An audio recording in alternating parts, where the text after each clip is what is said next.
Chapter 21. Each one has had his supping mess. The cheese is put into the press. The pans and bowls, clean scalded all. Reared up against the milkhouse wall. Cotton. It seemed strange to Mabel Dunham, as she passed along on her way to find her female companion, that others should be so composed, while she herself felt as if the responsibilities of life and death rested on her shoulders. It is true that distrust of June's motives mingled with her forebodings. But when she came to recall the affectionate and natural manner of the young Indian girl, and all the evidences of good faith and sincerity she had seen in her conduct during the familiar intercourse of their journey, she rejected the idea with the unwillingness of a generous disposition to believe ill of others. She saw, however, that she could not put her companions properly on their guard without letting them into the secret of her conference with June. And she found herself compelled to act cautiously and with a forethought to which she was unaccustomed, more especially in a matter of so much moment. The soldier's wife was told to transport the necessaries into the blockhouse, and admonished not to be far from it at any time during the day. Mabel did not explain her reasons. She merely stated that she had detected some signs in walking about the island, which induced her to apprehend that the enemy had more knowledge of its position than had been previously believed, and that they too at least would do well to be in readiness to seek a refuge at the shortest notice. It was not difficult to arouse the apprehension of this person, who, though a stout-hearted Scotchwoman, was ready enough to listen to anything that confirmed her dread of Indian cruelties. As soon as Mabel believed that her companion was sufficiently frightened to make her wary, she threw out some hints touching the inexpediency of letting the soldiers know the extent of their own fears. This was done with a view to prevent discussions and inquiries that might embarrass our heroine, she determining to render her uncle, the corporal, and his men more cautious, by adopting a different course. Unfortunately, the British Army could not have furnished a worse person for the particular duty that he was now required to discharge than Corporal Nab, the individual who had been left in command during the absence of Sergeant Dunham. On the one hand, he was resolute, prompt, familiar with all the details of a soldier's life, and used to war. On the other, he was supercilious as regards the provincials, opinionated on every subject connected with the narrow limits of his professional practice, much disposed to fancy the British Empire the centre of all that is excellent in the world, and Scotland the focus of, at least, all moral excellence in that empire. In short, he was an epitome, though on a scale suited to his rank, of those very qualities which were so peculiar to the servants of the crown that were sent into the colonies. As these servants estimated themselves in comparison with the natives of the country. Or, in other words, he considered the American as an animal inferior to the parent stock, and viewed all his notions of military service, in particular, as undigested and absurd. A more impracticable subject, therefore, could not well have offered for the purpose of Mabel, and yet she felt obliged to lose no time in putting her plan in execution. "My father has left you a responsible command, Corporal," she said, as soon as she could catch Nab a little apart. "For should the island fall into the hands of the enemy, not only should we be captured, but the party that is now out would in all probability become their prisoners also. It needs no journey from Scotland to this place to know the facts needful to be that way of thinking," returned Nab drily. "I do not doubt your understanding it as well as myself, Mr. Nab, but I'm fearful that you veterans, accustomed as you are to dangers and battles, are a little apt to overlook some of the precautions that may be necessary in a situation as peculiar as ours. They say Scotland is no conquered country, young woman, but I'm thinking there must be some mistack in the matter, as we, her children, are so drowsy-headed and apt to be o'ertaken when we least expect it." "Nay, my good friend, you mistake my meaning. In the first place, I'm not thinking of Scotland at all, but of this island, and then I am far from doubting your vigilance when you think it necessary to practice it. But my great fear is that there may be danger to which your courage will make you indifferent. My courage, Mistress Dunham, is doubtless of a very poor quality, being nothing but Scottish courage. Your father's is Yankee, and were he here among us we should see different preparations, beyond a doubt. Well, times are getting wrang, when foreigners hold commissions and carry halberds in Scottish corps. And I no wonder that battles are lost, and campaigns go wrang end foremost. Mabel was almost in despair, but the quiet warning of June was still too vividly impressed on her mind to allow her to yield the matter. She changed her mode of operating, therefore, still clinging to the hope of getting the whole party within the blockhouse, without being compelled to betray the source whence she obtained her notices of the necessity of vigilance. "I dare say you are right, Corporal Nab," she observed, "for I've often heard of the heroes of your country, who have been among the first of the civilized world, if what they tell me of them is true." "Have you read the history of Scotland, Mistress Dunham?" demanded the corporal, looking up at his pretty companion, for the first time with something like a smile on his hard, repulsive countenance. "I have read a little of it, Corporal, but I've heard much more. The lady who brought me up had Scottish blood in her veins, and was fond of the subject. I'll warrant ye, the sergeant troubled himself to expatiate on the renown of the country where his regiment was raised. My father has other things to think of, and the little I know was got from the lady I have mentioned. She'll be forgetting to tell ye Wallace. Of him I've even read a good deal. And Bruce, and the affair of Bannockburn. Of that too, as well as of Culloden Muir. The last of these battles was then a recent event, it having actually been fought within the recollection of our heroine, whose notions of it, however, were so confused that she scarcely appreciated the effect her allusion might produce on her companion. She knew it had been a victory, and had often heard the guests of her patroness mention it with triumph, and she fancied their feelings would find a sympathetic chord in those of every British soldier. Unfortunately, Nab had fought throughout that luckless day on the side of the Pretender, and a deep scar that garnished his face had been left there by the sabre of a German soldier in the service of the House of Hanover. He fancied that his wound bled afresh at Mabel's allusion, and it is certain that the blood rushed to his face in a torrent, as if it would pour out of his skin at the cicatrix. "Hoot! Hoot awa!" he fairly shouted, "with your Culloden and Sheriff Muirs, young woman, ye'll be understanding the subject at all, and will manifest not only wisdom but modesty in speaking o' your own country and its many failings. King George has some loyal subjects in the colonies, nae doubt, but 'twill be a lang time before he sees or hears any good of them." Mabel was surprised at the corporal's heat, for she had not the smallest idea where the shoe pinched. But she was determined not to give up the point. "I've always heard that the Scotch had two of the good qualities of soldiers," she said, "courage and circumspection, and I feel persuaded that Corporal Nab will sustain the national renown. Ask your own father, Mistress Dunham, he is acquaint with Corporal Nab, and will be backward to point out his demerits. We have been in battle thegither, and he is my superior officer, and has a sort official right to give the characters of his subordinates. My father thinks well of you, Nab, or he would not have left you in charge of this island and all it contains, his own daughter included. Among other things, I well know that he calculates largely on your prudence. He expects the blockhouse in particular to be strictly attended to. If he wishes to defend the honor of the 55th behind logs, he ought to have remained in command himself. For, to speak frankly, it goes against a Scotchman's bluid and opinions to be beaten out of the field even before he is attacked. We are broadsword men, and love to stand foot to foot with the foe. This American mode of fighting, that is getting into so much favor, will destroy the reputation of His Majesty's army, if it destroy its spirit. No true soldier despises caution. Even Major Duncan himself, than whom there is none braver, is celebrated for his care of his men. Lundy has his weakness, and is fast forgetting the broadsword and open heaths in his tree and rifle practice. But, Mistress Dunham, tak the word of an old soldier, who has seen his 55th year, when he tells ye that there is no surer method to encourage your enemy than to seem to fear him.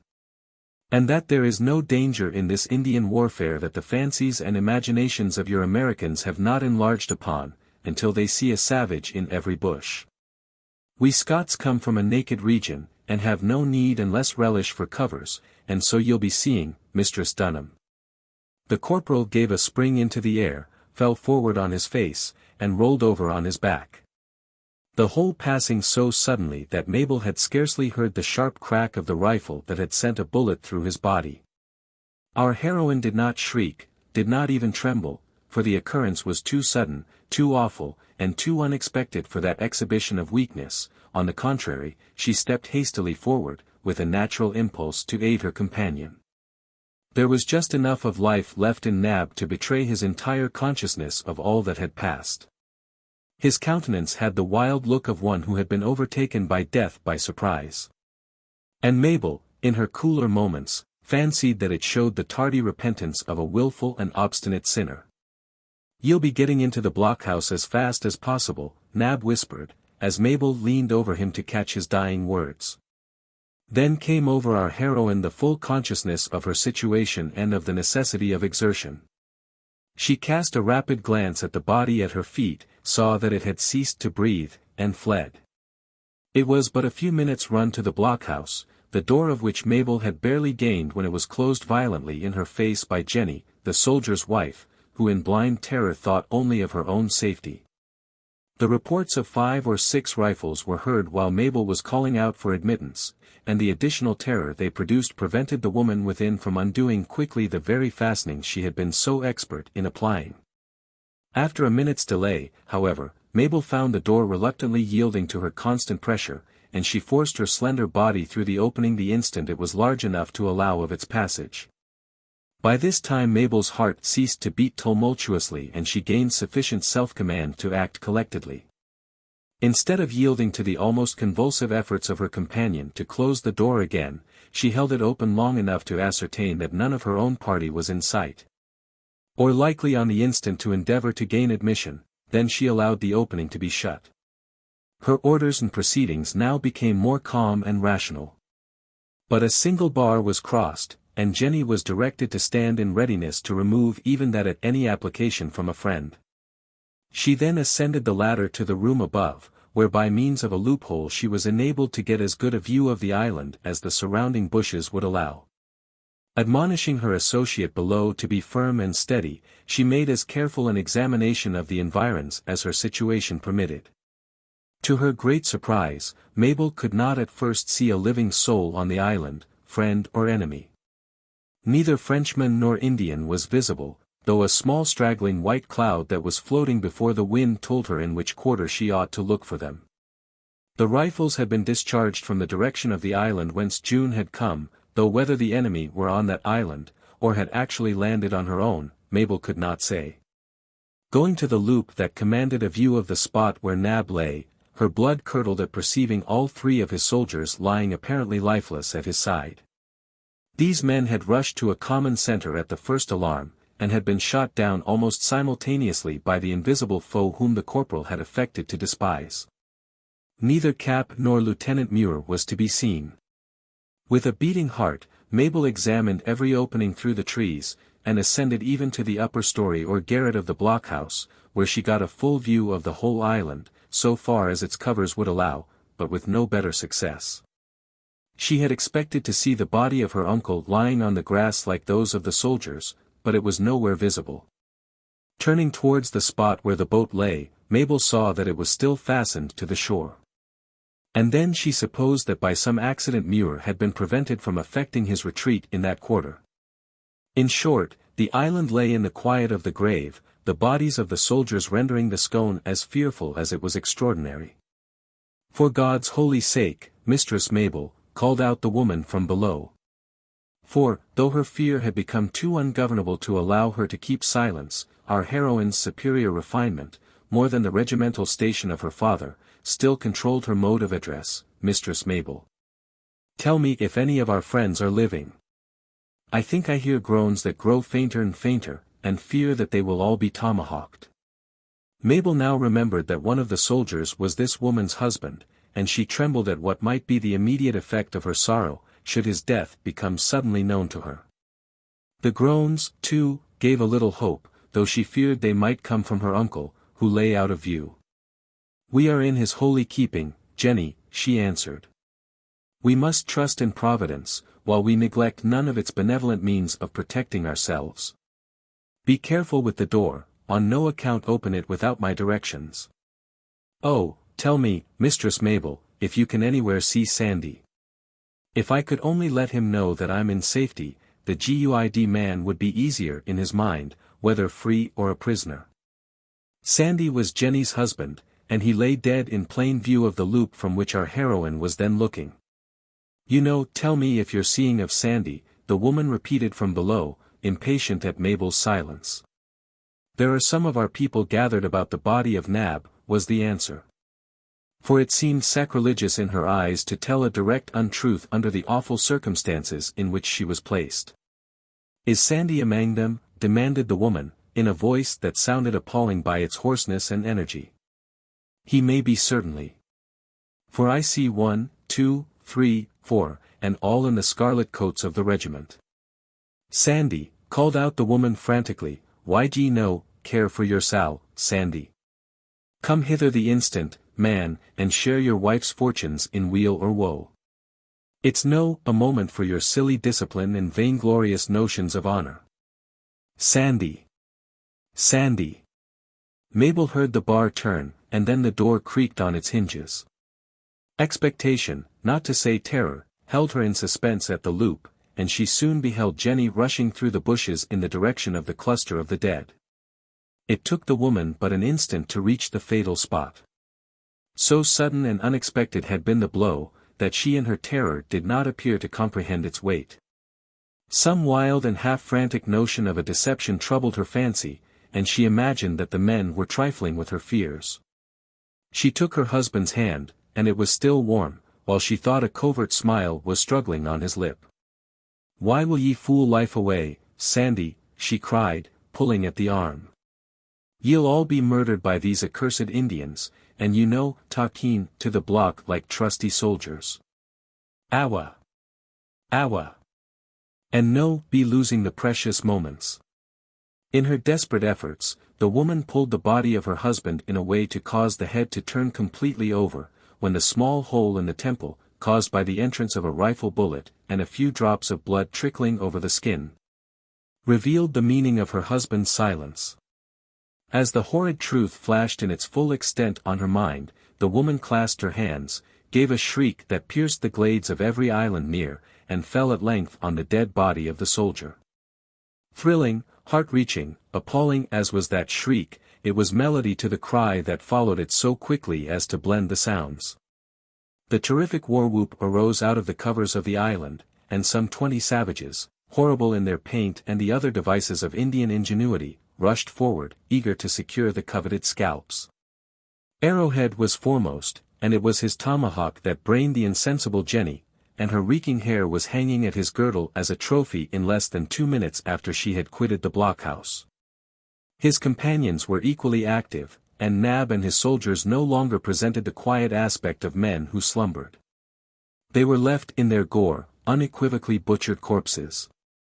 All this passed in much less time than has been required to relate it, and all this did Mabel witness. She had stood riveted to the spot, gazing on the whole horrible scene, as if enchained by some charm, nor did the idea of self or of her own danger once obtrude itself on her thoughts. But no sooner did she perceive the place where the men had fallen covered with savages, exulting in the success of their surprise, than it occurred to her that Jenny had left the blockhouse door unbarred. Her heart beat violently, for that defense alone stood between her and immediate death, and she sprang toward the ladder with the intention of descending to make sure of it. Her foot had not yet reached the floor of the second story, however, when she heard the door grating on its hinges, and she gave herself up for lost. Sinking on her knees, the terrified but courageous girl endeavored to prepare herself for death, and to raise her thoughts to God. The instinct of life, however, was too strong for prayer, and while her lips moved, the jealous senses watched every sound beneath. When her ears heard the bars, which went on pivots secured to the center of the door, turning into their fastenings, not one, as she herself had directed, with a view to admit her uncle should he apply, but all 3, she started again to her feet. All spiritual contemplations vanishing in her actual temporal condition, and it seemed as if all her faculties were absorbed in the sense of hearing. The thoughts are active in a moment so fearful. At first Mabel fancied that her uncle had entered the blockhouse, and she was about to descend the ladder and throw herself into his arms. Then the idea that it might be an Indian, who had barred the door to shut out intruders while he plundered at leisure, arrested the movement. The profound stillness below was unlike the bold, restless movements of Cap, and it seemed to savor more of the artifices of an enemy. If a friend at all, it could only be her uncle or the quartermaster. For the horrible conviction now presented itself to our heroine that to these two and herself were the whole party suddenly reduced, if, indeed, the two latter survived. This consideration held Mabel in check, and for full 2 minutes more a breathless silence reigned in the building. During this time the girl stood at the foot of the upper ladder, the trap which led to the lower opening on the opposite side of the floor. The eyes of Mabel were riveted on this spot, for she now began to expect to see at each instant the horrible sight of a savage face at the hole. This apprehension soon became so intense, that she looked about her for a place of concealment. The procrastination of the catastrophe she now fully expected, though it were only for a moment, afforded a relief. The room contained several barrels. And behind 2 of these Mabel crouched, placing her eyes at an opening by which she could still watch the trap. She made another effort to pray, but the moment was too horrible for that relief. She thought, too, that she heard a low rustling, as if one were ascending the lower ladder with an effort at caution so great as to betray itself by its own excess. Then followed a creaking that she was certain came from one of the steps of the ladder, which had made the same noise under her own light weight as she ascended. This was one of those instants into which are compressed the sensations of years of ordinary existence. Life, death, eternity, and extreme bodily pain were all standing out in bold relief from the plane of everyday occurrences. And she might have been taken at that moment for a beautiful pallid representation of herself, equally without motion and without vitality.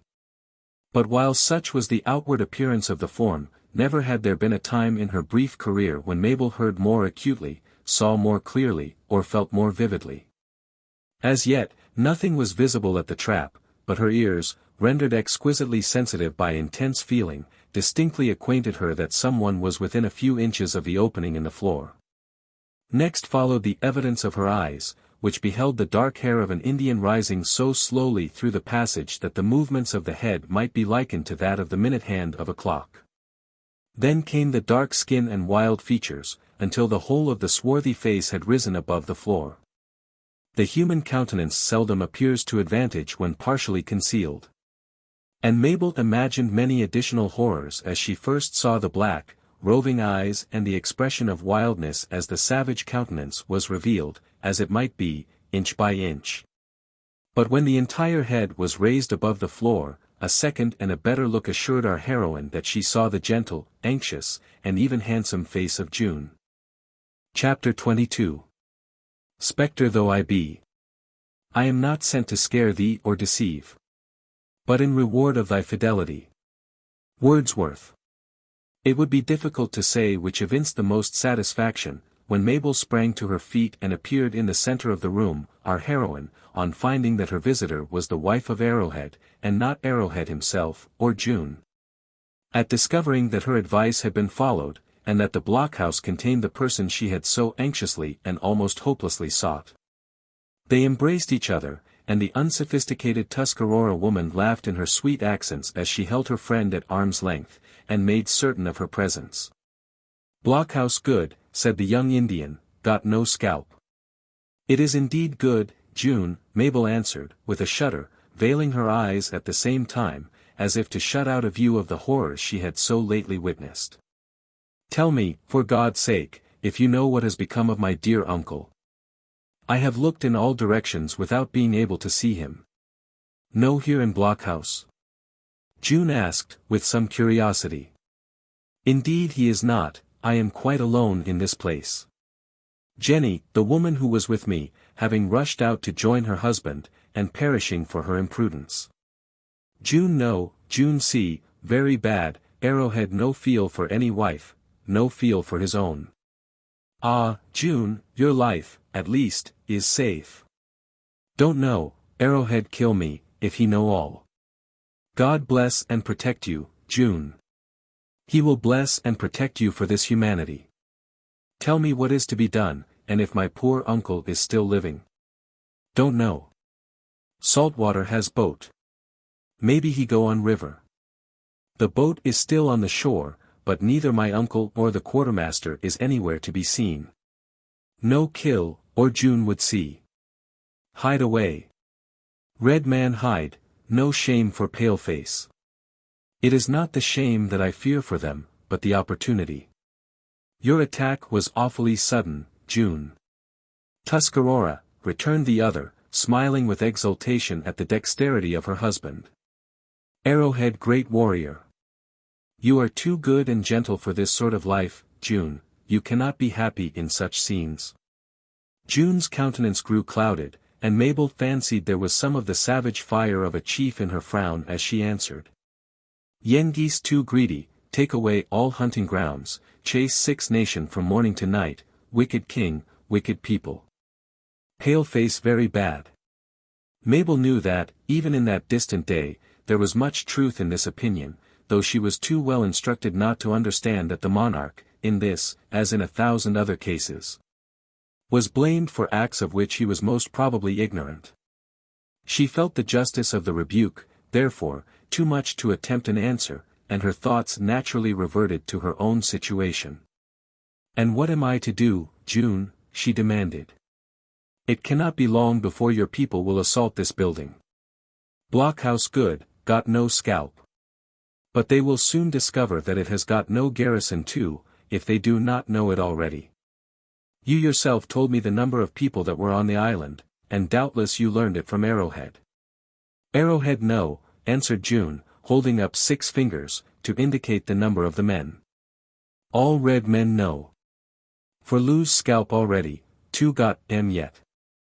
Do not speak of it, June, the horrid thought curdles my blood.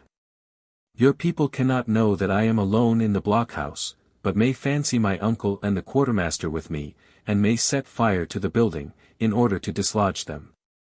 They tell me that fire is the great danger to such places. No burn blockhouse, said June quietly. You cannot know that, my good June, and I have no means to keep them off. No burn blockhouse. Blockhouse good, got no scalp. But tell me why, June, I fear they will burn it. Blockhouse wet, much rain, logs green, no burn easy. Red man know it, fine Tenji, then no burn it to tell Yengeese that Iroquois been here. Fader come back, miss blockhouse, no found. No, no, Indian too much cunning, no touch anything. I understand you, June, and hope your prediction may be true, for, as regards my dear father, should he escape, perhaps he is already dead or captured, June. No touch Fader, don't know where he gone, water got no trail, red man can't follow. No burn blockhouse good, got no scalp. Do you think it possible for me to remain here safely until my father returns? Don't know, daughter tell best when Fader come back. Mabel felt uneasy at the glance of June's dark eye as she uttered this. For the unpleasant surmise arose that her companion was endeavoring to discover a fact that might be useful to her own people, while it would lead to the destruction of her parent and his party. She was about to make an evasive answer, when a heavy push at the outer door suddenly drew all her thoughts to the immediate danger. They come, she exclaimed. Perhaps, June, it is my uncle or the quartermaster. I cannot keep out even Mr. Muir at a moment like this. Why no look? Plenty loophole, made purpose. Mabel took the hint, and, going to one of the downward loops, that had been cut through the logs in the part that overhung the basement, she cautiously raised the little block that ordinarily filled the small hole. And caught a glance at what was passing at the door.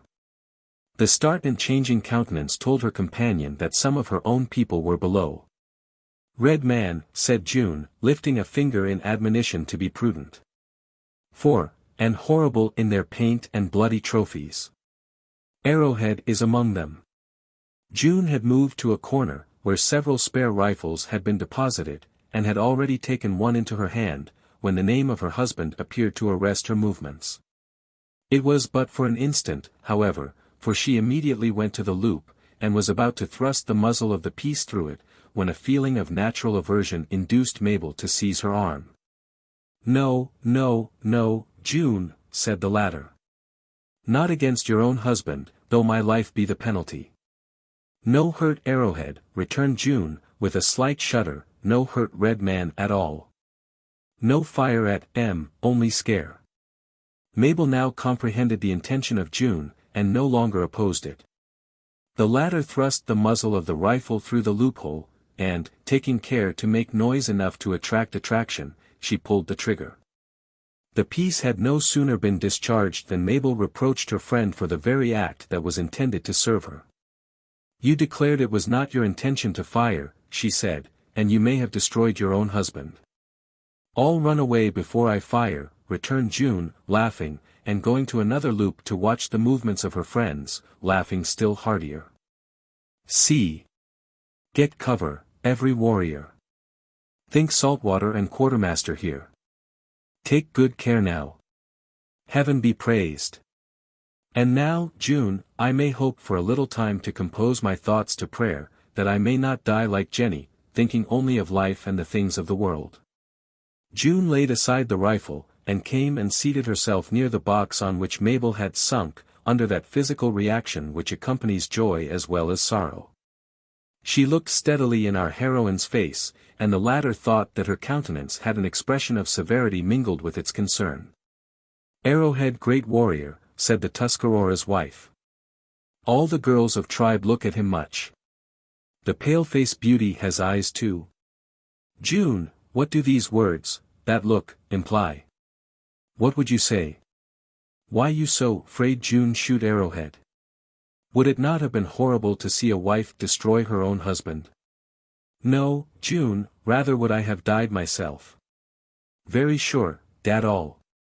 "That was all, June, as God is my judge, and surely that was enough." "No, no.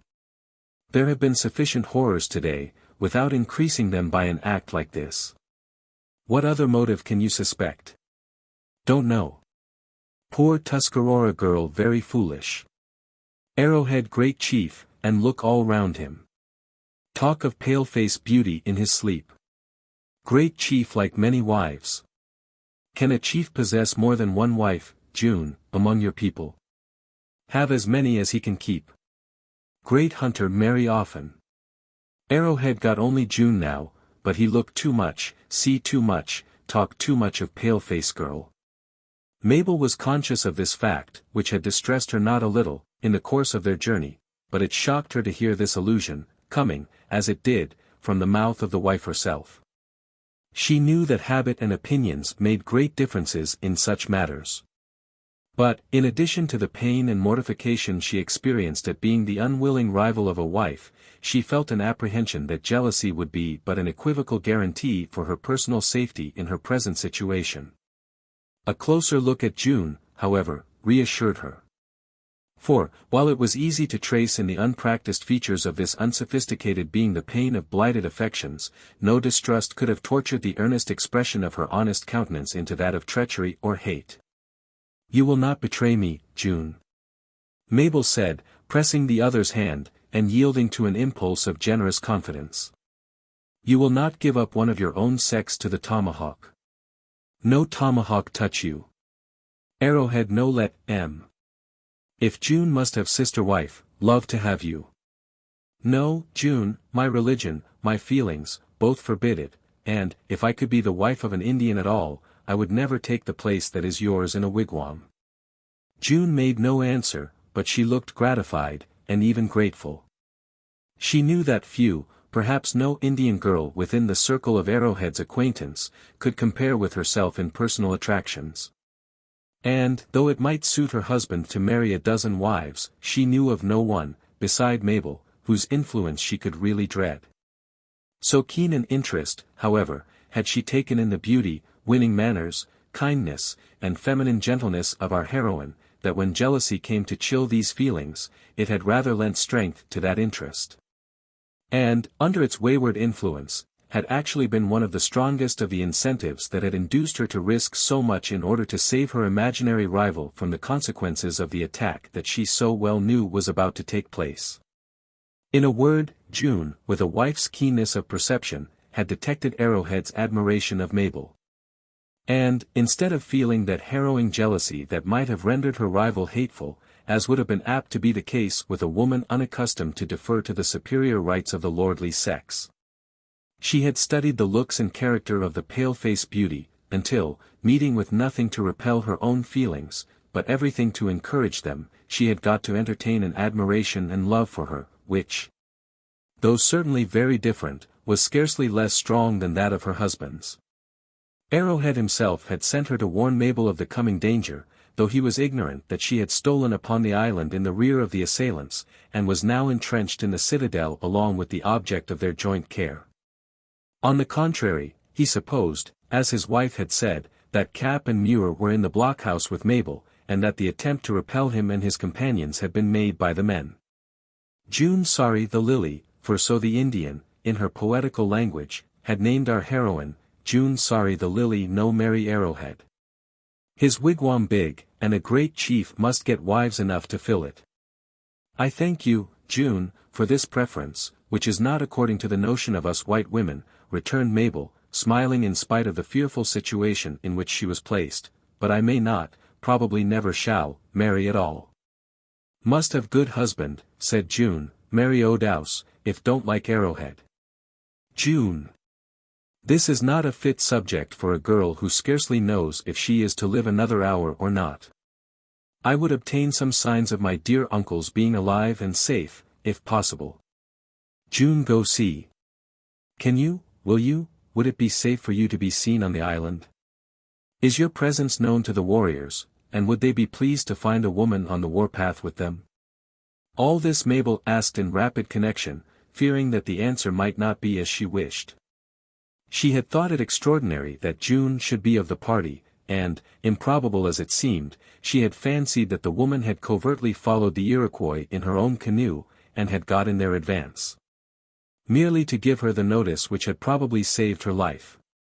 But in all this she was mistaken, as June, in her imperfect manner, now found means to let her know. Arrowhead, though a chief, was in disgrace with his own people, and was acting with the Iroquois temporarily, though with a perfect understanding. He had a wigwam, it is true, but was seldom in it.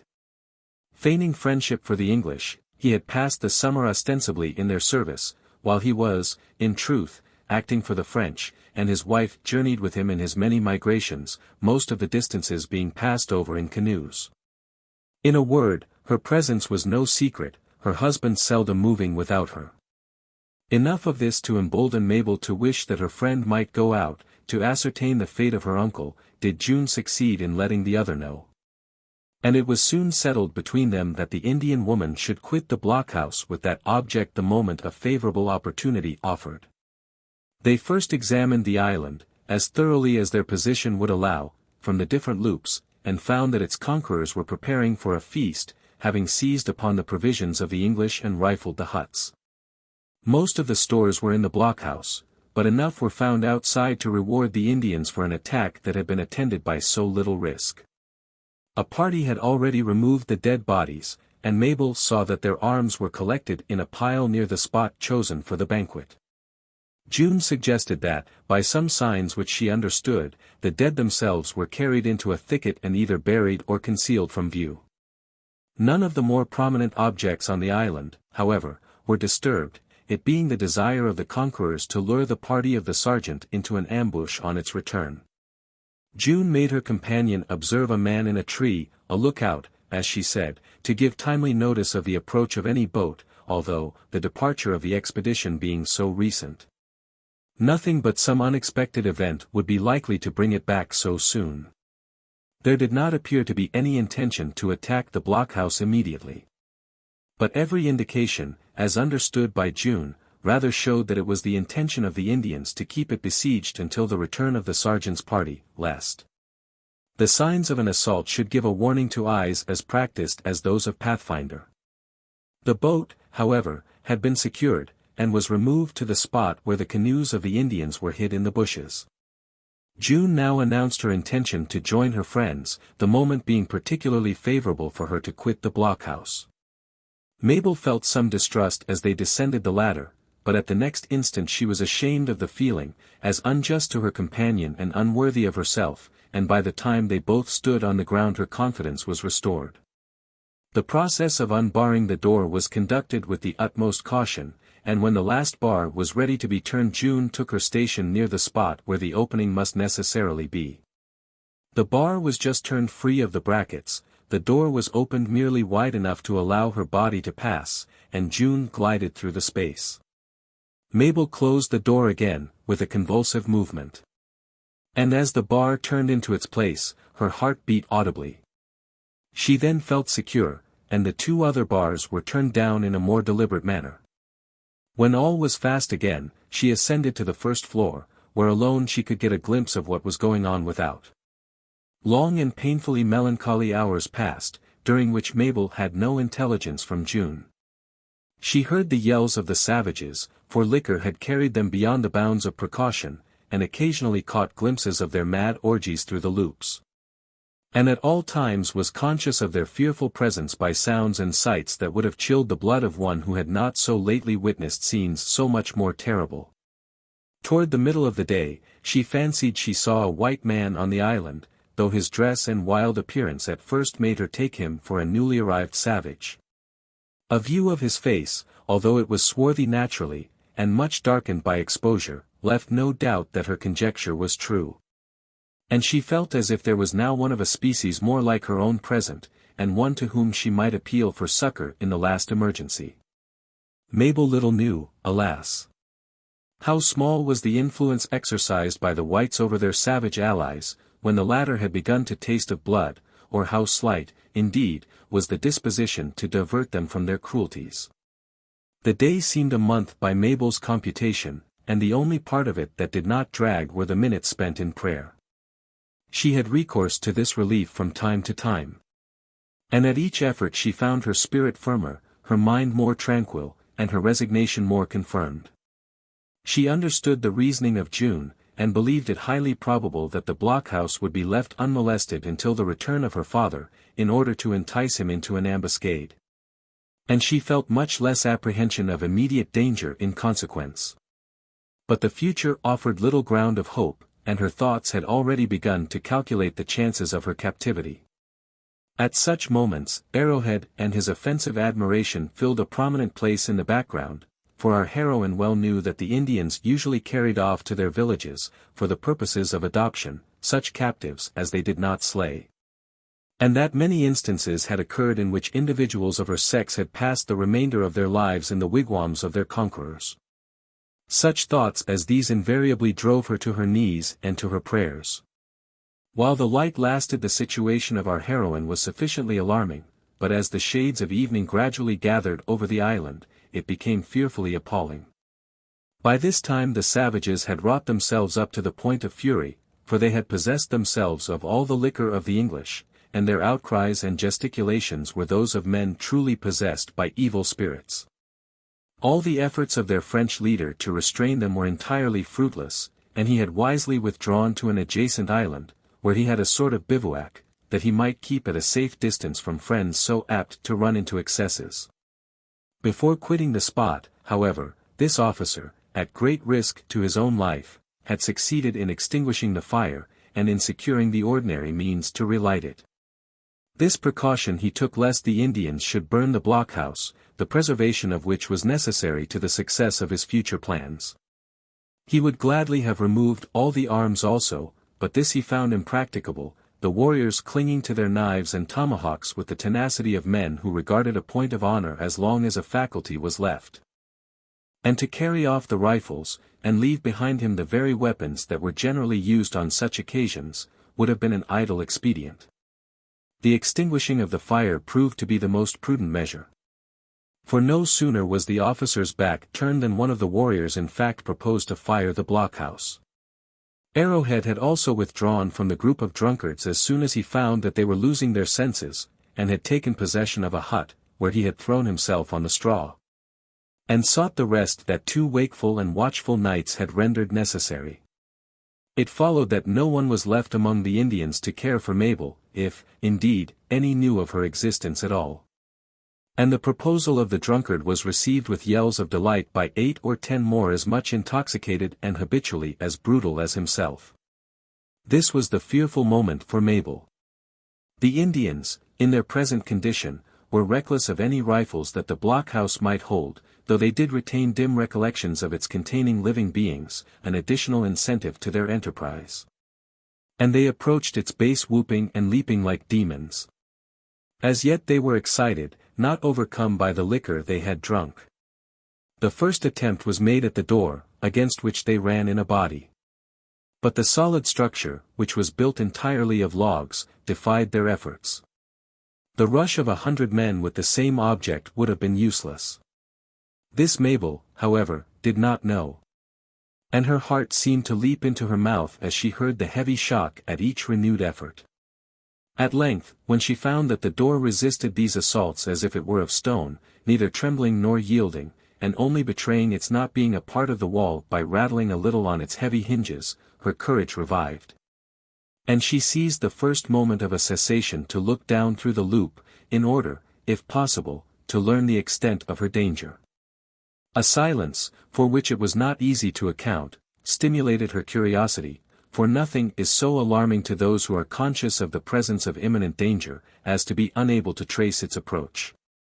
Mabel found that 2 or 3 of the Iroquois had been raking the embers, where they had found a few small coals, and with these they were endeavoring to light a fire. The interest with which they labored, the hope of destroying, and the force of habit, enabled them to act intelligently and in unison, so long as their fell object was kept in view.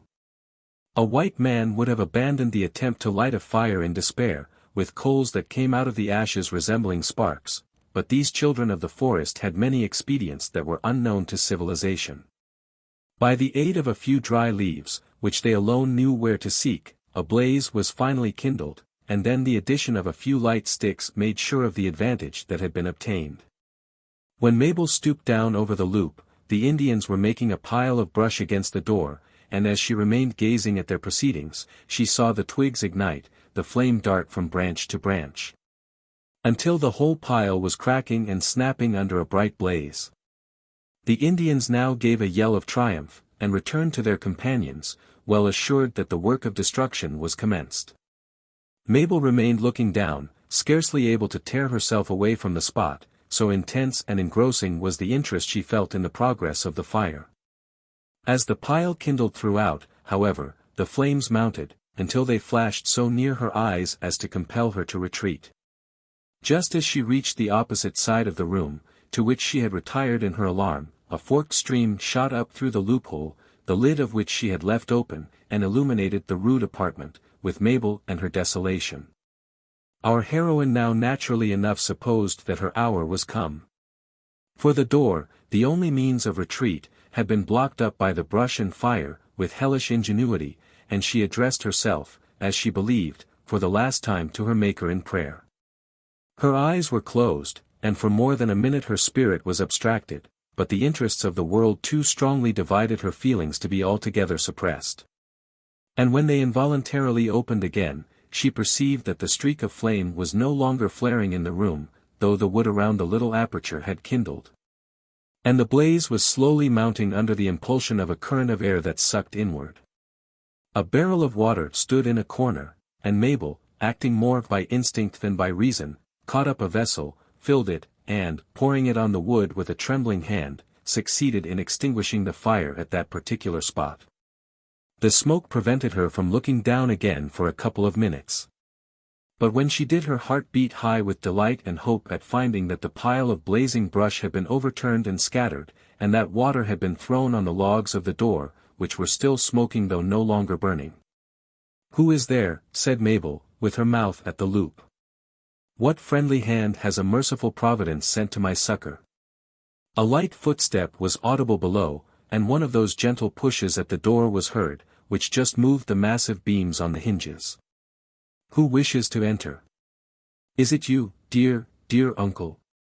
"Saltwater no here. St. Lawrence Sweetwater, was the answer. Open quick, want to come in. The step of Mabel was never lighter, or her movements more quick and natural, than while she was descending the ladder and turning the bars, for all her motions were earnest and active. This time she thought only of her escape, and she opened the door with a rapidity which did not admit of caution. Her first impulse was to rush into the open air, in the blind hope of quitting the blockhouse. But June repulsed the attempt, and entering, she coolly barred the door again before she would notice Mabel's eager efforts to embrace her. "Bless you! Bless you, June!" cried our heroine most fervently. "You are sent by Providence to be my guardian angel." "No hug so tight," answered the Tuscarora woman. "Pale-face woman all cry, or all laugh. Let June fasten door." Mabel became more rational, and in a few minutes the two were again in the upper room, seated as before, hand in hand, all feeling of distrust between them being banished. "Now tell me, June," Mabel commenced as soon as she had given and received one warm embrace, "have you seen or heard aught of my poor uncle?" "Don't know. No one see him, no one hear him, no one know anything. Saltwater run into river, XXIX, for I no find him. Quartermaster gone too. I look, and look, and look, but no see one, t'other, nowhere. Blessed be God. They must have escaped, though the means are not known to us. I thought I saw a Frenchman on the island, June." "Yes, French captain come, but he go away too. Plenty of Indian on island." "Oh, June, June, are there no means to prevent my beloved father from falling into the hands of his enemies?" "Don't know, t'ink dat warriors wait in ambush, and Yengeese must lose scalp. Surely, June, you, who have done so much for the daughter, will not refuse to help the father. Don't know fader, don't love fader. June help her own people, help Arrowhead, husband love scalp. June, this is not yourself. I cannot, will not believe that you wish to see our men murdered." June turned her dark eyes quietly on Mabel. And for a moment her look was stern, though it was soon changed into one of melancholy compassion. "Lily, Yengeese girl," she said, as one asks a question. "Certainly, and as a Yengeese girl I would save my countrymen from slaughter." "Very good, if can. June no Yengeese, June Tuscarora, got Tuscarora husband, Tuscarora heart, Tuscarora feeling, all over Tuscarora. Lily wouldn't run and tell French that her fader was coming to gain victory." "Perhaps not," returned Mabel, pressing a hand on a brain that felt bewildered, "perhaps not, but you serve me, aid me, have saved me, June. Why have you done this, if you only feel as a Tuscarora? Don't only feel as Tuscarora. Feel as girl, feel as squaw. Love pretty Lily, and put it in my bosom." Mabel melted into tears, and she pressed the affectionate creature to her heart. It was near a minute before she could renew the discourse, but then she succeeded in speaking more calmly and with greater coherence. "Let me know the worst, June," said she. "Tonight your people are feasting, what do they intend to do tomorrow?" "Don't know, afraid to see Arrowhead, afraid to ask question, t'ink hide away till Yengeese come back." "Will they not attempt anything against the blockhouse?" "You have seen what they can threaten if they will. Too much rum. Arrowhead sleep, or no dare, French captain gone away, or no dare. All go to sleep now. And you think I am safe for this night, at least? Too much rum. If Lily like June, might do much for her people. I am like you, June, if a wish to serve my countrymen can make a resemblance with one as courageous as yourself." "No, no, no," muttered June in a low voice, "no got heart, and June no let you, if had. June's motor prisoner once, and warriors got drunk, motor tomahawked em all. Such the way red-skin women do when people in danger and want scalp." "You say what is true," returned Mabel, shuddering, and unconsciously dropping June's hand. "I cannot do that. I have neither the strength, the courage, nor the will to dip my hands in blood. Think that too, then stay where you be, blockhouse good, got no scalp. You believe, then, that I am safe here, at least until my father and his people return? No so. No dare touch blockhouse in morning. Hark! All still now, drink rum till head fall down, and sleep like log. Might I not escape? Are there not several canoes on the island? Might I not get one, and go and give my father notice of what has happened? Know how to paddle? Demanded June, glancing her eye furtively at her companion. Not so well as yourself, perhaps. But enough to get out of sight before morning. What do then? Couldn't paddle 6, 10, 8 mile. I do not know. I would do much to warn my father, and the excellent Pathfinder, and all the rest, of the danger they are in. Like Pathfinder? All like him who know him, you would like him, nay, love him, if you only knew his heart. No like him at all. Too good rifle, too good eye, too much shoot Iroquois and June's people. Must get his scalp if can. And I must save it if I can, June. In this respect, then, we are opposed to each other. I will go and find a canoe the instant they are all asleep, and quit the island. No can, June won't let you. Call Arrowhead. June. You would not betray me, you could not give me up after all you have done for me. Just so, returned June, making a backward gesture with her hand, and speaking with a warmth and earnestness Mabel had never witnessed in her before. Call Arrowhead in loud voice. One call from wife wake a warrior up. June no let Lily help enemy, no let Indian hurt Lily. I understand you, June, and feel the nature and justice of your sentiments. And, after all, it were better that I should remain here, for I have most probably overrated my strength. But tell me one thing, if my uncle comes in the night, and asks to be admitted, you will let me open the door of the blockhouse that he may enter? Sartain, he prisoner here, and June like prisoner better than scalp. Scalp good for honor, prisoner good for feeling. But Saltwater hides so close, he don't know where he be himself. Here June laughed in her girlish, mirthful way, for to her scenes of violence were too familiar to leave impressions sufficiently deep to change her natural character. A long and discursive dialogue now followed, in which Mabel endeavored to obtain clearer notions of her actual situation, under a faint hope that she might possibly be enabled to turn some of the facts she thus learned to advantage. June answered all her interrogatories simply, but with a caution which showed she fully distinguished between that which was immaterial and that which might endanger the safety or embarrass the future operations of her friends. The substance of the information she gave may be summed up as follows. Arrowhead had long been in communication with the French, though this was the first occasion on which he had entirely thrown aside the mask. He no longer intended to trust himself among the English, for he had discovered traces of distrust, particularly in Pathfinder, and, with Indian bravado, he now rather wished to blazon than to conceal his treachery. He had led the party of warriors in the attack on the island, subject, however, to the supervision of the Frenchman who has been mentioned. Though June declined saying whether he had been the means of discovering the position of a place which had been thought to be so concealed from the enemy or not. On this point she would say nothing, but she admitted that she and her husband had been watching the departure of the Scud at the time they were overtaken and captured by the cutter. The French had obtained their information of the precise position of the station but very recently. And Mabel felt a pang when she thought that there were covert allusions of the Indian woman which would convey the meaning that the intelligence had come from a paleface in the employment of Duncan of Lundy. This was intimated, however, rather than said.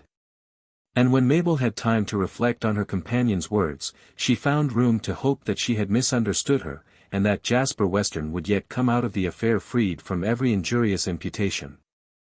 June did not hesitate to confess that she had been sent to the island to ascertain the precise number and the occupations of those who had been left on it. Though she also betrayed in her naive way that the wish to serve Mabel had induced her principally to consent to come. In consequence of her report, and information otherwise obtained, the enemy was aware of precisely the force that could be brought against them. They also knew the number of men who had gone with Sergeant Dunham, and were acquainted with the object he had in view, though they were ignorant of the spot where he expected to meet the French boats. It would have been a pleasant sight to witness the eager desire of each of these two sincere females to ascertain all that might be of consequence to their respective friends. And yet the native delicacy with which each refrained from pressing the other to make revelations which would have been improper, as well as the sensitive, almost intuitive feeling with which each avoided saying aught that might prove injurious to her own nation. As respects each other, there was perfect confidence; as regarded their respective people, entire fidelity. June was quite as anxious as Mabel could be on any other point to know where the sergeant had gone and when he was expected to return. But she abstained from putting the question, with a delicacy that would have done honor to the highest civilization. Nor did she once frame any other inquiry in a way to lead indirectly to a betrayal of the much-desired information on that particular point, though when Mabel of her own accord touched on any matter that might by possibility throw a light on the subject, she listened with an intentness which almost suspended respiration. In this manner the hours passed away unheeded, for both were too much interested to think of rest. Nature asserted her rights, however, towards morning, and Mabel was persuaded to lie down on one of the straw beds provided for the soldiers, where she soon fell into a deep sleep. June lay near her, and a quiet reigned on the whole island as profound as if the dominion of the forest had never been invaded by man. When Mabel awoke the light of the sun was streaming in through the loopholes, and she found that the day was considerably advanced. June still lay near her, sleeping as tranquilly as if she reposed on, we will not say, down, for the superior civilization of our own times repudiates the simile, but on a French mattress, and as profoundly as if she had never experienced concern. The movements of Mabel, notwithstanding, soon awakened one so accustomed to vigilance, and then the two took a survey of what was passing around them by means of the friendly apertures. Chapter 23. What had the Eternal Maker need of thee? The world in his continual course to keep, that doest all things to face, and he lettest see the bowtie of his work. Indeed in sleep, the slothful body that doth love to steep his lustless limbs, and drown his baser mind, doth praise thee oft, and oft from Stygian deep calls thee his goddess, in his error blind, and great Dame Nature's handmaid, cheering every kind, fairy queen. The tranquility of the previous night was not contradicted by the movements of the day. Although Mabel and June went to every loophole, not a sign of the presence of a living being on the island was at first to be seen, themselves excepted. There was a smothered fire on the spot where Nab and his comrades had cooked, as if the smoke which curled upwards from it was intended as a lure to the absent, and all around the huts had been restored to former order and arrangement. Mabel started involuntarily when her eye at length fell on a group of 3 men, dressed in the scarlet of the 55th, seated on the grass in lounging attitudes, as if they chatted in listless security. And her blood curdled as, on a second look, she traced the bloodless faces and glassy eyes of the dead. They were very near the blockhouse, so near indeed as to have been overlooked at the first eager inquiry, and there was a mocking levity in their postures and gestures, for their limbs were stiffening in different attitudes, intended to resemble life, at which the soul revolted. Still, horrible as these objects were to those near enough to discover the frightful discrepancy between their assumed and their real characters, the arrangement had been made with so much art that it would have deceived a negligent observer at the distance of 100 yards. After carefully examining the shores of the island, June pointed out to her companion the 4th soldier, seated, with his feet hanging over the water, his back fastened to a sapling, and holding a fishing rod in his hand.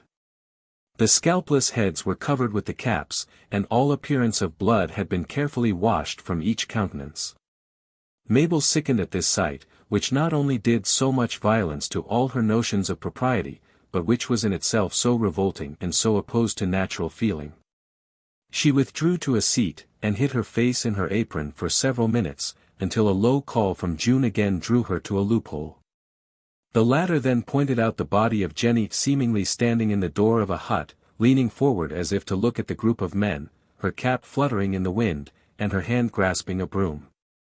The distance was too great to distinguish the features very accurately, but Mabel fancied that the jaw had been depressed, as if to distort the mouth into a sort of horrible laugh. "June! June!" she exclaimed.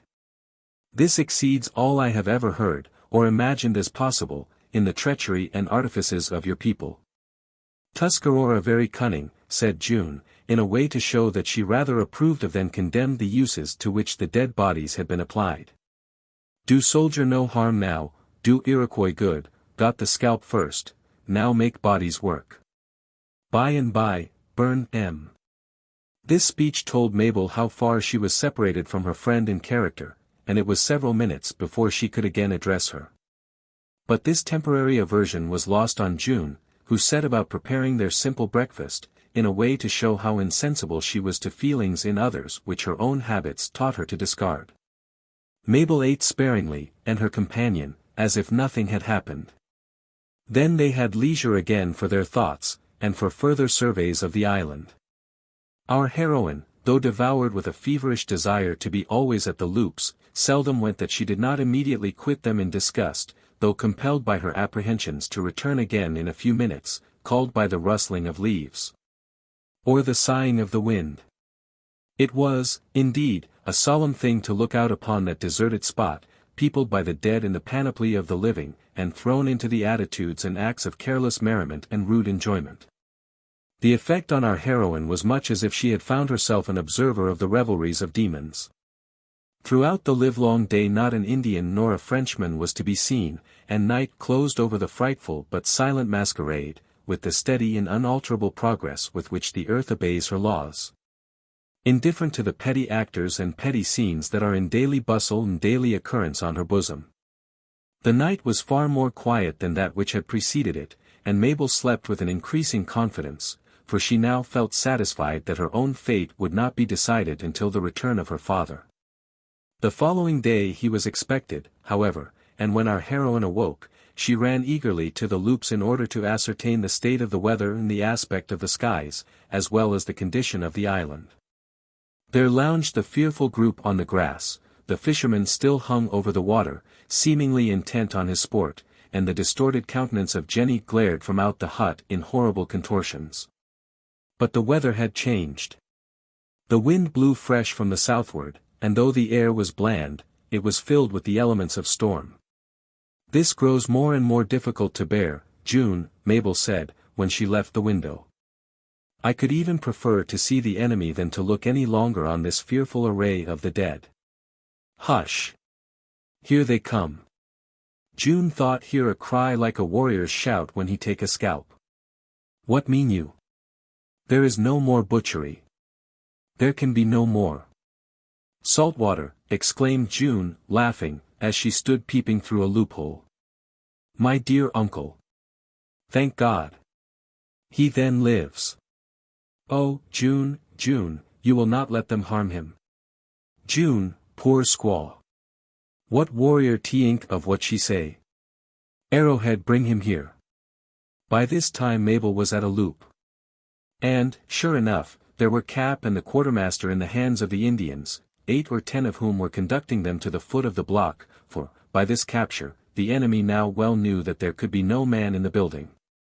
Mabel scarcely breathed until the whole party stood ranged directly before the door, when she was rejoiced to see that the French officer was among them.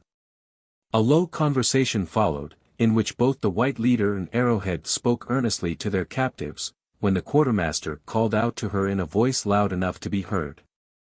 "Pretty Mabel! Pretty Mabel," said he.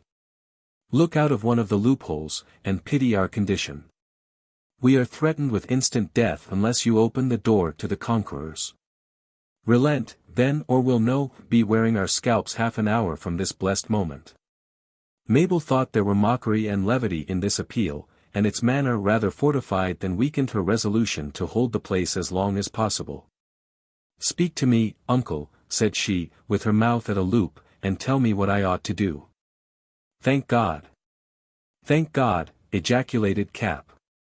"The sound of your sweet voice, Magnet, lightens my heart of a heavy load, for I feared you had shared the fate of poor Jenny." My breast has felt the last 24 hours as if a ton of Kent ledge had been stowed in it. You ask me what you ought to do, child, and I do not know how to advise you, though you are my own sister's daughter. The most I can say just now, my poor girl, is most heartily to curse the day you or I ever saw this bit of fresh water.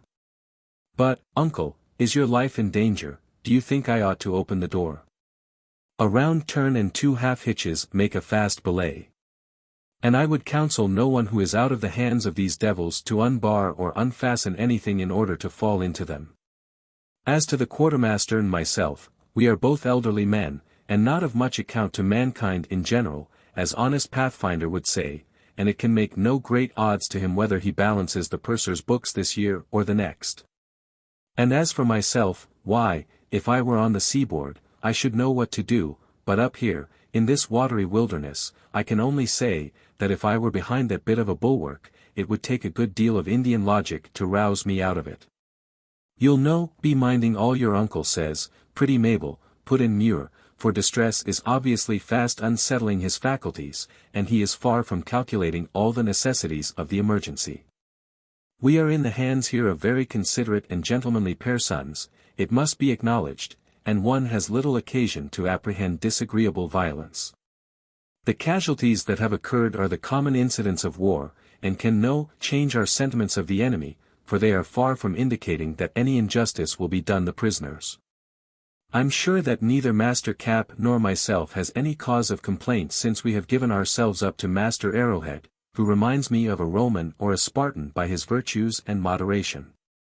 But ye'll be remembering that usages differ, and that our scalps may be lawful sacrifices to appease the manes of fallen foes, unless you save them by capitulation. I shall do wiser to keep within the blockhouse until the fate of the island is settled, returned Mabel. Our enemies can feel no concern on account of one like me, knowing that I can do them no harm, and I greatly prefer to remain here as more befitting my sex and years. If nothing but your convenience were concerned, Mabel, we should all cheerfully acquiesce in your wishes, but these gentlemen fancy that the work will aid their operations, and they have a strong desire to possess it. To be frank with you, finding myself and your uncle in a very peculiar situation, I acknowledge that, to avert consequences, I have assumed the power that belongs to His Majesty's commission, and entered into a verbal capitulation, by which I have engaged to give up the blockhouse and the whole island. It is the fortune of war, and must be submitted to, so open the door, pretty Mabel, forthwith, and confide yourself to the care of those who know how to treat beauty and virtue in distress. There's no courtier in Scotland more complaisant than this chief, or who is more familiar with the laws of decorum. No leave blockhouse, muttered June, who stood at Mabel's side, attentive to all that passed. Blockhouse good, got no scalp. Our heroine might have yielded but for this appeal, for it began to appear to her that the wisest course would be to conciliate the enemy by concessions instead of exasperating them by resistance. They must know that Muir and her uncle were in their power. That there was no man in the building, and she fancied they might proceed to batter down the door, or cut their way through the logs with axes, if she obstinately refused to give them peaceable admission. Since there was no longer any reason to dread the rifle.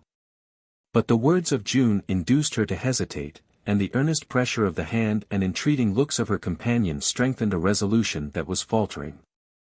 No prisoner yet, whispered June. Let M make prisoner before EY take prisoner, talk big, June manage M. Mabel now began to parley more resolutely with Muir, for her uncle seemed disposed to quiet his conscience by holding his tongue, and she plainly intimated that it was not her intention to yield the building. You forget the capitulation, Mistress Mabel, said Muir, the honor of one of His Majesty's servants is concerned, and the honor of His Majesty through his servant. You will remember the finesse and delicacy that belong to military honor. I know enough, Mr. Muir, to understand that you have no command in this expedition, and therefore can have no right to yield the blockhouse. And I remember, moreover, to have heard my dear father say that a prisoner loses all his authority for the time being. Rank sophistry, pretty Mabel, and treason to the king, as well as dishonoring his commission and discrediting his name. You'll know, be persevering in your intentions, when your better judgment has had leisure to reflect and to make conclusions on matters and circumstances. I, put in Cap, this is a circumstance, and B.D. to it. No mind what ye uncle say, ejaculated June, who was occupied in a far corner of the room. Blockhouse good, got no scalp. I shall remain as I am, Mr. Muir, until I get some tidings of my father. He will return in the course of the next 10 days. Ah, Mabel, this artifice will no deceive the enemy, who, by means that would be unintelligible, did not our suspicions rest on an unhappy young man with too much plausibility, are familiar with all our doings and plans. And well know that the sun will not set before the worthy sergeant and his companions will be in their power. Aweel. Submission to Providence is truly a Christian virtue. Mr. Muir, you appear to be deceived in the strength of this work, and to fancy it weaker than it is. Do you desire to see what I can do in the way of defense, if so disposed? I dinna mind if I do, answered the quartermaster, who always grew Scotch as he grew interested. What do you think of that, then? Look at the loop of the upper story. As soon as Mabel had spoken, all eyes were turned upward, and beheld the muzzle of a rifle cautiously thrust through a hole, June having resorted again to a ruse which had already proved so successful. The result did not disappoint expectation. No sooner did the Indians catch a sight of the fatal weapon than they leaped aside, and in less than a minute every man among them had sought a cover. The French officer kept his eye on the barrel of the piece in order to ascertain that it was not pointed in his particular direction, and he coolly took a pinch of snuff. As neither Muir nor Cap had anything to apprehend from the quarter in which the others were menaced, they kept their ground. "Be wise, my pretty Mabel, be wise," exclaimed the former, "and no be provoking useless contention. In the name of all the kings of Alban, who have ye closeted with you in that wooden tower that seemeth so bloody-minded? There is necromancy about this matter, and all our characters may be involved in the explanation. What do you think of the Pathfinder, Master Muir, for a garrison to so strong a post?" cried Mabel, resorting to an equivocation which the circumstances rendered very excusable. "What will your French and Indian companions think of the aim of the Pathfinder's rifle? Bear gently on the unfortunate, pretty Mabel, and do not confound the king's servants, may heaven bless him and all his royal lineage, with the king's enemies. If Pathfinder be indeed in the blockhouse, let him speak, and we will hold our negotiations directly with him. He knows us as friends, and we fear no evil at his hands, and least of all to myself.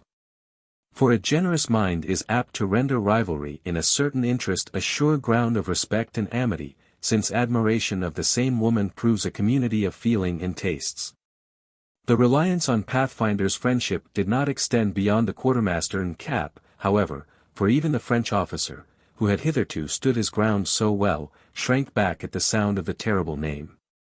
So unwilling, indeed, did this individual, a man of iron nerves, and one long accustomed to the dangers of the peculiar warfare in which he was engaged, appear to remain exposed to the assaults of Killdeer, whose reputation throughout all that frontier was as well established as that of Marlborough in Europe, that he did not disdain to seek a cover, insisting that his 2 prisoners should follow him.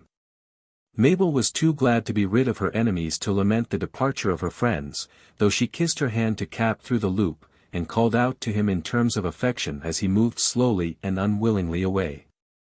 The enemy now seemed disposed to abandon all attempts on the blockhouse for the present. And June, who had ascended to a trap in the roof, whence the best view was to be obtained, reported that the whole party had assembled to eat, on a distant and sheltered part of the island, where Muir and Cap were quietly sharing in the good things which were going, as if they had no concern on their minds. This information greatly relieved Mabel, and she began to turn her thoughts again to the means of effecting her own escape, or at least of letting her father know of the danger that awaited him. The sergeant was expected to return that afternoon, and she knew that a moment gained or lost might decide his fate. 3 or 4 hours flew by. The island was again buried in a profound quiet, the day was wearing away, and yet Mabel had decided on nothing. June was in the basement, preparing their frugal meal, and Mabel herself had ascended to the roof, which was provided with a trap that allowed her to go out on the top of the building, whence she commanded the best view of surrounding objects that the island possessed. Still it was limited, and much obstructed by the tops of trees. The anxious girl did not dare to trust her person in sight, knowing well that the unrestrained passions of some savage might induce him to send a bullet through her brain. She merely kept her head out of the trap, therefore, whence, in the course of the afternoon, she made as many surveys of the different channels about the island as Anne, Sister Anne, took of the environs of the castle of Bluebeard. The sun had actually set, no intelligence had been received from the boats, and Mabel ascended to the roof to take a last look, hoping that the party would arrive in the darkness, which would at least prevent the Indians from rendering their ambuscade so fatal as it might otherwise prove, and which possibly might enable her to give some more intelligible signal, by means of fire, than it would otherwise be in her power to do. Her eye had turned carefully round the whole horizon, and she was just on the point of drawing in her person, when an object that struck her as new caught her attention. The islands lay grouped so closely, that 6 or 8 different channels or passages between them were in view. And in one of the most covered, concealed in a great measure by the bushes of the shore, lay what a second look assured her was a bark canoe. It contained a human being beyond a question. Confident that if an enemy her signal could do no harm, and if a friend, that it might do good, the eager girl waved a little flag towards the stranger, which she had prepared for her father, taking care that it should not be seen from the island. Mabel had repeated her signal 8 or 10 times in vain, and she began to despair of its being noticed, when a sign was given in return by the wave of a paddle, and the man so far discovered himself as to let her see it was Chingachgook. Here, then, at last, was a friend, one, too, who was able, and she doubted not would be willing to aid her. From that instant her courage and her spirits revived. The Mohican had seen her. Must have recognized her, as he knew that she was of the party, and no doubt, as soon as it was sufficiently dark, he would take the steps necessary to release her. That he was aware of the presence of the enemy was apparent by the great caution he observed, and she had every reliance on his prudence and address. The principal difficulty now existed with June. For Mabel had seen too much of her fidelity to her own people, relieved as it was by sympathy for herself, to believe she would consent to a hostile Indians entering the blockhouse, or indeed to her leaving it, with a view to defeat Arrowhead's plans. The half-hour which succeeded the discovery of the presence of the great serpent was the most painful of Mabel Dunham's life. She saw the means of effecting all she wished, as it might be within reach of her hand, and yet it eluded her grasp. She knew June's decision and coolness, notwithstanding all her gentleness and womanly feeling, and at last she came reluctantly to the conclusion that there was no other way of attaining her end than by deceiving her tried companion and protector. It was revolting to one so sincere and natural, so pure of heart, and so much disposed to ingenuousness as Mabel Dunham, to practice deception on a friend like June. But her own father's life was at stake, her companion would receive no positive injury, and she had feelings and interests directly touching herself which would have removed greater scruples. As soon as it was dark, Mabel's heart began to beat with increased violence, and she adopted and changed her plan of proceeding at least 12 times in a single hour. June was always the source of her greatest embarrassment. For she did not well see, first, how she was to ascertain when Chingachgook was at the door, where she doubted not he would soon appear, and, secondly, how she was to admit him, without giving the alarm to her watchful companion. Time pressed, however, for the Mohican might come and go away again, unless she was ready to receive him. It would be too hazardous to the Delaware to remain long on the island. And it became absolutely necessary to determine on some course, even at the risk of choosing one that was indiscreet. After running over various projects in her mind, therefore, Mabel came to her companion, and said, with as much calmness as she could assume, "Are you not afraid, June, now your people believe Pathfinder is in the blockhouse, that they will come and try to set it on fire? No XXIX. No burn blockhouse. Blockhouse good, got no scalp. June, we cannot know. They hid because they believed what I told them of Pathfinder's being with us. Believe fear. Fear come quick, go quick. Fear make run away. Wit make come back. Fear make warrior fool, as well as young girl. Here June laughed, as her sex is apt to laugh when anything particularly ludicrous crosses their youthful fancies. I feel uneasy, June. And wish you yourself would go up again to the roof and look out upon the island, to make certain that nothing is plotting against us. You know the signs of what your people intend to do better than I. June go, Lily wish. But very well know that Indian sleep, wait for fader. Warrior eat, drink, sleep, all time, when don't fight and go on war trail. Den never sleep, eat, drink, never feel. Warrior sleep now. God send it may be so. But go up, dear June, and look well about you. Danger may come when we least expect it. June arose, and prepared to ascend to the roof, but she paused, with her foot on the first round of the ladder. Mabel's heart beat so violently that she was fearful its throbs would be heard, and she fancied that some gleamings of her real intentions had crossed the mind of her friend. She was right in part, the Indian woman having actually stopped to consider whether there was any indiscretion in what she was about to do. At first the suspicion that Mabel intended to escape flashed across her mind. Then she rejected it, on the ground that the pale-face had no means of getting off the island, and that the blockhouse was much the most secure place she could find. The next thought was, that Mabel had detected some sign of the near approach of her father. This idea, too, lasted but an instant. For June entertained some such opinion of her companion's ability to understand symptoms of this sort, symptoms that had escaped her own sagacity, as a woman of high fashion entertains of the accomplishments of her maid. Nothing else in the same way offering, she began slowly to mount the ladder. Just as she reached the upper floor, a lucky thought suggested itself to our heroine. And, by expressing it in a hurried but natural manner, she gained a great advantage in executing her projected scheme. I will go down, she said, and listen by the door, June, while you are on the roof. And we will thus be on our guard, at the same time, above and below. Though June thought this savored of unnecessary caution, well knowing that no one could enter the building unless aided from within, nor any serious danger menaced them from the exterior without giving sufficient warning. She attributed the proposition to Mabel's ignorance and alarm.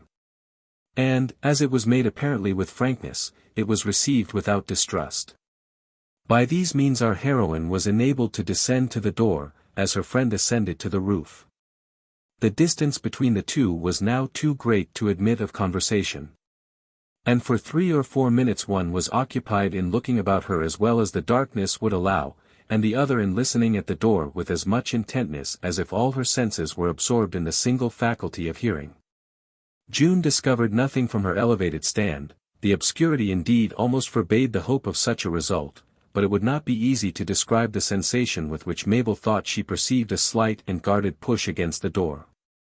Fearful that all might not be as she wished, and anxious to let Chingachgook know that she was near, she began, though in tremulous and low notes, to sing. So profound was the stillness of the moment that the sound of the unsteady warbling ascended to the roof, and in a minute June began to descend. A slight tap at the door was heard immediately after. Mabel was bewildered, for there was no time to lose.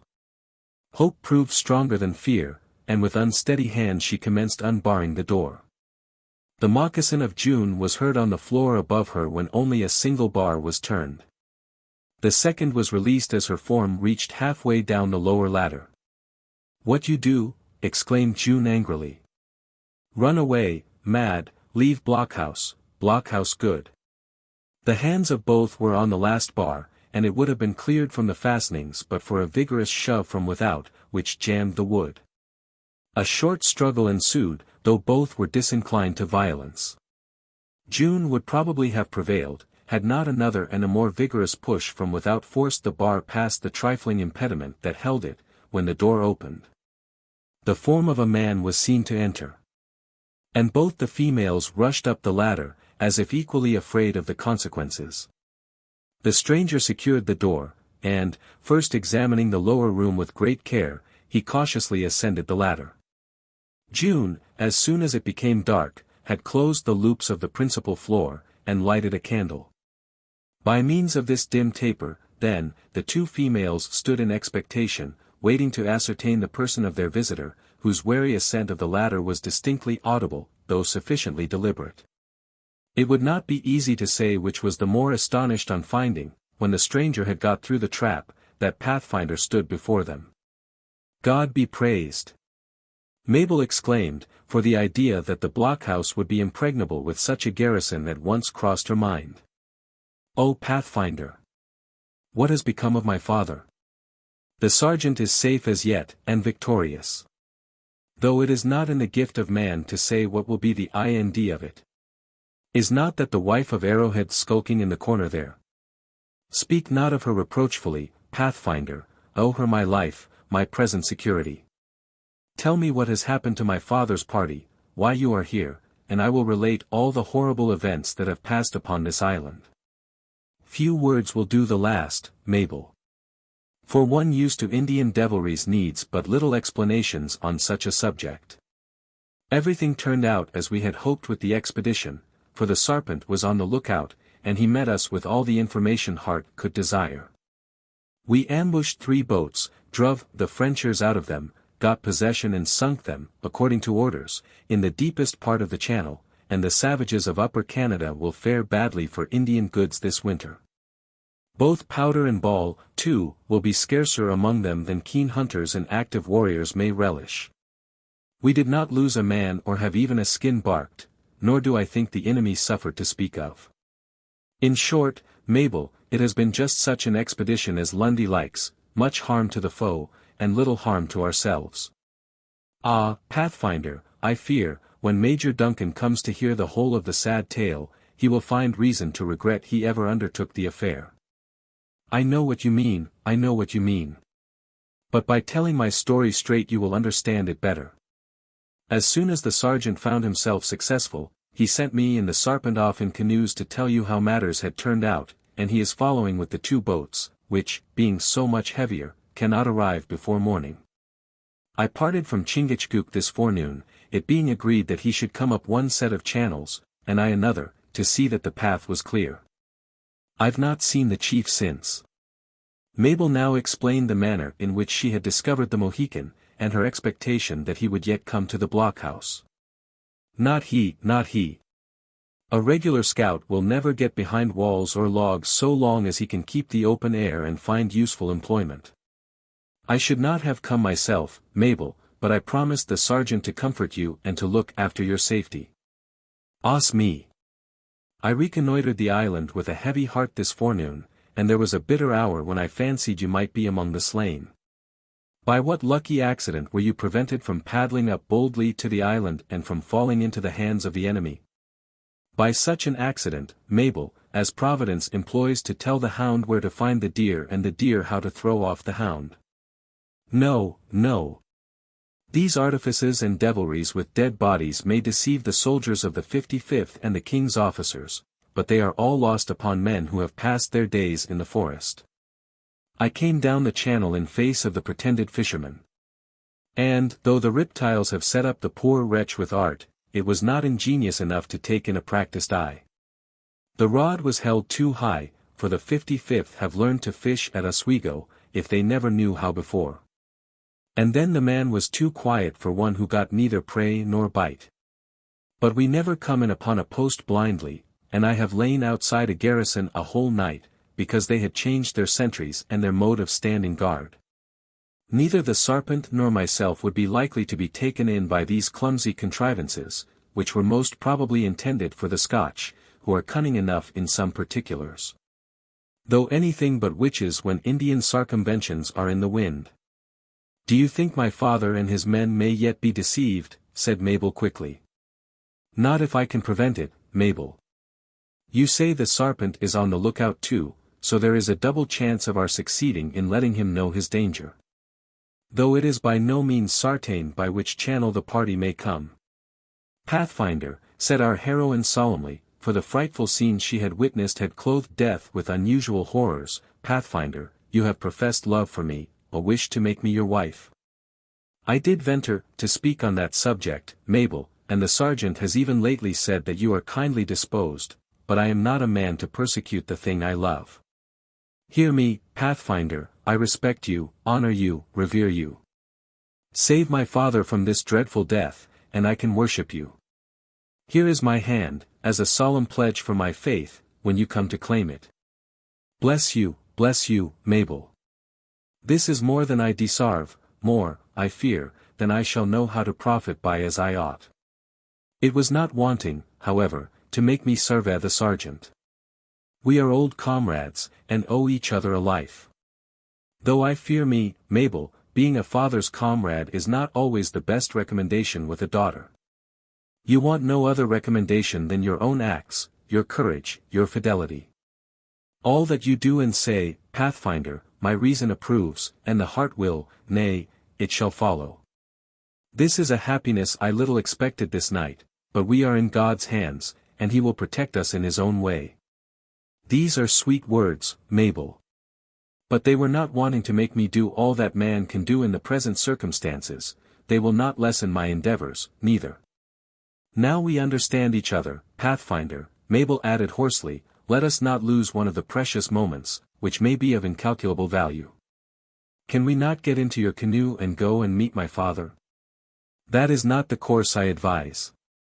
I don't know by which channel the sergeant will come, and there are 20, rely on it, the serpent will be winding his way through them all. No. My advice is to remain here. The logs of this blockhouse are still green, and it will not be easy to set them on fire, and I can make good the place, baiting a burning, AG in a tribe. The Iroquois nation cannot dislodge me from this fortress, so long as we can keep the flames off it. The sergeant is now camped on some island, and will not come in until morning. If we hold the block, we can give him timely warning, by firing rifles, for instance. And should he determine to attack the savages, as a man of his temper will be very likely to do, the possession of this building will be of great account in the affair. No. My judgment says remain, if the object be to serve the sergeant, though escape for our two selves will be no very difficult matter.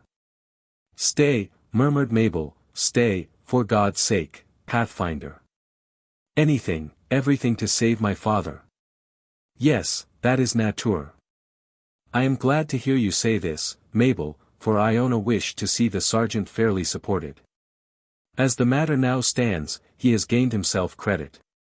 And, could he once drive off these miscreants, and make an honorable retreat, laying the huts and block in ashes, no doubt, Lundy would remember it and serve at him accordingly. Yes, Mabel, we must not only save the sergeant's life, but we must save his reputation. No blame can rest on my father on account of the surprise of this island. There's no telling. Military glory is a most uncertain thing. I've seen the Delawares routed, when they deserved more credit than at other times when they've carried the day. A man is wrong to set his head on success of any sort, and worst of all on success in war. I know little of the settlements, or of the notions that men hold in them, but up hereaway even the Indians rate a warrior's character according to his luck. The principal thing with a soldier is never to be whipped. Nor do I think mankind stops long to consider how the day was won or lost. For my part, Mabel, I make it a rule when facing the enemy to give him as good as I can send, and to try to be moderate after a defeat. Little need be said on that score, as a flogging is one of the most humbling things in nature. The parsons preach about humility in the garrison, but if humility would make Christians, the king's troops ought to be saints, for they've done little as yet this war but take lessons from the French, beginning at Fort Duquesne and ending at Tai. My father could not have suspected that the position of the island was known to the enemy, resumed Mabel, whose thoughts were running on the probable effect of the recent events on the sergeant. That is true. Nor do I well see how the Frenchers found it out. The spot is well chosen, and it is not an easy matter, even for one who has traveled the road to and from it, to find it again. There has been treachery, I fear. Yes, there must have been treachery. Oh, Pathfinder! Can this be? Nothing is easier, Mabel, for treachery comes as natural to some men as eating. Now when I find a man all fair words I look close to his deeds. For when the heart is right and really intends to do good, it is generally satisfied to let the conduct speak instead of the tongue. Jasper Western is not one of these, said Mabel impetuously. No youth can be more sincere in his manner, or less apt to make the tongue act for the head. Jasper Western. Tongue and heart are both right with that lad, depend on it, Mabel. And the notion taken up by Lundy, and the quartermaster, and the sergeant, and your uncle too, is as wrong as it would be to think that the sun shone by night and the stars shone by day. No, no. I'll answer for O'Dowd's honesty with my own scalp, or, at need, with my own rifle. Bless you, Pathfinder! Exclaimed Mabel, extending her own hand and pressing the iron fingers of her companion, under a state of feeling that far surpassed her own consciousness of its strength. You are all that is generous, all that is noble. God will reward you for it. Ah, Mabel, I fear me, if this be true, I should not covet such a wife as yourself, but would leave you to be sued for by some gentleman of the garrison, as your desarts require. We will not talk of this any more tonight, Mabel answered in a voice so smothered as to seem nearly choked. We must think less of ourselves just now, Pathfinder, and more of our friends. But I rejoice from my soul that you believe Jasper innocent. Now let us talk of other things, ought we not to release June? I've been thinking about the woman. For it will not be safe to shut our eyes and leave hers open, on this side of the blockhouse door. If we put her in the upper room, and take away the ladder, she'll be a prisoner at least. I cannot treat one thus who has saved my life. It would be better to let her depart, for I think she is too much my friend to do anything to harm me. You do not know the race, Mabel, you do not know the race. It's true she's not a full-blooded Mingo, but she consorts with the vagabonds, and must have learned some of their tricks. What is that? It sounds like oars, some boat is passing through the channel. Pathfinder closed the trap that led to the lower room, to prevent June from escaping, extinguished the candle, and went hastily to a loop, Mabel looking over his shoulder in breathless curiosity. These several movements consumed a minute or two. And by the time the eye of the scout had got a dim view of things without, 2 boats had swept past and shot up to the shore, at a spot some 50 yards beyond the block, where there was a regular landing. The obscurity prevented more from being seen, and Pathfinder whispered to Mabel that the newcomers were as likely to be foes as friends, for he did not think her father could possibly have arrived so soon. A number of men were now seen to quit the boats, and then followed 3 hearty English cheers, leaving no further doubts of the character of the party. Pathfinder sprang to the trap, raised it, glided down the ladder, and began to unbar the door, with an earnestness that proved how critical he deemed the moment. Mabel had followed, but she rather impeded than aided his exertions, and but a single bar was turned when a heavy discharge of rifles was heard. They were still standing in breathless suspense, as the war-whoop rang in all the surrounding thickets. The door now opened, and both Pathfinder and Mabel rushed into the open air. All human sounds had ceased. After listening half a minute, however, Pathfinder thought he heard a few stifled groans near the boats. But the wind blew so fresh, and the rustling of the leaves mingled so much with the murmurs of the passing air, that he was far from certain. But Mabel was borne away by her feelings, and she rushed by him, taking the way towards the boats.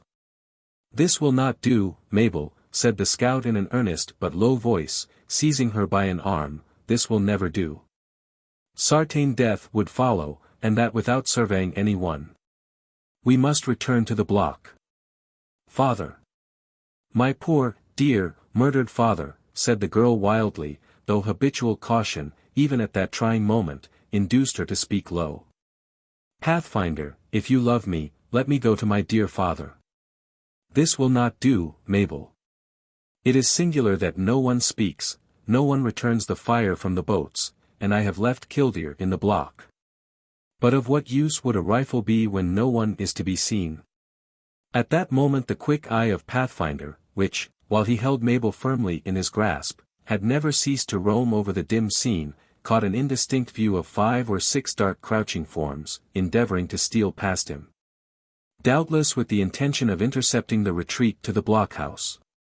Catching up Mabel, and putting her under an arm, as if she were an infant, the sinewy frame of the woodsman was exerted to the utmost, and he succeeded in entering the building. The tramp of his pursuers seemed immediately at his heels. Dropping his burden, he turned, closed the door, and had fastened one bar, as a rush against the solid mass threatened to force it from the hinges. To secure the other bars was the work of an instant. Mabel now ascended to the first floor, while Pathfinder remained as a sentinel below. Our heroine was in that state in which the body exerts itself, apparently without the control of the mind. She relighted the candle mechanically, as her companion had desired, and returned with it below, where he was waiting her reappearance. No sooner was Pathfinder in possession of the light than he examined the place carefully, to make certain no one was concealed in the fortress, ascending to each floor in succession, after assuring himself that he left no enemy in his rear. The result was the conviction that the blockhouse now contained no one but Mabel and himself, June having escaped. When perfectly convinced on this material point, Pathfinder rejoined our heroine in the principal apartment, setting down the light and examining the priming of Killdeer before he seated himself. "Our worst fears are realized," said Mabel, to whom the hurry and excitement of the last 5 minutes appeared to contain the emotions of a life. "My beloved father and all his party are slain or captured. We don't know that, morning will tell us all. I do not think the affair so settled as that, or we should hear the vagabond Mingos yelling out their triumph around the blockhouse. Of one thing we may be certain. If the enemy has really got the better, he will not be long in calling upon us to surrender. The squaw will let him into the secret of our situation. And, as they well know, the place cannot be fired by daylight, so long as Killdeer continues to deserve his reputation, you may depend on it that they will not be backward in making their attempt while darkness helps them. Surely I hear a groan. 'Tis fancy, Mabel, when the mind gets to be skeery, especially a woman's mind, she often concates things that have no reality. I've known them that imagined there was truth in dreams. Nay, I am not deceived. There is surely one below, and in pain." Pathfinder was compelled to own that the quick senses of Mabel had not deceived her. He cautioned her, however, to repress her feelings.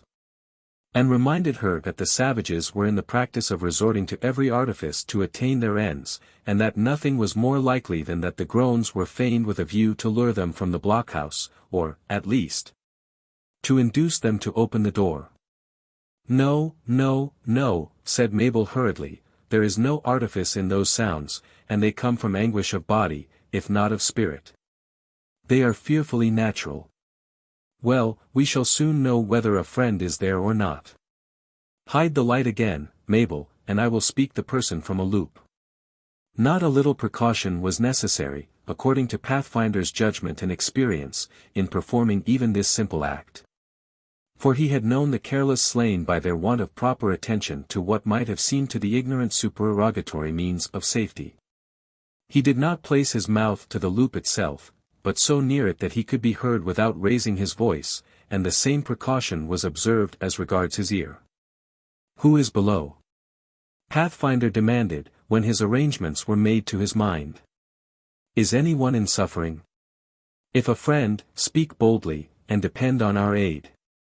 "Pathfinder," answered a voice that both Mabel and the person addressed at once knew to be the sergeant's. "Pathfinder, in the name of God, tell me what has become of my daughter." "Father, I am here, unhurt, safe. And oh that I could think the same of you." The ejaculation of thanksgiving that followed was distinctly audible to the two, but it was clearly mingled with a groan of pain. "My worst forebodings are realized," said Mabel with a sort of desperate calmness. "Pathfinder, my father must be brought within the block, though we hazard everything to do it. This is nature, and it is the law of God. But, Mabel, be calm, and endeavor to be cool. All that can be effected for the sergeant by human invention shall be done. I only ask you to be cool." I am, Pathfinder." Never in my life was I more calm, more collected, than at this moment. But remember how perilous may be every instant. For heaven's sake, what we do, let us do without delay. Pathfinder was struck with the firmness of Mabel's tones, and perhaps he was a little deceived by the forced tranquility and self-possession she had assumed.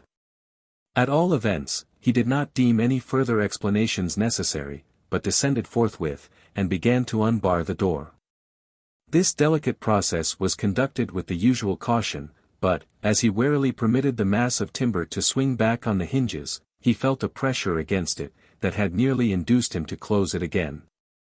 But, catching a glimpse of the cause through the crack, the door was permitted to swing back, when the body of Sergeant Dunham, which was propped against it, fell partly within the block. To draw in the legs and secure the fastenings occupied the Pathfinder but a moment. Then there existed no obstacle to their giving their undivided care to the wounded man. Mabel, in this trying scene, conducted herself with the sort of unnatural energy that her sex, when aroused, is apt to manifest. She got the light, administered water to the parched lips of her father, and assisted Pathfinder in forming a bed of straw for his body and a pillow of clothes for his head. All this was done earnestly, and almost without speaking. Nor did Mabel shed a tear, until she heard the blessings of her father murmured on her head for this tenderness and care. All this time Mabel had merely conjectured the condition of her parent. Pathfinder, however, had shown greater attention to the physical danger of the sergeant. He had ascertained that a rifle ball had passed through the body of the wounded man. And he was sufficiently familiar with injuries of this nature to be certain that the chances of his surviving the hurt were very trifling, if any. Chapter 24. Then drink my tears, while yet they fall. Would that my bosom's blood were balm. And, well thou knowest, I'd shed it all, to give thy brow 1 minute's calm. More. The eyes of Sergeant Dunham had not ceased to follow the form of his beautiful daughter from the moment that the light appeared. He next examined the door of the block, to ascertain its security. For he was left on the ground below, there being no available means of raising him to the upper floor. Then he sought the face of Mabel. For as life wanes fast the affections resume their force, and we begin to value that most which we feel we are about to lose forever. God be praised, my child. You, at least, have escaped their murderous rifles, he said. For he spoke with strength, and seemingly with no additional pain. Give me the history of this sad business, Pathfinder. Os me, Sergeant. It has been sad, as you say. That there has been treachery, and the position of the island has been betrayed, is now as certain, in my judgment, as that we still hold the block. But Major Duncan was right, interrupted Dunham, laying a hand on the other's arm. Not in the sense you mean, Sergeant, no, not in that point of view, never. At least, not in my opinion. I know that nature is weak, human nature, I mean, and that we should none of us vaunt of our gifts, whether red or white. But I do not think a truer-hearted lad lives on the lines than Jasper Western. Bless you. Bless you for that, Pathfinder. Burst forth from Mabel's very soul, while a flood of tears gave vent to emotions that were so varied while they were so violent. Oh, bless you, Pathfinder, bless you. The brave should never desert the brave, the honest should sustain the honest. The father's eyes were fastened anxiously on the face of his daughter, until the latter hid her countenance in her apron to conceal her tears, and then they turned with inquiry to the hard features of the guide. The latter merely wore their usual expression of frankness, sincerity, and uprightness, and the sergeant motioned to him to proceed. You know the spot where the serpent and I left you, Sergeant, Pathfinder resumed. And I need say nothing of all that happened afore. It is now too late to regret what is gone and past, but I do think if I had stayed with the boats this would not have come to pass. Other men may be as good guides, I make no doubt they are. But then nature bestows its gifts, and some must be better than other some. I dare say poor Gilbert, who took my place, has suffered for his mistake. He fell at my elbow, the sergeant answered in a low melancholy tone. We have, indeed, all suffered for our mistakes. No, no, Sergeant, I meant no condemnation on you, for men were never better commanded than yourn, in this very expedition. I never beheld a prettier flanking. And the way in which you carried your own boat up Aegean their howitzer might have teached Lundy himself a lesson. The eyes of the sergeant brightened, and his face even wore an expression of military triumph, though it was of a degree that suited the humble sphere in which he had been an actor. "'Twas not badly done, my friend," said he. "And we carried their log breastwork by storm.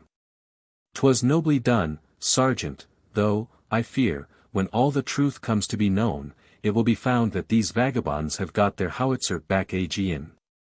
Well, well, put a stout heart upon it, and try to forget all that is disagreeable, and to remember only the pleasant part of the matter. That is your truest philosophy, aye, and truest religion too. If the enemy has got the howitzer Aegean, they've only got what belonged to them afore, and what we couldn't help. They haven't got the blockhouse yet, nor are they likely to get it, unless they fire it in the dark. Well, Sergeant, the Sarpent and I separated about 10 miles down the river, for we thought it wisest not to come upon even a friendly camp without the usual caution. What has become of Chingachgook I cannot say. Though Mabel tells me he is not far off, and I make no question the noble-hearted Delaware is doing his duty, although he is not now visible to our eyes. Mark my word, Sergeant, before this matter is over we shall hear of him at some critical time and that in a discreet and creditable manner. Ah, the Sarpent is indeed a wise and virtuous chief. And any white man might covet his gifts, though his rifle is not quite as sure as Killdeer, it must be owned. Well, as I came near the island I missed the smoke, and that put me on my guard. For I knew that the men of the 55th were not cunning enough to conceal that sign, notwithstanding all that has been told them of its danger. This made me more careful, until I came in sight of this mock fisherman, as I've just told Mabel. And then the whole of their infernal arts was as plain before me as if I saw it on a map. I need not tell you, Sergeant, that my first thoughts were of Mabel. And that, finding she was in the block, I came here, in order to live or die in her company." The father turned a gratified look upon his child. And Mabel felt a sinking of the heart that at such a moment she could not have thought possible, when she wished to believe all her concern centered in the situation of her parent. As the latter held out his hand, she took it in her own and kissed it. Then, kneeling at his side, she wept as if her heart would break. "Mabel," said he steadily, "the will of God must be done. It is useless to attempt deceiving either you or myself. My time has come, and it is a consolation to me to die like a soldier. Lundy will do me justice, for our good friend Pathfinder will tell him what has been done, and how all came to pass. You do not forget our last conversation." "Nay, father, my time has probably come too," exclaimed Mabel, who felt just then as if it would be a relief to die. "I cannot hope to escape. And Pathfinder would do well to leave us, and return to the garrison with the sad news while he can." "Mabel Dunham," said Pathfinder reproachfully, though he took her hand with kindness, "I have not deserved this. I know I am wild, and uncouth, and ungainly." "Pathfinder." "Well, well, we'll forget it. You did not mean it, you could not think it. It is useless now to talk of escaping, for the sergeant cannot be moved. And the blockhouse must be defended, cost what it will. Maybe Lundy will get the tidings of our disaster, and send a party to raise the siege." "Pathfinder, Mabel," said the sergeant, who had been writhing with pain until the cold sweat stood on his forehead, "come both to my side. You understand each other, I hope." "Father, say nothing of that, it is all as you wish." "Thank God. Give me your hand, Mabel. Here, Pathfinder, take it. I can do no more than give you the girl in this way. I know you will make her a kind husband. Do not wait on account of my death. But there will be a chaplain in the fort before the season closes, and let him marry you at once.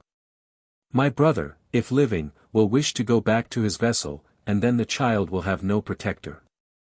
Mabel, your husband will have been my friend, and that will be some consolation to you, I hope.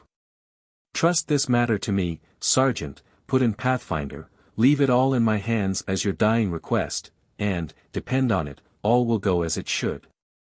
I do put all confidence in you, my trusty friend, and empower you to act as I could act myself in every particular. Mabel, child, hand me the water, you will never repent this night. Bless you, my daughter. God bless, and have you in his holy keeping." This tenderness was inexpressibly touching to one of Mabel's feelings. And she felt at that moment as if her future union with Pathfinder had received a solemnization that no ceremony of the Church could render more holy. Still, a weight, as that of a mountain, lay upon her heart, and she thought it would be happiness to die. Then followed a short pause, when the sergeant, in broken sentences, briefly related what had passed since he parted with Pathfinder and the Delaware. The wind had come more favorable. And, instead of encamping on an island agreeably to the original intention, he had determined to continue, and reach the station that night. Their approach would have been unseen, and a portion of the calamity avoided, he thought, had they not grounded on the point of a neighboring island, where, no doubt, the noise made by the men in getting off the boat gave notice of their approach, and enabled the enemy to be in readiness to receive them. They had landed without the slightest suspicion of danger, though surprised at not finding a sentinel, and had actually left their arms in the boat, with the intention of first securing their knapsacks and provisions. The fire had been so close, that, notwithstanding the obscurity, it was very deadly. Every man had fallen, though 2 or 3 subsequently arose and disappeared. 4 or 5 of the soldiers had been killed, or so nearly so as to survive but a few minutes, though, for some unknown reason, the enemy did not make the usual rush for the scalps. Sergeant Dunham fell with the others. And he had heard the voice of Mabel, as she rushed from the blockhouse. This frantic appeal aroused all his parental feelings, and had enabled him to crawl as far as the door of the building, where he had raised himself against the logs in the manner already mentioned. After this simple explanation was made, the sergeant was so weak as to need repose, and his companions, while they ministered to his wants, suffered some time to pass in silence. Pathfinder took the occasion to reconnoiter from the loops and the roof, and he examined the condition of the rifles, of which there were a dozen kept in the building, the soldiers having used their regimental muskets in the expedition. But Mabel never left her father's side for an instant, and when, by his breathing, she fancied he slept, she bent her knees and prayed. The half-hour that succeeded was awfully solemn and still. The moccasin of Pathfinder was barely heard overhead, and occasionally the sound of the breech of a rifle fell upon the floor, for he was busied in examining the pieces, with a view to ascertain the state of their charges and their primings. Beyond this, nothing was so loud as the breathing of the wounded man. Mabel's heart yearned to be in communication with the father she was so soon to lose, and yet she would not disturb his apparent repose. But Dunham slept not. He was in that state when the world suddenly loses its attractions, its illusions, and its power, and the unknown future fills the mind with its conjectures, its revelations, and its immensity. He had been a moral man for one of his mode of life, but he had thought little of this all-important moment. Had the din of battle been ringing in his ears, his martial ardor might have endured to the end. But there, in the silence of that nearly untenanted blockhouse, with no sound to enliven him, no appeal to keep alive factitious sentiment, no hope of victory to impel, things began to appear in their true colors. And this state of being to be estimated at its just value. He would have given treasures for religious consolation, and yet he knew not where to turn to seek it. He thought of Pathfinder, but he distrusted his knowledge. He thought of Mabel, but for the parent to appeal to the child for such succor appeared like reversing the order of nature. Then it was that he felt the full responsibility of the parental character, and had some clear glimpse of the manner in which he himself had discharged the trust towards an orphan child.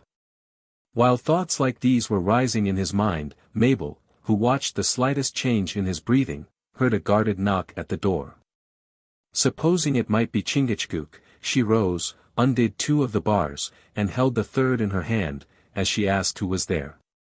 The answer was in her uncle's voice, and he implored her to give him instant admission. Without an instant of hesitation, she turned the bar, and Cap entered. He had barely passed the opening, when Mabel closed the door again, and secured it as before, for practice had rendered her expert in this portion of her duties. The sturdy seaman, when he had made sure of the state of his brother-in-law, and that Mabel, as well as himself, was safe, was softened nearly to tears. His own appearance he explained by saying that he had been carelessly guarded. Under the impression that he and the quartermaster were sleeping under the fumes of liquor with which they had been plied with a view to keep them quiet in the expected engagement. Muir had been left asleep, or seeming to sleep. But Cap had run into the bushes on the alarm of the attack, and having found Pathfinder's canoe, had only succeeded, at that moment, in getting to the blockhouse, whither he had come with the kind intent of escaping with his niece by water. It is scarcely necessary to say that he changed his plan when he ascertained the state of the sergeant, and the apparent security of his present quarters. "If the worst comes to the worst, Master Pathfinder," said he, "we must strike, and that will entitle us to receive quarter. We owe it to our manhood to hold out a reasonable time, and to ourselves to haul down the ensign in season to make saving conditions. I wished Master Muir to do the same thing when we were captured by these chaps you call vagabonds, and rightly are they named, for viler vagabonds do not walk the earth." "You found out their characters?" interrupted Pathfinder, who was always as ready to chime in with abuse of the Mingos as with the praises of his friends. "Now, had you fallen into the hands of the Delawares, you would have learned the difference. Well, to me they seem much of a muchness, blackguards fore and aft, always excepting our friend the Serpent, who is a gentleman for an Indian. But, when these savages made the assault on us, killing Corporal Nab and his men as if they had been so many rabbits, Lieutenant Muir and myself took refuge in one of the holes of this here island, of which there are so many among the rocks. And there we remained stowed away like 2 leaguers in a ship's hold, until we gave out for want of grub. A man may say that grub is the foundation of human nature. I desired the quartermaster to make terms, for we could have defended ourselves for an hour or 2 in the place, bad as it was. But he declined, on the ground that the knaves wouldn't keep faith if any of them were hurt, and so there was no use in asking them to. I consented to strike, on 2 principles. 1, that we might be said to have struck already, for running below is generally thought to be giving up the ship, and the other, that we had an enemy in our stomachs that was more formidable in his attacks than the enemy on deck. Hunger is a blee circumstance, as any man who has lived on it 48 hours will acknowledge. "Uncle," said Mabel in a mournful voice and with an expostulatory manner, "my poor father is sadly, sadly hurt." "True, Magnet, true. I will sit by him, and do my best at consolation. Are the bars well fastened, girl? For on such an occasion the mind should be tranquil and undisturbed. We are safe, I believe, from all but this heavy blow of Providence. Well, then, Magnet, do you go up to the floor above and try to compose yourself, while Pathfinder runs aloft and takes a lookout from the crosstrees. Your father may wish to say something to me in private, and it may be well to leave us alone. These are solemn scenes, and inexperienced people, like myself, do not always wish what they say to be overheard." Although the idea of her uncle's affording religious consolation by the side of a deathbed certainly never obtruded itself on the imagination of Mabel, she thought there might be a propriety in the request with which she was unacquainted. And she complied accordingly. Pathfinder had already ascended to the roof to make his survey, and the brothers-in-law were left alone. Cap took a seat by the side of the sergeant, and bethought him seriously of the grave duty he had before him. A silence of several minutes succeeded, during which brief space the mariner was digesting the substance of his intended discourse. "I must say, Sergeant Dunham," Cap at length commenced in his peculiar manner, "that there has been mismanagement somewhere in this unhappy expedition. And, the present being an occasion when truth ought to be spoken, and nothing but the truth, I feel it my duty to say as much in plain language. In short, Sergeant, on this point there cannot well be 2 opinions. For, seaman as I am, and no soldier, I can see several errors myself, that it needs no great education to detect." "What would you have, Brother Cap?" returned the other in a feeble voice, what is done is done. And it is now too late to remedy it. Very true, Brother Dunham, but not to repent of it. The good book tells us it is never too late to repent, and I've always heard that this is the precious moment. If you've anything on your mind, Sergeant, hoist it out freely, for, you know, you trust it to a friend. You were my own sister's husband, and poor little Magnet is my own sister's daughter. And, living or dead, I shall always look upon you as a brother. It's 1,000 pities that you didn't lie off and on with the boats, and send a canoe ahead to reconnoiter. In which case your command would have been saved, and this disaster would not have befallen us all. Well, Sergeant, we are all mortal, that is some consolation, I make no doubt, and if you go before a little, why, we must follow. Yes, that must give you consolation.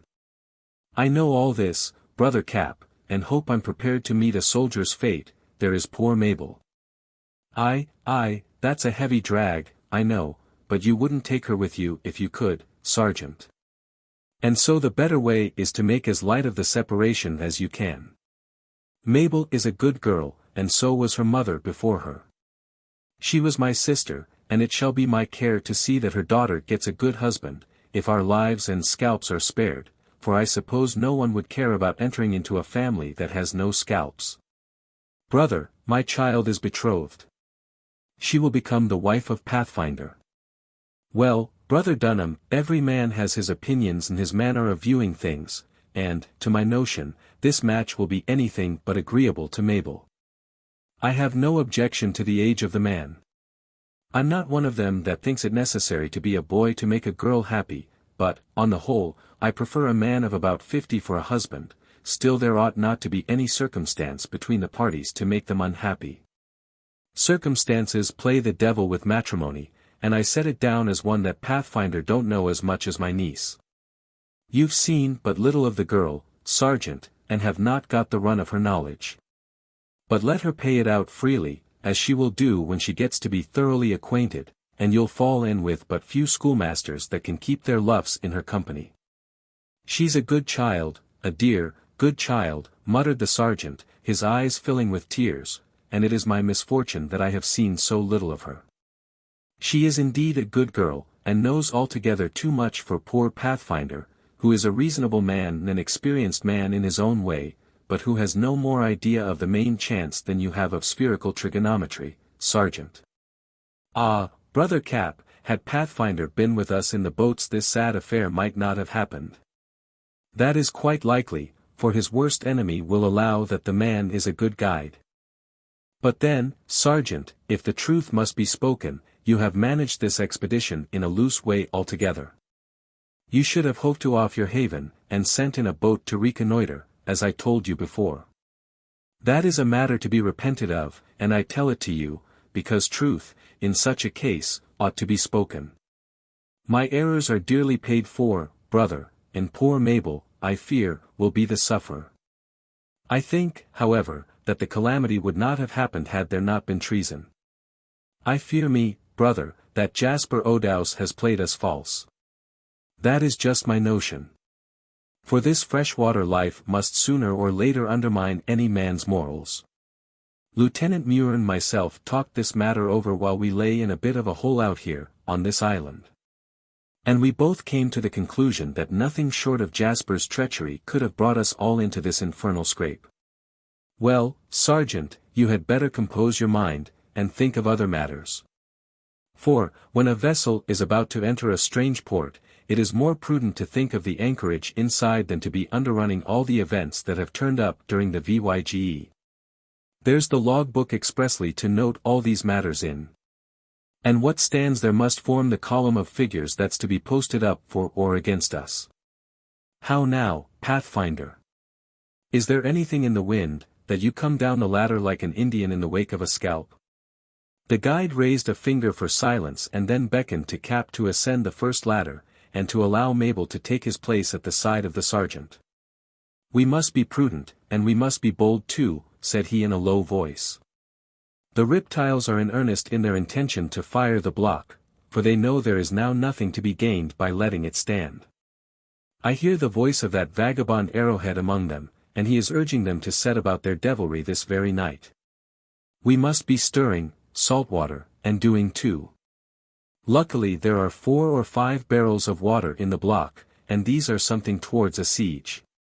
My reckoning is wrong, too, or we shall yet reap some advantage from that honest fellow's, the Sarpent, being at liberty. Cap did not wait for a second invitation, but, stealing away, he was soon in the upper room with Pathfinder, while Mabel took his post at the side of her father's humble bed. Pathfinder had opened a loop, having so far concealed the light that it would not expose him to a treacherous shot, and, expecting a summons, he stood with his face near the hole, ready to answer. The stillness that succeeded was at length broken by the voice of Muir. "Master Pathfinder," called out the Scotchman, "a friend summons you to a parley. Come freely to one of the loops. For you've nothing to fear so long as you are in converse with an officer of the 55th. What is your will, quartermaster? What is your will? I know the 55th, and believe it to be a brave regiment. Though I rather incline to the 60th as my favorite, and to the Delawares more than to either, but what would you have, quartermaster? It must be a pressing errand that brings you under the loops of a blockhouse at this hour of the night, with the certainty of Killdeer being inside of it. Oh, you'll no harm a friend, Pathfinder, I'm certain, and that's my security. You're a man of judgment, and have gained too great a name on this frontier for bravery to feel the necessity of foolhardiness to obtain a character. You'll very well understand, my good friend, there is as much credit to be gained by submitting gracefully, when resistance becomes impossible, as by obstinately holding out contrary to the rules of war. The enemy is too strong for us, my brave comrade, and I come to counsel you to give up the block, on condition of being treated as a prisoner of war. I thank you for this advice, quartermaster, which is the more acceptable as it costs nothing. But I do not think it belongs to my gifts to yield a place like this while food and water last. Well, I'd be the last, Pathfinder, to recommend anything against so brave a resolution, did I see the means of maintaining it. But ye'll remember that Master Cap has fallen. Not he, roared the individual in question through another loop. And so far from that, Lieutenant, he has risen to the height of this here fortification, and has no mind to put his head of hair into the hands of such barbers again, so long as he can help it. I look upon this blockhouse as a circumstance, and have no mind to throw it away. If that is a living voice, returned Muir, I am glad to hear it, for we all thought the man had fallen in the late fearful confusion. But, Master Pathfinder, although ye're enjoying the society of our friend Cap, and a great pleasure do I know it to be, by the experience of 2 days and a night passed in a hole in the earth, we've lost that of Sergeant Dunham, who has fallen. With all the brave men he led in the late expedition. Lundy would have it so, though it would have been more discreet and becoming to send a commissioned officer in command. Dunham was a brave man, notwithstanding, and shall have justice done his memory. In short, we have all acted for the best, and that is as much as could be said in favor of Prince Eugene, the Duke of Marlborough, or the great Earl of Stair himself. You're wrong again, quartermaster, you're wrong again, answered Pathfinder, resorting to a ruse to magnify his force. The sergeant is safe in the block too, where one might say the whole family is collected. Well, I rejoice to hear it, for we had certainly counted the sergeant among the slain. If pretty Mabel is in the block still, let her not delay an instant, for heaven's sake, in quitting it, for the enemy is about to put it to the trial by fire. Ye know the potency of that dread element, and will be acting more like the discreet and experienced warrior ye're universally allowed to be, in yielding a place you cannot defend, than in drawing down ruin on yourself and companions. I know the potency of fire, as you call it, quartermaster, and am not to be told, at this late hour, that it can be used for something else besides cooking a dinner. But I make no doubt you've heard of the potency of Killdeer, and the man who attempts to lay a pile of brush against these logs will get a taste of his power. As for arrows, it is not in their gift to set this building on fire, for we've no shingles on our roof, but good solid logs and green bark, and plenty of water besides. The roof is so flat, too, as you know yourself, quartermaster, that we can walk on it, and so no danger on that score while water lasts. I'm peaceable enough if let alone. But he who endeavours to burn this block over my head will find the fire squenched in his own blood. This is idle and romantic talk, Pathfinder, and ye'll no maintain it yourself when ye come to meditate on the realities. I hope ye'll no gainsay the loyalty or the courage of the 55th, and I feel convinced that a council of war would decide on the propriety of a surrender forthwith. Na, Pathfinder, foolhardiness is na mair like the bravery o' Wallace or Bruce than Albany on the Hudson is like the old town of Edinburgh. As each of us seems to have made up his mind, quartermaster, more words are useless. If the reptiles near you are disposed to set about their hellish job, let them begin at once. They can burn wood, and I'll burn powder. If I were an Indian at the stake, I suppose I could brag as well as the rest of them. But, my gifts and nature being both white, my turn is rather for doing than talking. You've said quite enough, considering you carry the king's commission, and should we all be consumed, none of us will bear you any malice. Pathfinder, ye'll no be exposing Mabel, pretty Mabel Dunham, to a calamity. Mabel Dunham is by the side of her wounded father, and God will care for the safety of a pious child. Not a hair of her head shall fall, while my arm and sight remain true, and though you may trust the Mingos, Master Muir, I put no faith in them. You've a knavish Tuscarora in your company there, who has art and malice enough to spoil the character of any tribe with which he consorts, though he found the Mingos ready ruin to his hands, I fear. But enough said. Now let each party go to the use of his means and his gifts. Throughout this dialogue Pathfinder had kept his body covered, lest a treacherous shot should be aimed at the loop. And he now directed Cap to ascend to the roof in order to be in readiness to meet the first assault. Although the latter used sufficient diligence, he found no less than 10 blazing arrows sticking to the bark, while the air was filled with the yells and whoops of the enemy. A rapid discharge of rifles followed, and the bullets came pattering against the logs, in a way to show that the struggle had indeed seriously commenced.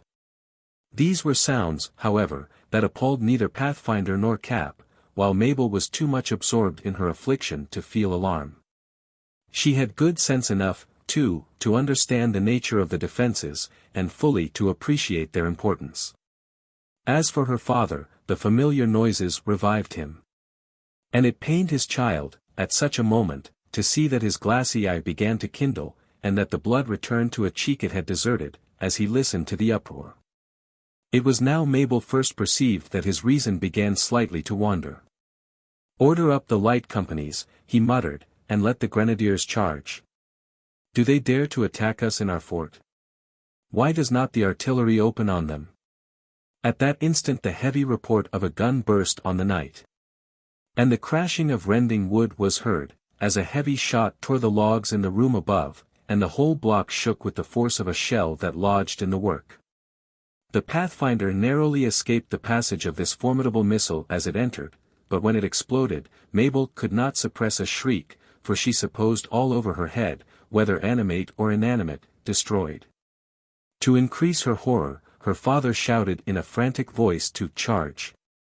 "Mabel," said Pathfinder, with his head at the trap, "this is true Mingo work, more noise than injury. The vagabonds have got the howitzer we took from the French, and have discharged it in the block, but fortunately they have fired off the only shell we had, and there is an ind of its use for the present. There is some confusion among the stores up in this loft, but no one is hurt. Your uncle is still on the roof, and, as for myself, I've run the gauntlet of too many rifles to be skeery about such a thing as a howitzer, and that in Indian hands." Mabel murmured her thanks, and tried to give all her attention to her father, whose efforts to rise were only counteracted by his debility. During the fearful minutes that succeeded, she was so much occupied with the care of the invalid that she scarcely heeded the clamor that reigned around her. Indeed, the uproar was so great, that, had not her thoughts been otherwise employed, confusion of faculties rather than alarm would probably have been the consequence. Cap preserved his coolness admirably. He had a profound and increasing respect for the power of the savages, and even for the majesty of fresh water, it is true. But his apprehensions of the former proceeded more from his dread of being scalped and tortured than from any unmanly fear of death. And, as he was now on the deck of a house, if not on the deck of a ship, and knew that there was little danger of boarders, he moved about with a fearlessness and a rash exposure of his person that Pathfinder, had he been aware of the fact, would have been the first to condemn. Instead of keeping his body covered, agreeably to the usages of Indian warfare, he was seen on every part of the roof, dashing the water right and left. With the apparent steadiness and unconcern he would have manifested had he been a sail trimmer exercising his art in a battle afloat. His appearance was one of the causes of the extraordinary clamor among the assailants, who, unused to see their enemies so reckless, opened upon him with their tongues, like a pack that has the fox in view. Still he appeared to possess a charmed life, for, though the bullets whistled around him on every side, and his clothes were several times torn, nothing cut his skin. When the shell passed through the logs below, the old sailor dropped his bucket, waved his hat, and gave 3 cheers, in which heroic act he was employed as the dangerous missile exploded. This characteristic feat probably saved his life. For from that instant the Indians ceased to fire at him, and even to shoot their flaming arrows at the block, having taken up the notion simultaneously, and by common consent, that the saltwater was mad. And it was a singular effect of their magnanimity never to lift a hand against those whom they imagined devoid of reason. The conduct of Pathfinder was very different. Everything he did was regulated by the most exact calculation, the result of long experience and habitual thoughtfulness. His person was kept carefully out of a line with the loops, and the spot that he selected for his lookout was one quite removed from danger. This celebrated guide had often been known to lead forlorn hopes. He had once stood at the stake, suffering under the cruelties and taunts of savage ingenuity and savage ferocity without quailing. And legends of his exploits, coolness, and daring were to be heard all along that extensive frontier, or wherever men dwelt and men contended. But on this occasion, one who did not know his history and character might have thought his exceeding care and studied attention to self-preservation proceeded from an unworthy motive. But such a judge would not have understood his subject.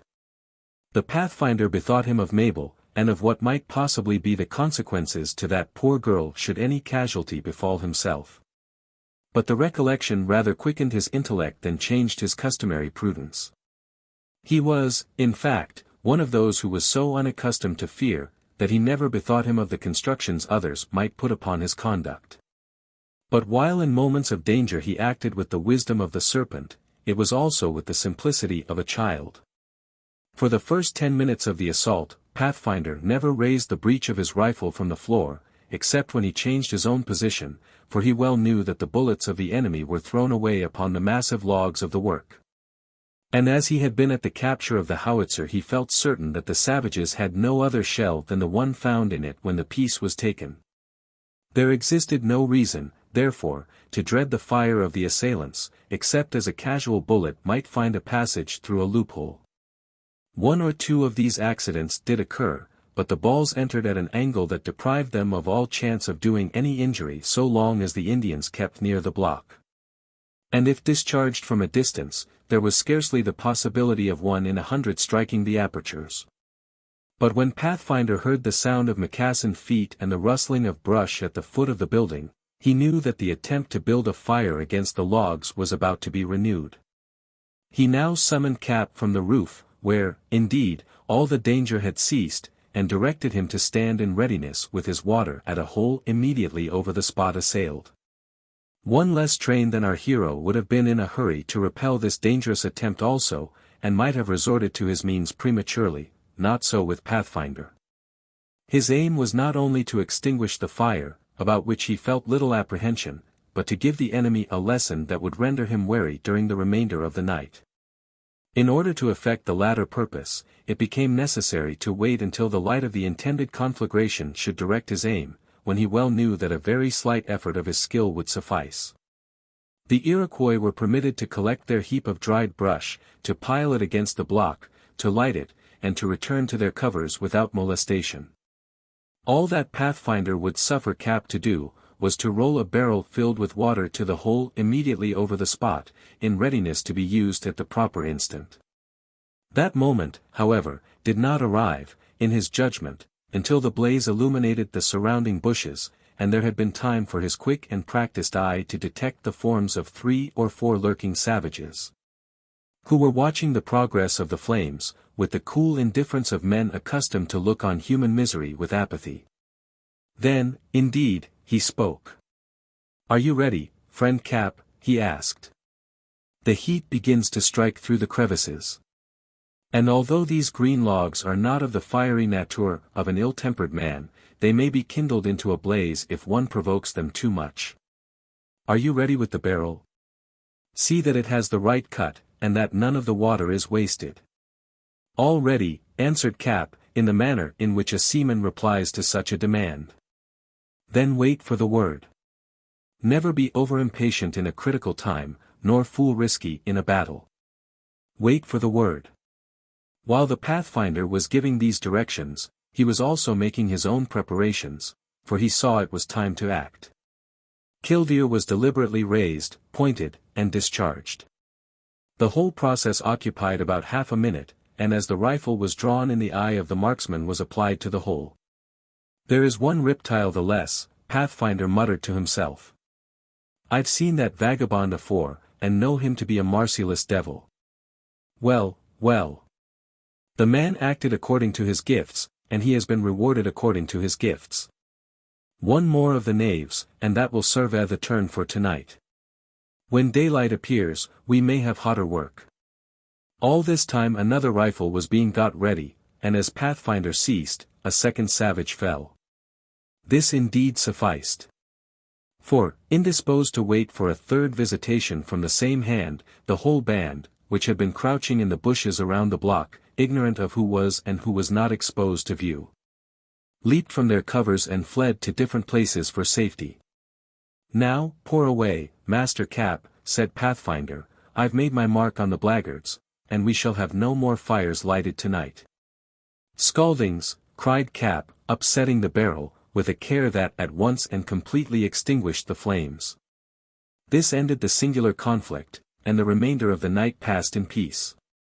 Pathfinder and Cap watched alternately, though neither can be said to have slept. Sleep indeed scarcely seemed necessary to them, for both were accustomed to protracted watchings. And there were seasons and times when the former appeared to be literally insensible to the demands of hunger and thirst and callous to the effects of fatigue. Mabel watched by her father's pallet, and began to feel how much our happiness in this world depends even on things that are imaginary. Hitherto she had virtually lived without a father, the connection with her remaining parent being ideal rather than positive. But now that she was about to lose him, she thought for the moment that the world would be a void after his death, and that she could never be acquainted with happiness again. Chapter 25. There was a roaring in the wind all night. The rain came heavily, and fell in floods. But now the sun is rising calm and bright. The birds are singing in the distant woods. Wordsworth. As the light returned, Pathfinder and Cap ascended again to the roof, with a view to reconnoiter the state of things once more on the island. This part of the blockhouse had a low battlement around it, which afforded a considerable protection to those who stood in its center, the intention having been to enable marksmen to lie behind it and to fire over its top. By making proper use, therefore, of these slight defenses, slight as to height, though abundantly ample as far as they went, the two lookouts commanded a pretty good view of the island, its covers excepted, and of most of the channels that led to the spot. The gale was still blowing very fresh at south, and there were places in the river where its surface looked green and angry, though the wind had hardly sweep enough to raise the water into foam. The shape of the little island was nearly oval, and its greater length was from east to west. By keeping in the channels that washed it, in consequence of their several courses and of the direction of the gale, it would have been possible for a vessel to range past the island on either of its principal sides, and always to keep the wind very nearly abeam. These were the facts first noticed by Cap, and explained to his companion, for the hopes of both now rested on the chances of relief sent from Oswego. At this instant, while they stood gazing anxiously about them, Cap cried out, in his lusty, hearty manner, "Sail, ho! Pathfinder turned quickly in the direction of his companion's face. And there, sure enough, was just visible the object of the old sailor's exclamation. The elevation enabled the two to overlook the low land of several of the adjacent islands. And the canvas of a vessel was seen through the bushes that fringed the shore of one that lay to the southward and westward. The stranger was under what seamen call low sail. But so great was the power of the wind, that her white outlines were seen flying past the openings of the verdure with the velocity of a fast-traveling horse, resembling a cloud driving in the heavens. "That cannot be Jasper," said Pathfinder in disappointment, for he did not recognize the cutter of his friend in the swift-passing object. "No, no, the lad is behind the hour. And that is some craft which the Frenchers have sent to aid their friends, the accursed Mingos. This time you are out in your reckoning, friend Pathfinder, if you never were before," returned Cap in a manner that had lost none of its dogmatism by the critical circumstances in which they were placed. "Fresh water or salt, that is the head of the Scud's mainsail, for it is cut with a smaller gore than common, and then you can see that the gaff has been fished, quite neatly done, I admit, but fished." "I can see none of this, I confess," answered Pathfinder, to whom even the terms of his companion were Greek. "No. Well, I own that surprises me, for I thought your eyes could see anything. Now to me nothing is plainer than that gore and that fish, and I must say, my honest friend, that in your place I should apprehend that my sight was beginning to fail. If Jasper is truly coming, I shall apprehend but little. We can make good the block against the whole Mingo nation for the next 8 or 10 hours, and with Odaus to cover the retreat, I shall despair of nothing. God send that the lad may not run alongside of the bank, and fall into an ambushment, as befell the sergeant. Aye, there's the danger. There ought to have been signals concerted, and an anchorage ground buoyed out, and even a quarantine station or a lazaretto would have been useful, could we have made these Minxo respect the laws. If the lad fetches up, as you say, anywhere in the neighborhood of this island, we may look upon the cutter as lost. And, after all, Master Pathfinder, ought we not to set down this same Jasper as a secret ally of the French, rather than as a friend of our own? I know the sergeant views the matter in that light. And I must say this whole affair looks like treason. We shall soon know, Master Cap, for there, indeed, comes the cutter clear of the other island, and 5 minutes must settle the matter. It would be no more than fair, however, if we could give the boy some sign in the way of warning. It is not right that he should fall into the trap without a notice that it has been laid." Anxiety and suspense, notwithstanding, prevented either from attempting to make any signal. It was not easy, truly, to see how it could be done. For the Scud came foaming through the channel, on the weather side of the island, at a rate that scarcely admitted of the necessary time. Nor was any one visible on her deck to make signs to. Even her helm seemed deserted, though her course was as steady as her progress was rapid. Cap stood in silent admiration of a spectacle so unusual.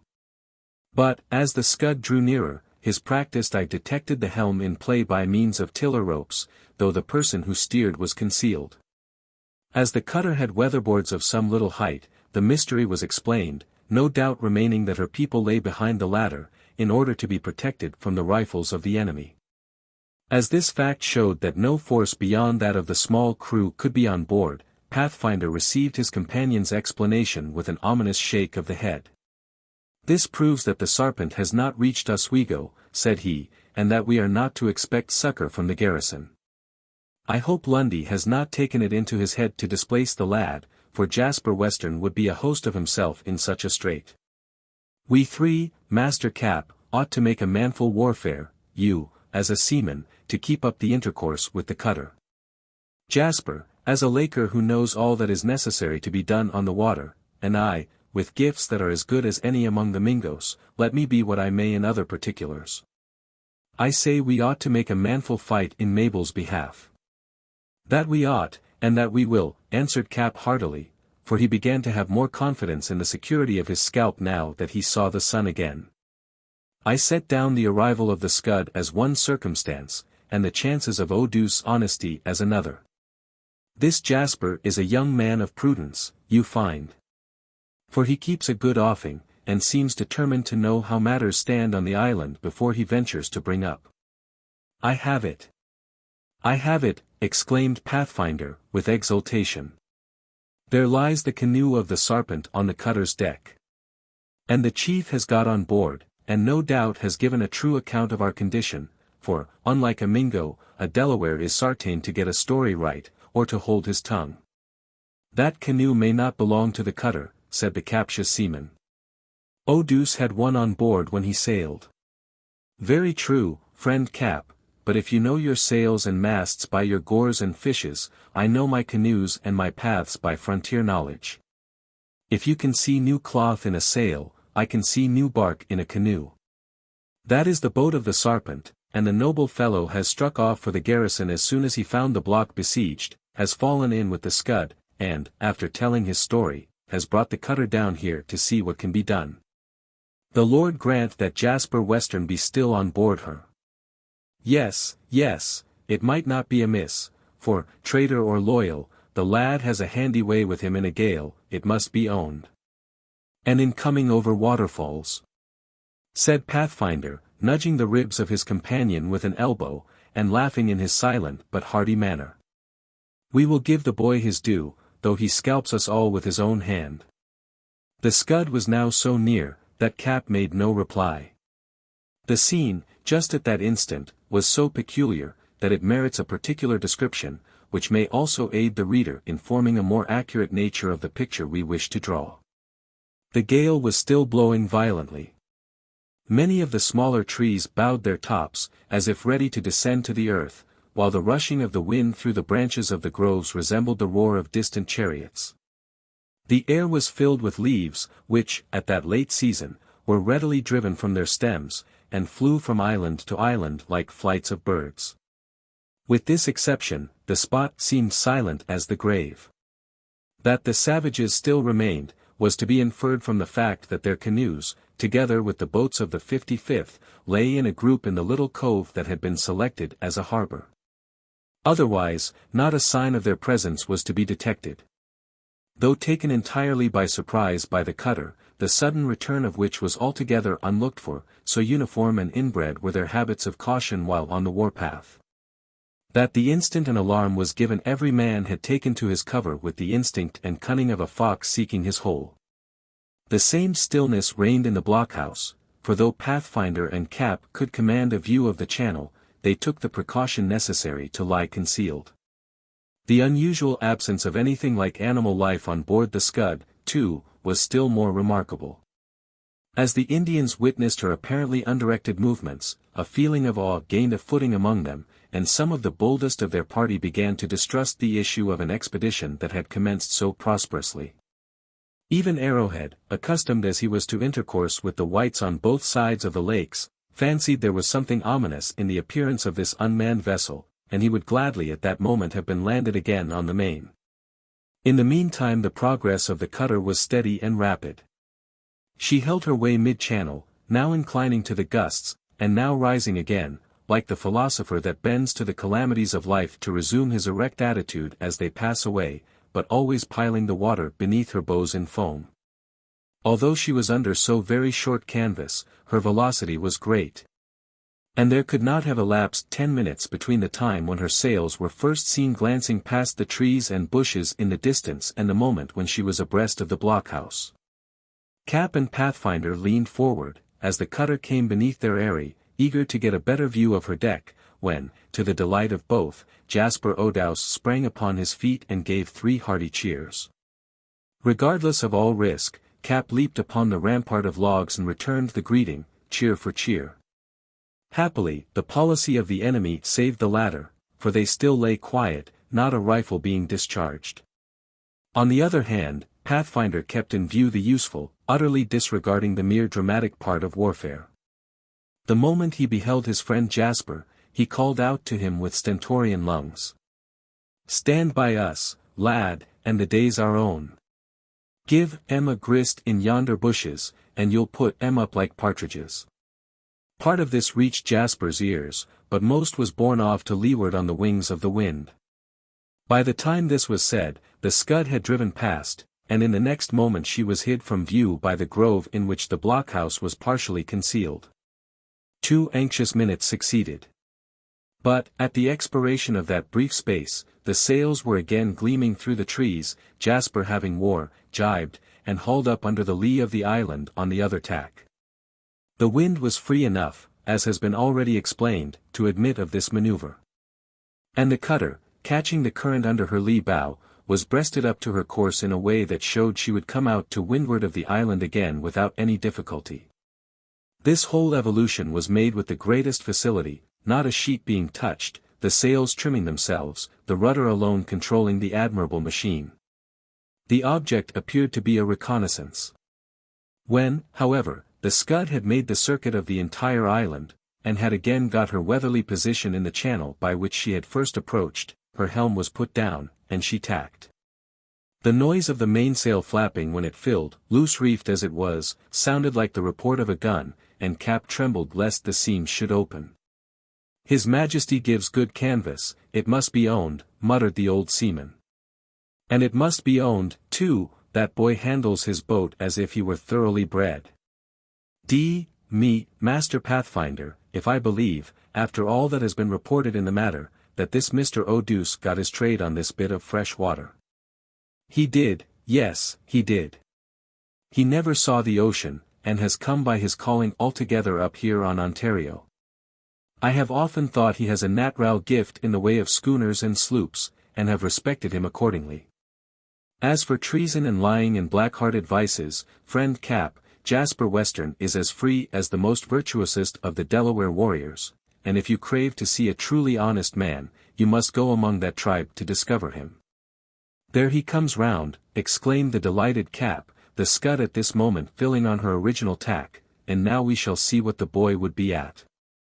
He cannot mean to keep running up and down these passages, like a girl footing it through a country dance." The scud now kept so much away, that for a moment the 2 observers on the blockhouse feared Jasper meant to come to. And the savages, in their lairs, gleamed out upon her with the sort of exultation that the crouching tiger may be supposed to feel as he sees his unconscious victim approach his bed.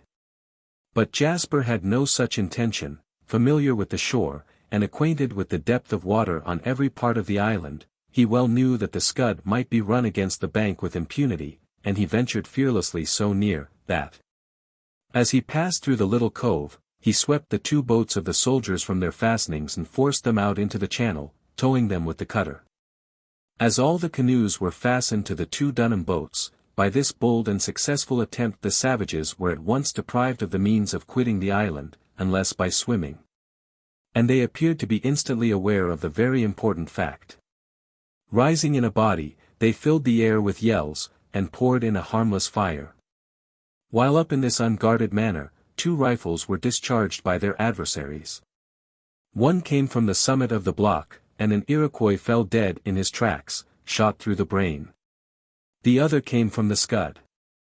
The last was the piece of the Delaware, but, less true than that of his friend, it only maimed an enemy for life. The people of the scud shouted, and the savages sank again, to a man, as if it might be into the earth. "That was the Sarpent's voice," said Pathfinder, as soon as the second piece was discharged. "I know the crack of his rifle as well as I do that of Killdeer. 'Tis a good barrel, though not sartain death. Well, with Chingachgook and Jasper on the water, and you and I in the block, friend Cap, it will be hard if we don't teach these Mingo scamps the rationality of a fight." All this time the scud was in motion. As soon as he had reached the end of the island, Jasper sent his prizes adrift, and they went down before the wind until they stranded on a point half a mile to leeward. He then wore, and came stemming the current again, through the other passage. Those on the summit of the block could now perceive that something was in agitation on the deck of the scud. And, to their great delight, just as the cutter came abreast of the principal cove, on the spot where most of the enemy lay, the howitzer which composed her sole armament was unmasked, and a shower of case shot was sent hissing into the bushes. A bevy of quail would not have risen quicker than this unexpected discharge of iron hail put up the Iroquois, when a second savage fell by a messenger sent from Killdeer, and another went limping away by a visit from the rifle of Chingachgook. New covers were immediately found, however, and each party seemed to prepare for the renewal of the strife in another form. But the appearance of June, bearing a white flag, and accompanied by the French officer and Muir, stayed the hands of all, and was the forerunner of another parley. The negotiation that followed was held beneath the blockhouse, and so near it as at once to put those who were uncovered completely at the mercy of Pathfinder's unerring aim. Jasper anchored directly abeam, and the howitzer, too, was kept trained upon the negotiators, so that the besieged and their friends, with the exception of the man who held the match, had no hesitation about exposing their persons. Chingachgook alone lay in ambush. More, however, from habit than distrust. "You've triumphed, Pathfinder," called out the quartermaster, "and Captain Sanglier has come himself to offer terms. You'll be denying a brave enemy honorable retreat, when he has fought ye fairly, and done all the credit he could to king and country. Ye are too loyal a subject yourself to visit loyalty and fidelity with a heavy judgment.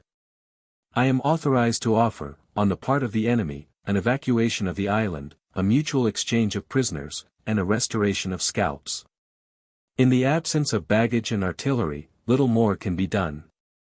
As the conversation was necessarily carried on in a high key, both on account of the wind and of the distance, all that was said was heard equally by those in the block and those in the cutter. "What do you say to that, Jasper?" called out Pathfinder. "You hear the proposal. Shall we let the vagabonds go?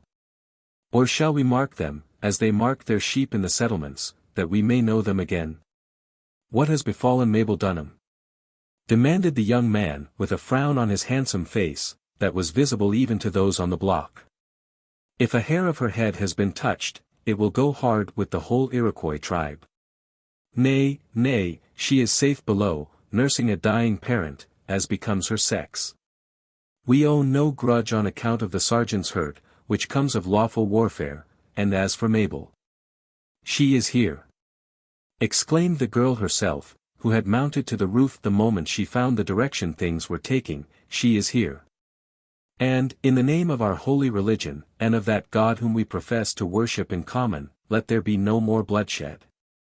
Enough has been spilt already, and if these men will go away, Pathfinder, if they will depart peaceably, Jasper, oh, do not detain one of them. My poor father is approaching his end, and it were better that he should draw his last breath in peace with the world. Go, go, Frenchmen and Indians. We are no longer your enemies, and will harm none of you." "Tut, tut, Magnet," put in Cap. "This sounds religious, perhaps, or like a book of poetry, but it does not sound like common sense. The enemy is just ready to strike, Jasper is anchored with his broadside to bear, and, no doubt, with springs on his cables. Pathfinder's eye and hand are as true as the needle, and we shall get prize money, head money, and honor in the bargain, if you will not interfere for the next half hour." "Well," said Pathfinder, "I incline to Mabel's way of thinking. There has been enough blood shed to answer our purpose and to serve the king, and as for honor, in that meaning, it will do better for young ensigns and recruits than for cool-headed, observant Christian men. There is honor in doing what's right, and unhonor in doing what's wrong. And I think it wrong to take the life even of a Mingo, without a useful end in view, I do, and right to hear reason at all times.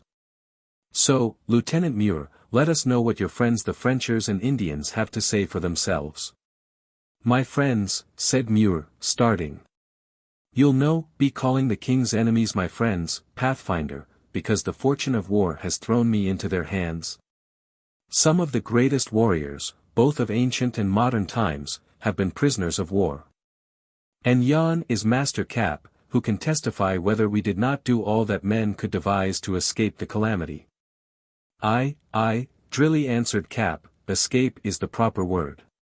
We ran below and hid ourselves, and so discreetly, that we might have remained in the hold to this hour, had it not been for the necessity of re-stowing the bread lockers. You burrowed on that occasion, quartermaster, as handily as a fox. And how the D.L. you knew so well where to find the spot is a matter of wonder to me. A regular skulk on board ship does not trail aft more readily when the jib is to be stowed, than you went into that same hole. And did ye know, follow? There are moments in a man's life when reason ascends to instinct. And men descend into holes, interrupted Cap, laughing in his boisterous way, while Pathfinder chimed in his peculiar manner. Even Jasper, though still filled with concern for Mabel, was obliged to smile. They say the D.L. wouldn't make a sailor if he didn't look aloft, and now it seems he'll not make a soldier if he doesn't look below. This burst of merriment, though it was anything but agreeable to Muir, contributed largely towards keeping the peace. Cap fancied he had said a thing much better than common. And that disposed him to yield his own opinion on the main point, so long as he got the good opinion of his companions on his novel claim to be a wit. After a short discussion, all the savages on the island were collected in a body, without arms, at the distance of 100 yards from the block and under the gun of the Scud. While Pathfinder descended to the door of the blockhouse and settled the terms on which the island was to be finally evacuated by the enemy. Considering all the circumstances, the conditions were not very discreditable to either party. The Indians were compelled to give up all their arms, even to their knives and tomahawks, as a measure of precaution, their force being still quadruple that of their foes. The French officer, Monsieur Sanglier, as he was usually styled, and chose to call himself, remonstrated against this act as one likely to reflect more discredit on his command than any other part of the affair. But Pathfinder, who had witnessed 1 or 2 Indian massacres, and knew how valueless pledges became when put in opposition to interest where a savage was concerned, was obdurate. The second stipulation was of nearly the same importance. It compelled Captain Sanglier to give up all his prisoners, who had been kept well guarded in the very hole or cave in which Cap and Muir had taken refuge. When these men were produced, 4 of them were found to be unhurt. They had fallen merely to save their lives, a common artifice in that species of warfare, and of the remainder, 2 were so slightly injured as not to be unfit for service. As they brought their muskets with them, this addition to his force immediately put Pathfinder at his ease. For, having collected all the arms of the enemy in the blockhouse, he directed these men to take possession of the building, stationing a regular sentinel at the door. The remainder of the soldiers were dead, the badly wounded having been instantly dispatched in order to obtain the much-coveted scalps. As soon as Jasper was made acquainted with the terms, and the preliminaries had been so far observed as to render it safe for him to be absent, he got the Scud under way. And, running down to the point where the boats had stranded, he took them in tow again, and, making a few stretches, brought them into the leeward passage. Here all the savages instantly embarked, when Jasper took the boats in tow a 3rd time, and, running off before the wind, he soon set them adrift full a mile to leeward of the island. The Indians were furnished with but a single oar in each boat to steer with, the young sailor well knowing that by keeping before the wind they would land on the shores of Canada in the course of the morning. Captain Sanglier, Arrowhead, and June alone remained, when this disposition had been made of the rest of the party, the former having certain papers to draw up and sign with Lieutenant Muir, who in his eyes possessed the virtues which are attached to a commission, and the latter preferring, for reasons of his own, not to depart in company with his late friends, the Iroquois. Canoes were detained for the departure of these 3, when the proper moment should arrive. In the meantime, or while the Scud was running down with the boats in tow, Pathfinder and Cap, aided by proper assistance, busied themselves with preparing a breakfast, most of the party not having eaten for 24 hours. The brief space that passed in this manner before the Scud came to again was little interrupted by discourse, though Pathfinder found leisure to pay a visit to the sergeant, to say a few friendly words to Mabel, and to give such directions as he thought might smooth the passage of the dying man. As for Mabel herself, he insisted on her taking some light refreshment. And, there no longer existing any motive for keeping it there, he had the guard removed from the block, in order that the daughter might have no impediment to her attentions to her father. These little arrangements completed, our hero returned to the fire, around which he found all the remainder of the party assembled, including Jasper. Chapter 26. You saw but sorrow in its waning form. A working sea remaining from a storm. Where now the weary waves roll o'er the deep, and faintly murmur ere they fall asleep. Dryden. Men accustomed to a warfare like that we have been describing are not apt to be much under the influence of the tender feelings while still in the field. Notwithstanding their habits, however, more than one heart was with Mabel in the block, while the incidents we are about to relate were in the course of occurrence. And even the indispensable meal was less relished by the hardiest of the soldiers than it might have been had not the sergeant been so near his end. As Pathfinder returned from the block, he was met by Muir, who led him aside in order to hold a private discourse. The manner of the quartermaster had that air of supererogatory courtesy about it which almost invariably denotes artifice.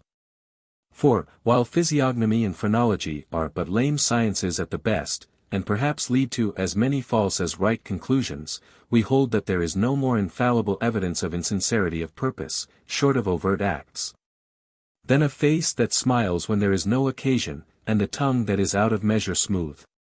Muir had much of this manner in common, mingled with an apparent frankness that his Scottish intonation of voice, Scottish accent, and Scottish modes of expression were singularly adapted to sustain. He owed his preferment, indeed, to a long exercised deference to Lundy in his family. For, while the Major himself was much too acute to be the dupe of one so much his inferior in real talents and attainments, most persons are accustomed to make liberal concessions to the flatterer, even while they distrust his truth and are perfectly aware of his motives. On the present occasion, the contest in skill was between two men as completely the opposites of each other in all the leading essentials of character as very well could be. Pathfinder was as simple as the quartermaster was practiced. He was as sincere as the other was false, and as direct as the last was tortuous. Both were cool and calculating, and both were brave, though in different modes and degrees. Muir never exposing his person except for effect, while the guide included fear among the rational passions, or as a sensation to be deferred to only when good might come of it. My dearest friend, Muir commenced, for ye'll be dearer to us all, by 70 and sevenfold, after your late conduct than ever ye were, ye've just established yourself in this late transaction.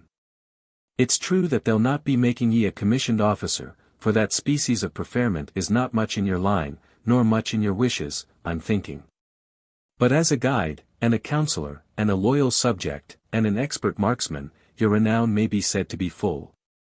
I doubt if the Commander-in-Chief will carry away with him from America as much credit as will fall to your share, and ye ought just to set down in content and enjoy your sow, for the remainder of your days.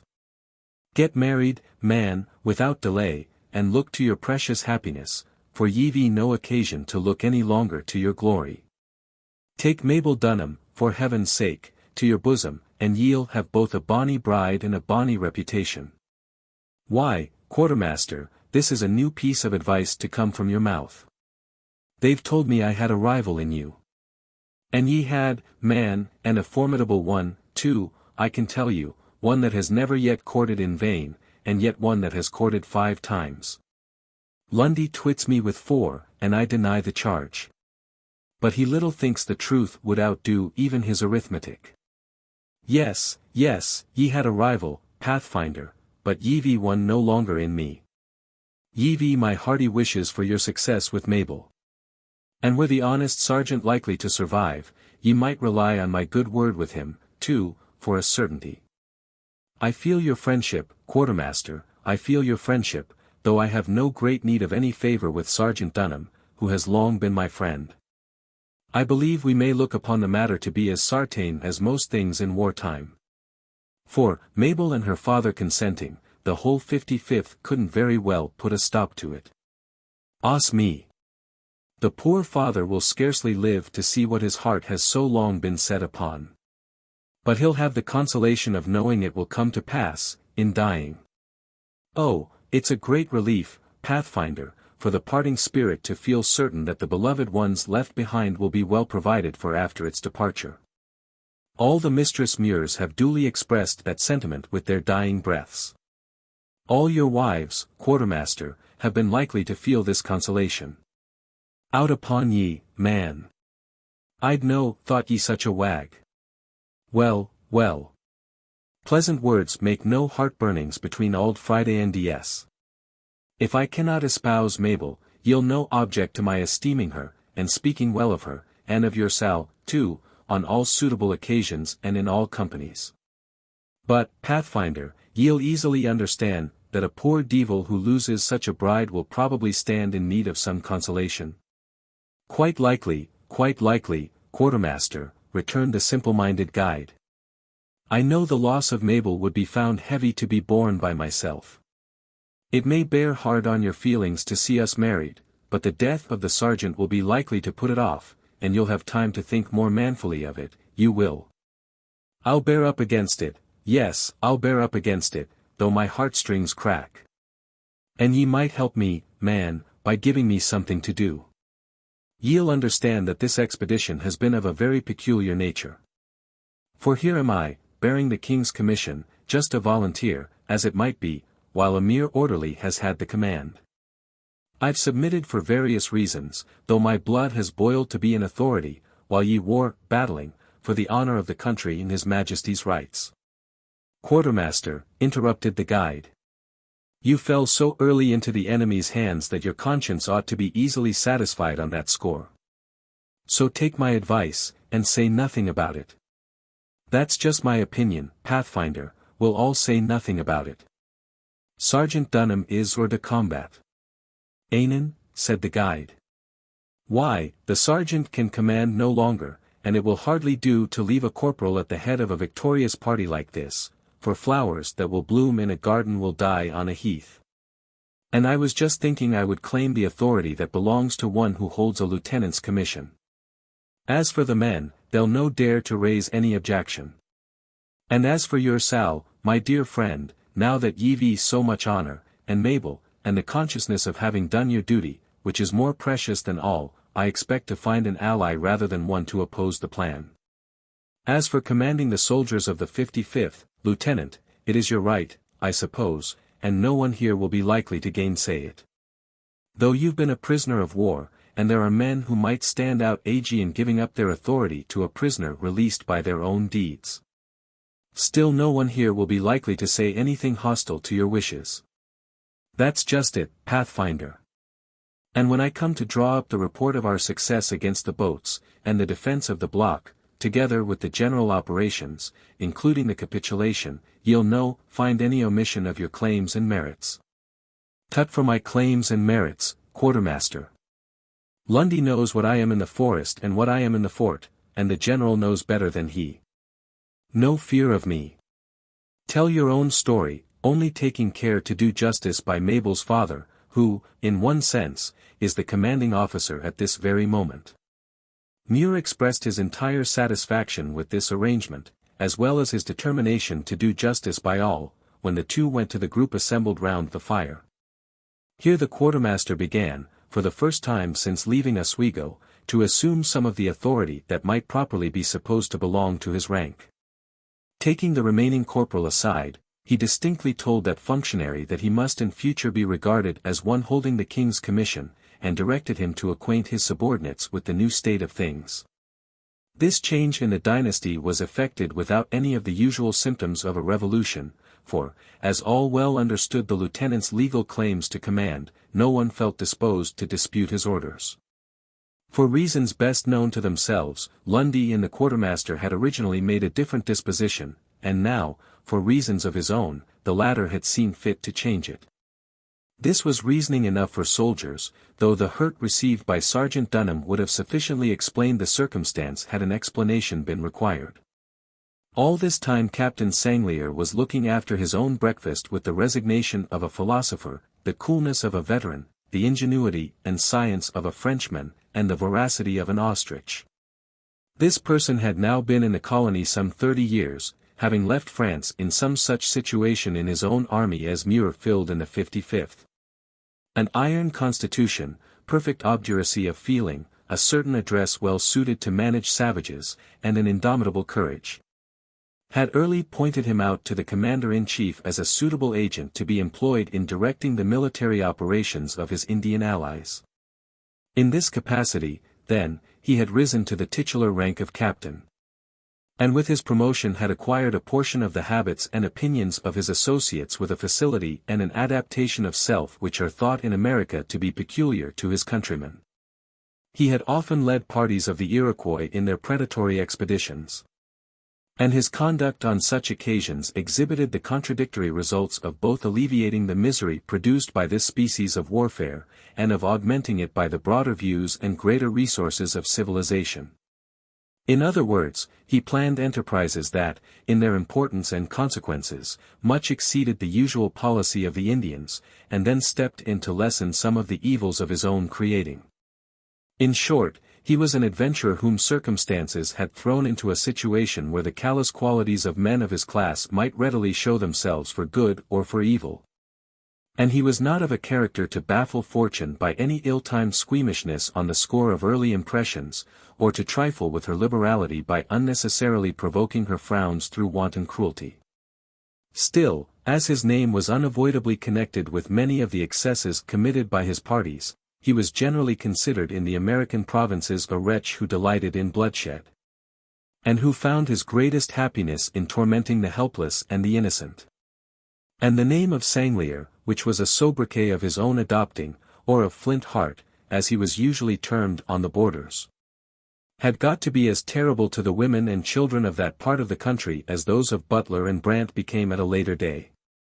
The meeting between Pathfinder and Sanglier bore some resemblance to that celebrated interview between Wellington and Blucher which has been so often and graphically told.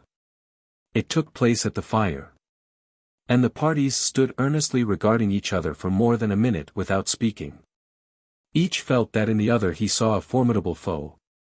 And each felt, while he ought to treat the other with the manly liberality due to a warrior, that there was little in common between them in the way of character as well as of interests.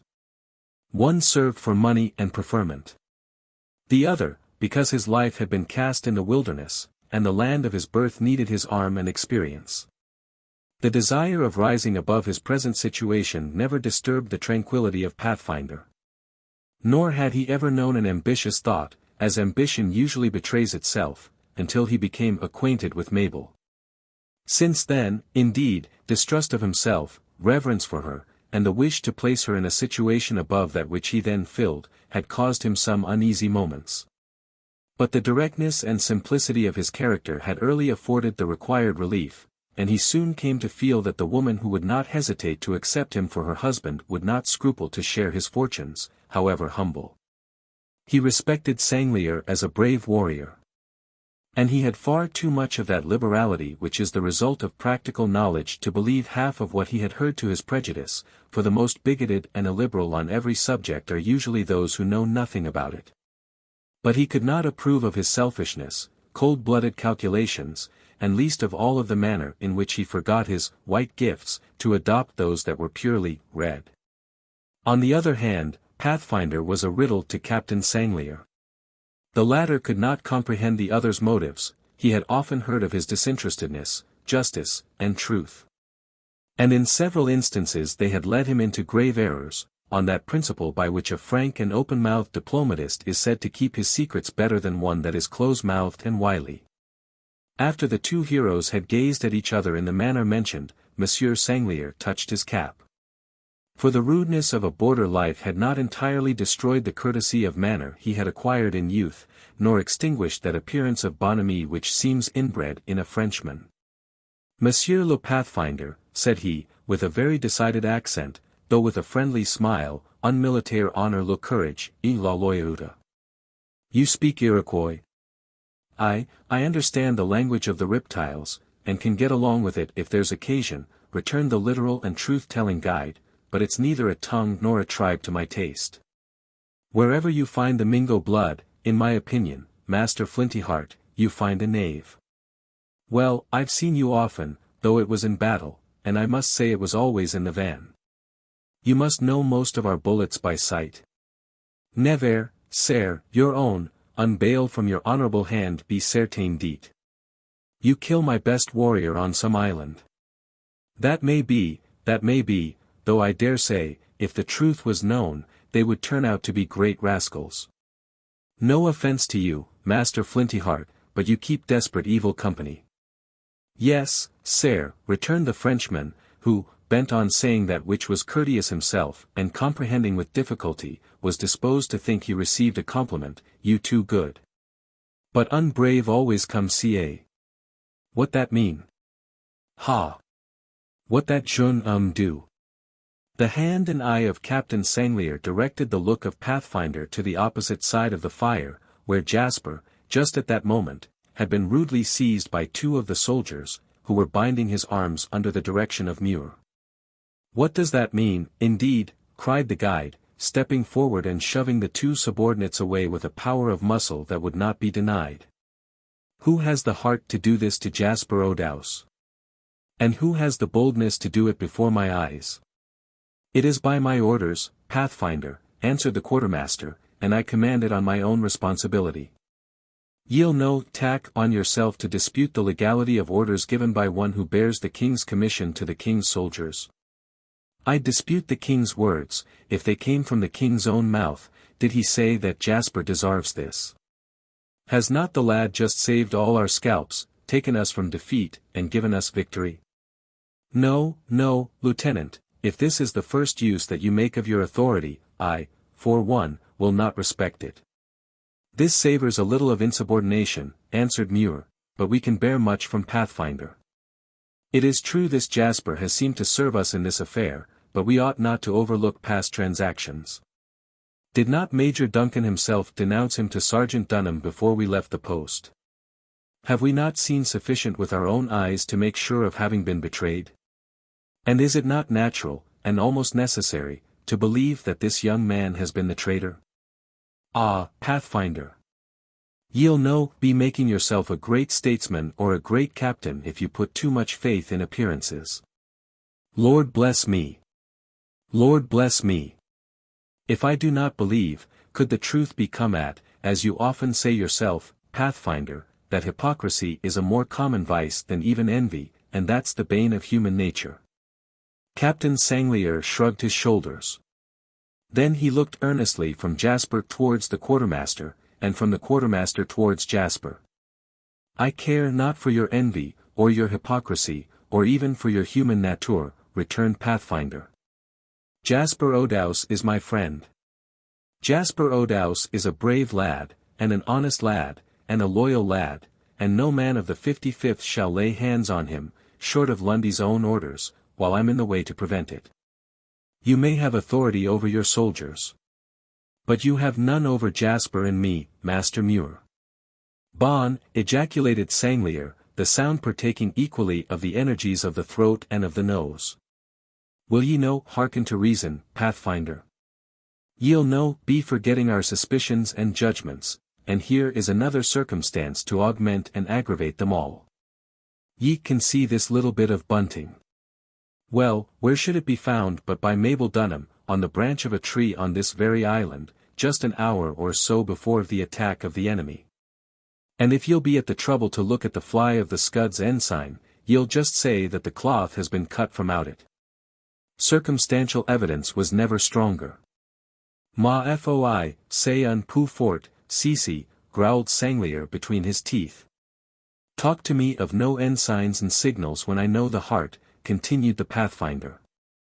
Jasper has the gift of honesty, and it is too rare a gift to be trifled with, like a Mingo's conscience. No, no. Off hands, or we shall see which can make the stoutest battle, you and your men of the 55th, or the Sarpent here, and Killdeer, with Jasper and his crew. You overrate your force, Lieutenant Muir, as much as you underrate O'Douse's truth. Trace Bon. Well, if I must speak plainly, Pathfinder, I e'en must. Captain Sanglier here and Arrowhead, this brave Tuscarora, have both informed me that this unfortunate boy is the traitor. After such testimony you can no longer oppose my right to correct him, as well as the necessity of the act. Cellarat, muttered the Frenchman. Captain Sanglier is a brave soldier, and will not gainsay the conduct of an honest sailor, put in Jasper. Is there any traitor here, Captain Flintyheart? Aye, added Muir, let him speak out then, since ye wish it, unhappy youth. That the truth may be known. I only hope that ye may escape the last punishment when a court will be sitting on your misdeeds. How is it, Captain, do ye, or do ye not, see a traitor among us? We, yes, sir, bien sûr.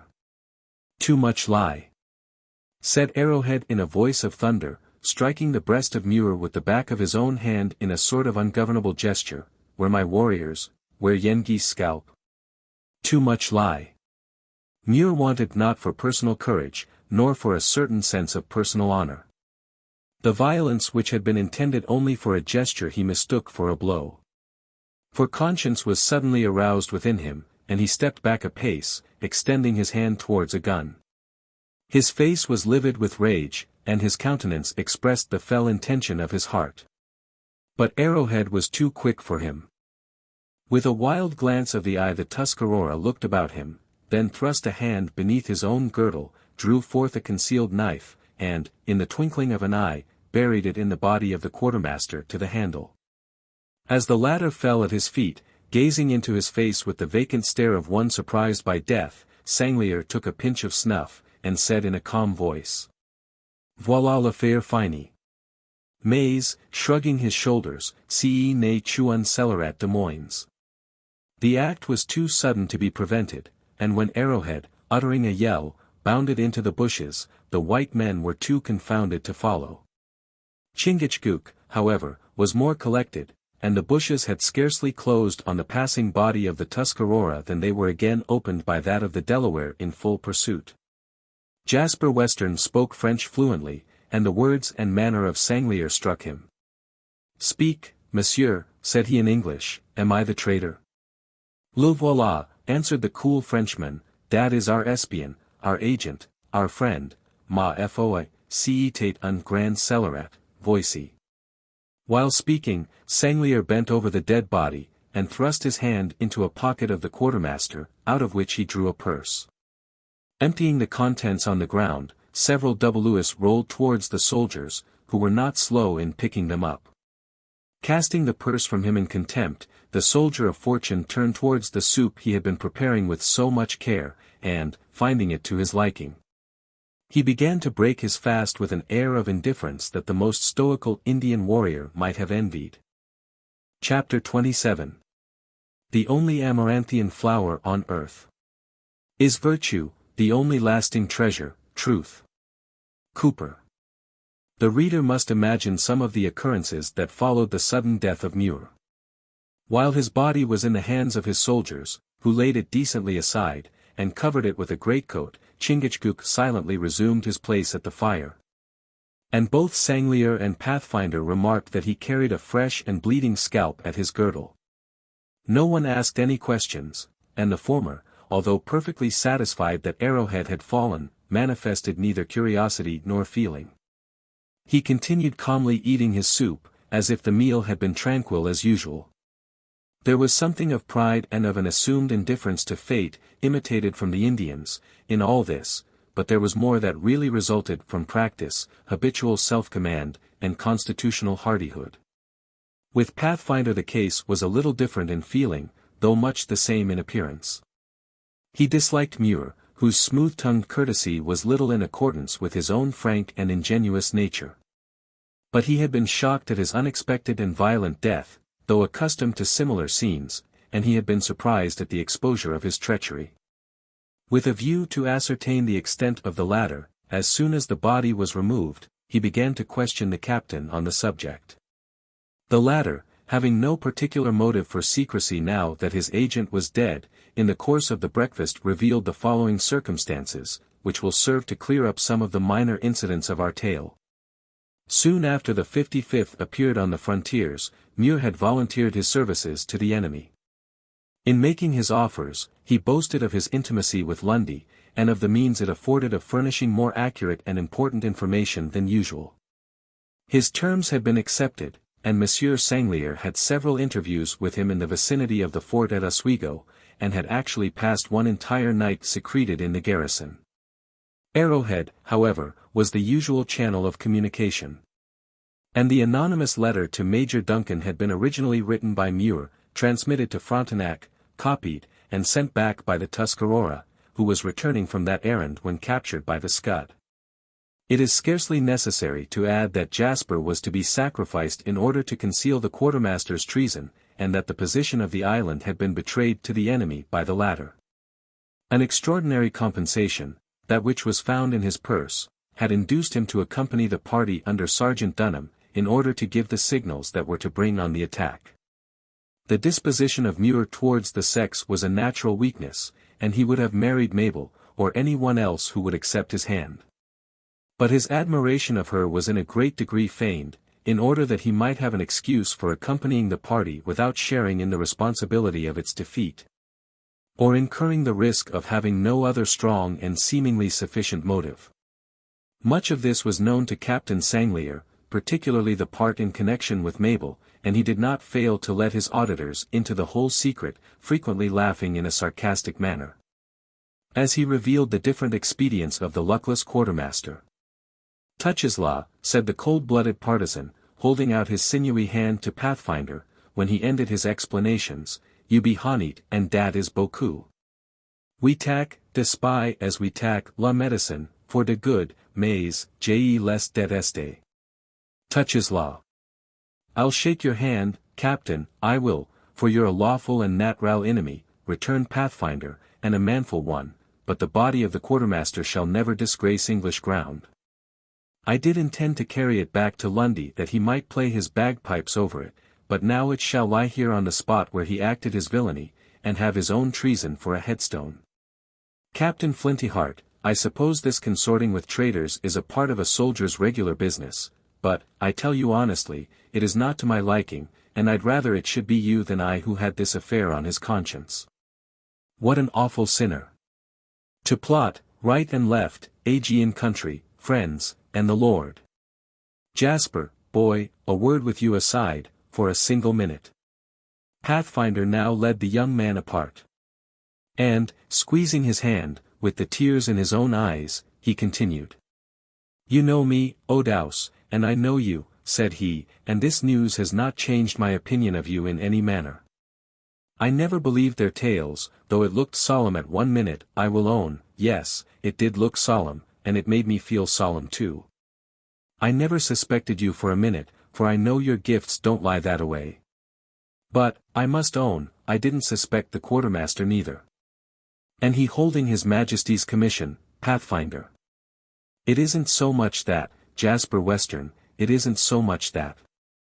He held a commission from God to act right, and to deal fairly with his fellow creatures, and he has failed awfully in his duty. To think of his pretending love for one like Mabel, too, when he felt none. That was bad, sartainly. The fellow must have had Mingo blood in his veins. The man that deals unfairly by a woman can be but a mongrel, lad, for the Lord has made them helpless on purpose that we may gain their love by kindness and services. Here is the sergeant, poor man, on his dying bed, he has given me his daughter for a wife, and Mabel, dear girl, she has consented to it. And it makes me feel that I have 2 welfares to look after, 2 natures to care for, and 2 hearts to gladden. Os me, Jasper. I sometimes feel that I'm not good enough for that sweet child." Odaus had nearly gasped for breath when he first heard this intelligence, and, though he succeeded in suppressing any other outward signs of agitation, his cheek was blanched nearly to the paleness of death. Still he found means to answer not only with firmness, but with energy. "Say not so, Pathfinder, you are good enough for a queen." I, boy, according to your ideas of my goodness. That is to say, I can kill a deer, or even a Mingo at need, with any man on the lines, or I can follow a forest path with as true an eye, or read the stars, when others do not understand them. No doubt, Mabel will have venison enough, and fish enough, and pigeons enough.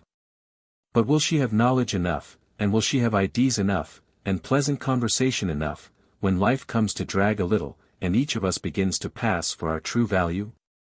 If you pass for your value, Pathfinder, the greatest lady in the land would be happy with you. On that head you have no reason to feel afraid. Now, Jasper, I dare to say you think so, nay, I know you do. For it is natural, and according to friendship, for people to look over favorably at them they love. Yes, yes. If I had to marry you, boy, I should give myself no concern about my being well looked upon, for you have always shown a disposition to see me and all I do with friendly eyes. But a young gal, after all, must wish to marry a man that is nearer to her own age and fancies, than to have one old enough to be her father, and rude enough to frighten her. I wonder, Jasper, that Mabel never took a fancy to you, now, rather than setting her mind on me. Take a fancy to me, Pathfinder, returned the young man, endeavoring to clear his voice without betraying himself. What is there about me to please such a girl as Mabel Dunham? I have all that you find fault within yourself, with none of that excellence that makes even the generals respect you. Well, well, it's all chance, say what we will about it. Here have I journeyed and guided through the woods female after female, and consorted with them in the garrisons, and never have I even felt an inclination for any, until I saw Mabel Dunham. It's true the poor sergeant first set me to thinking about his daughter, but after we got a little acquainted like, I'd no need of being spoken to think of her night and day. I'm tough, Jasper, yes, I'm very tough. And I'm resolute enough, as you all know, and yet I do think it would quite break me down, now, to lose Mabel Dunham. We will talk no more of it, Pathfinder, said Jasper, returning his friend's squeeze of the hand, and moving back towards the fire, though slowly, and in the manner of one who cared little where he went. We will talk no more of it. You are worthy of Mabel, and Mabel is worthy of you, you like Mabel, and Mabel likes you, her father has chosen you for her husband, and no one has a right to interfere. As for the quartermaster, his feigning love for Mabel is worse even than his treason to the king. By this time they were so near the fire that it was necessary to change the conversation.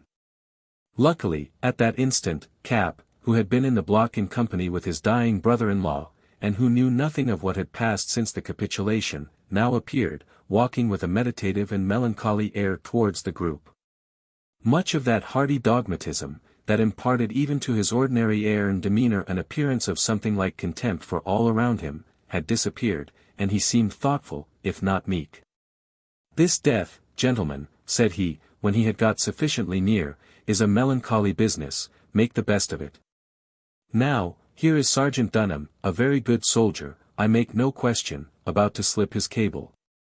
And yet he holds on to the better end of it, as if he was determined it should never run out of the hawse-hole, and all because he loves his daughter, it seems to me. For my part, when a friend is really under the necessity of making a long journey, I always wish him well and happily off. You wouldn't kill the sergeant before his time? Pathfinder reproachfully answered. Life is sweet, even to the aged. And, for that matter, I've known some that seemed to set much store by it when it got to be of the least value. Nothing had been further from Cap's real thoughts than the wish to hasten his brother-in-law's end. He had found himself embarrassed with the duties of smoothing a deathbed, and all he had meant was to express a sincere desire that the sergeant were happily rid of doubt and suffering.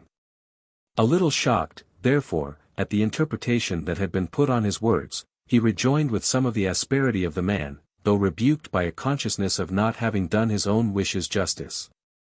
You are too old and too sensible a person, Pathfinder, said he, to fetch a man up with a surge, when he is paying out his ideas in distress, as it might be.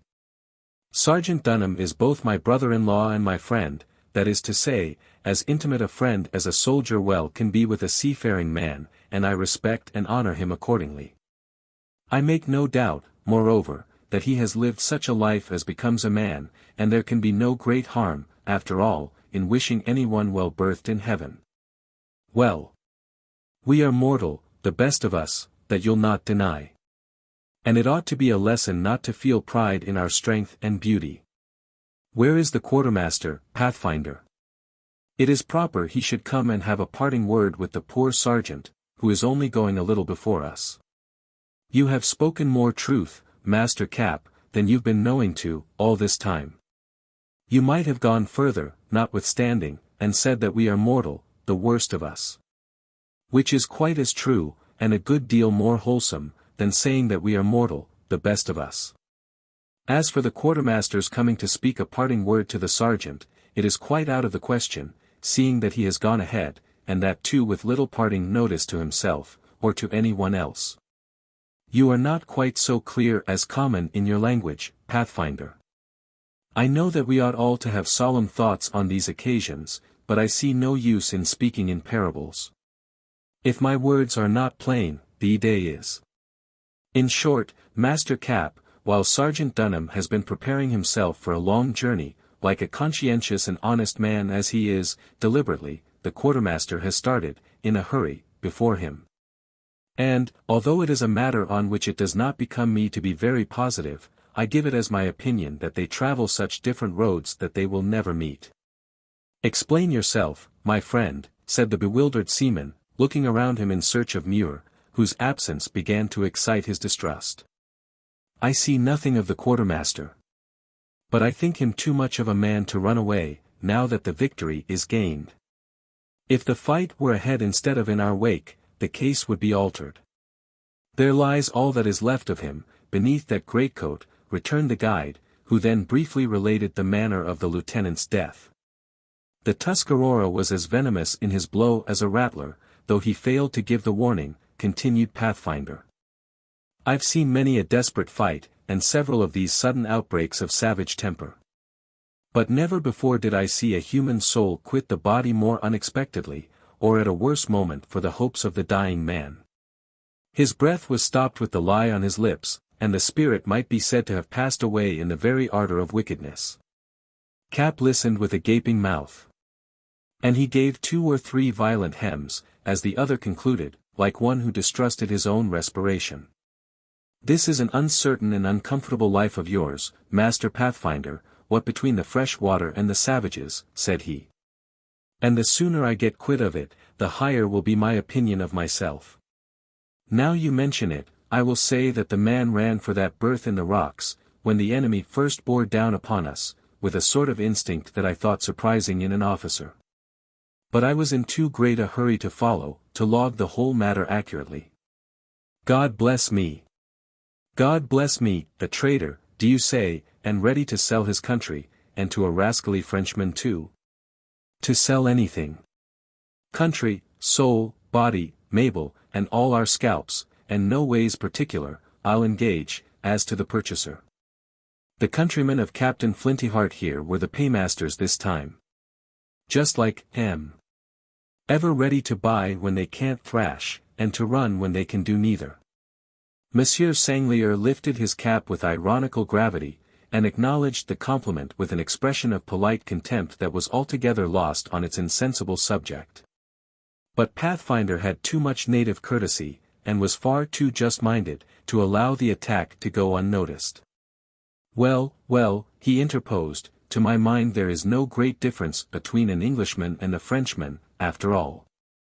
They talk different tongues, and live under different kings, I will allow, but both are human, and feel like human beings, when there is occasion for it.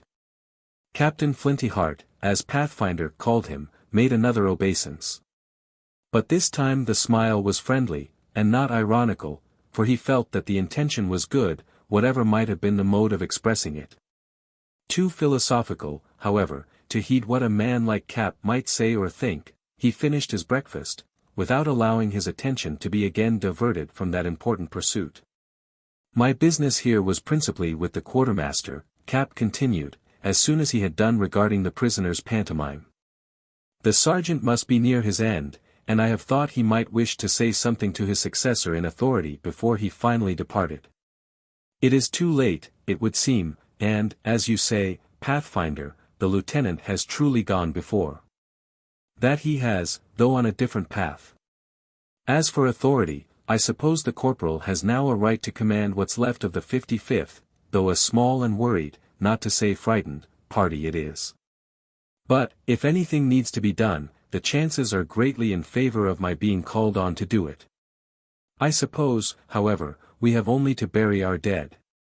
Set fire to the block and the huts, for they stand in the enemy's territory by position, if not by law, and must not be left for their convenience. Our using them again is out of the question.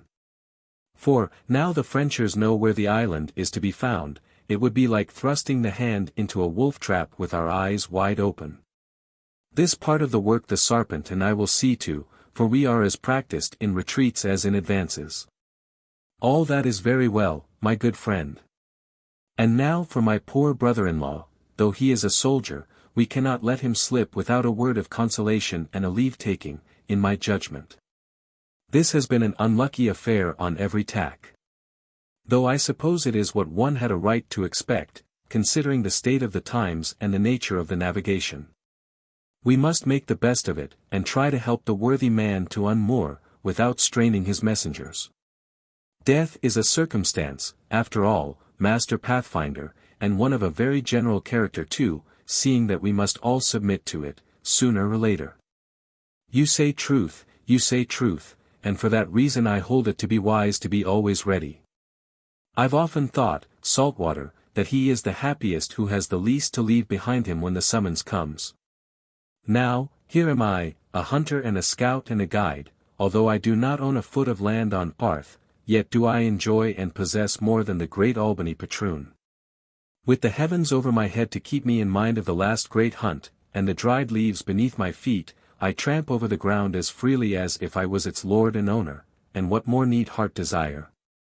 I do not say that I love nothing that belongs to Arth, for I do, though not much, unless it might be Mabel Dunham, that I can't carry with me. I have some pups at the higher fort that I value considerable, though they are too noisy for warfare, and so we are compelled to live separate for a while, and then I think it would grieve me to part with Killdeer. But I see no reason why we should not be buried in the same grave, for we are as near as can be of the same length, 6 feet to a hair's breadth. But, bating these, and a pipe that the Sarpent gave me, and a few tokens received from travelers, all of which might be put in a pouch and laid under my head, when the order comes to march I shall be ready at a minute's warning. And, let me tell you, Master Cap, that's what I call a circumstance too. 'Tis just so with me, answered the sailor, as the two walked towards the block, too much occupied with their respective morality to remember at the moment the melancholy errand they were on. That's just my way of feeling and reasoning. How often have I felt, when near shipwreck, the relief of not owning the craft. If she goes, I have said to myself, why, my life goes with her, but not my property, and there's great comfort in that. I've discovered, in the course of boxing about the world from the Horn to Cape North, not to speak of this run on a bit of fresh water, that if a man has a few dollars, and puts them in a chest under lock and key, he is pretty certain to fasten up his heart in the same till. And so I carry pretty much all I own in a belt round my body, in order, as I say, to keep the vitals in the right place. Me, Pathfinder, if I think a man without a heart any better than a fish with a hole in his air bag. I don't know how that may be, Master Cap, but a man without a conscience is but a poor creature, take my word for it, as any one will discover who has to do with a Mingo. I trouble myself but little with dollars or half-joes, for these are the favorite coin in this part of the world. But I can easily believe, by what I've seen of mankind, that if a man has a chest filled with either, he may be said to lock up his heart in the same box. I once hunted for 2 summers, during the last peace, and I collected so much peltry that I found my right feelings giving way to a craving after property. And if I have concern in marrying Mabel, it is that I may get to love such things too well, in order to make her comfortable. You're a philosopher, that's clear, Pathfinder, and I don't know but you're a Christian. I should be out of humor with the man that gainsayed the last, Master Cap. I have not been Christianized by the Moravians, like so many of the Delawares, it is true, but I hold to Christianity in white gifts. With me, it is as uncreditable for a white man not to be a Christian as it is for a redskin not to believe in his happy hunting grounds. Indeed, after allowing for difference in traditions, and in some variations about the manner in which the spirit will be occupied after death, I hold that a good Delaware is a good Christian, though he never saw a Moravian. And a good Christian a good Delaware, so far as nature is concerned. The Sarpent and I talk these matters over often, for he has a hankering after Christianity. The D.L. he has, interrupted Cap. And what does he intend to do in a church with all the scalps he takes? Don't run away with a falsy day, friend Cap, don't run away with a falsy day. These things are only skin deep, and all depend on education and natural gifts. Look around you at mankind, and tell me why you see a red warrior here, a black one there, and white armies in another place. All this, and a great deal more of the same kind that I could point out, has been ordered for some special purpose. And it is not for us to fly in the face of facts and deny their truth. No, no, each color has its gifts, and its laws, and its traditions, and one is not to condemn another because he does not exactly comprehend it. You must have read a great deal, Pathfinder, to see things so clear as this, returned Cap, not a little mystified by his companion's simple creed. It's all as plain as day to me now, though I must say I never fell in with these opinions before. What denomination do you belong to, my friend? Anan? What sect do you hold out for? What particular church do you fetch up in? Look about you, and judge for yourself. I'm in church now, I eat in church, drink in church, sleep in church. The earth is the temple of the Lord, and I wait on him hourly, daily, without ceasing, I humbly hope. No, no, I'll not deny my blood and color, but am Christian born, and shall die in the same faith. The Moravians tried me hard. And one of the king's chaplains has had his say too, though that's a class no ways strenuous on such matters, and a missionary sent from Rome talked much with me, as I guided him through the forest, during the last peace. But I've had one answer for them all, I'm a Christian already, and want to be neither Moravian, nor churchman, nor papist. No, no, I'll not deny my birth and blood. I think a word from you might lighten the sergeant over the shoals of death, Master Pathfinder. He has no one with him but poor Mabel, and she, you know, besides being his daughter, is but a girl and a child after all. Mabel is feeble in body, friend Cap, but in matters of this nature I doubt if she may not be stronger than most men. But Sergeant Dunham is my friend, and he is your brother-in-law. So, now the press of fighting and maintaining our rights is over, it is fitting we should both go and witness his departure. I've stood by many a dying man, Master Cap, continued Pathfinder, who had a besetting propensity to enlarge on his experience, stopping and holding his companion by a button. I've stood by many a dying man's side, and seen his last gasp. And heard his last breath. For, when the hurrying tumult of the battle is over, it is good to bethink us of the misfortunate, and it is remarkable to witness how differently human nature feels at such solemn moments. Some go their way as stupid and ignorant as if God had never given them reason and an accountable state, while others quit us rejoicing, like men who leave heavy burthens behind them. I think that the mind sees clearly at such moments, my friend, and that past deeds stand thick before the recollection. I'll engage they do, Pathfinder. I have witnessed something of this myself, and hope I'm the better man for it. I remember once that I thought my own time had come, and the log was overhauled with a diligence I did not think myself capable of until that moment. I've not been a very great sinner, friend Pathfinder, that is to say, never on a large scale. Though I dare say, if the truth were spoken, a considerable amount of small matters might be raked up against me, as well as against another man, but then, I've never committed piracy, nor high treason, nor arson, nor any of them sort of things. As to smuggling, and the like of that, why, I'm a seafaring man, and I suppose all callings have their weak spots. I dare say your trade is not altogether without blemish, honorable and useful as it seems to be. Many of the scouts and guides are desperate knaves, and, like the quartermaster here, some of them take pay of both sides. I hope I'm not one of them, though all occupations lead to temptations. Thrice have I been sorely tried in my life, and once I yielded a little, though I hope it was not in a matter to disturb a man's conscience in his last moments.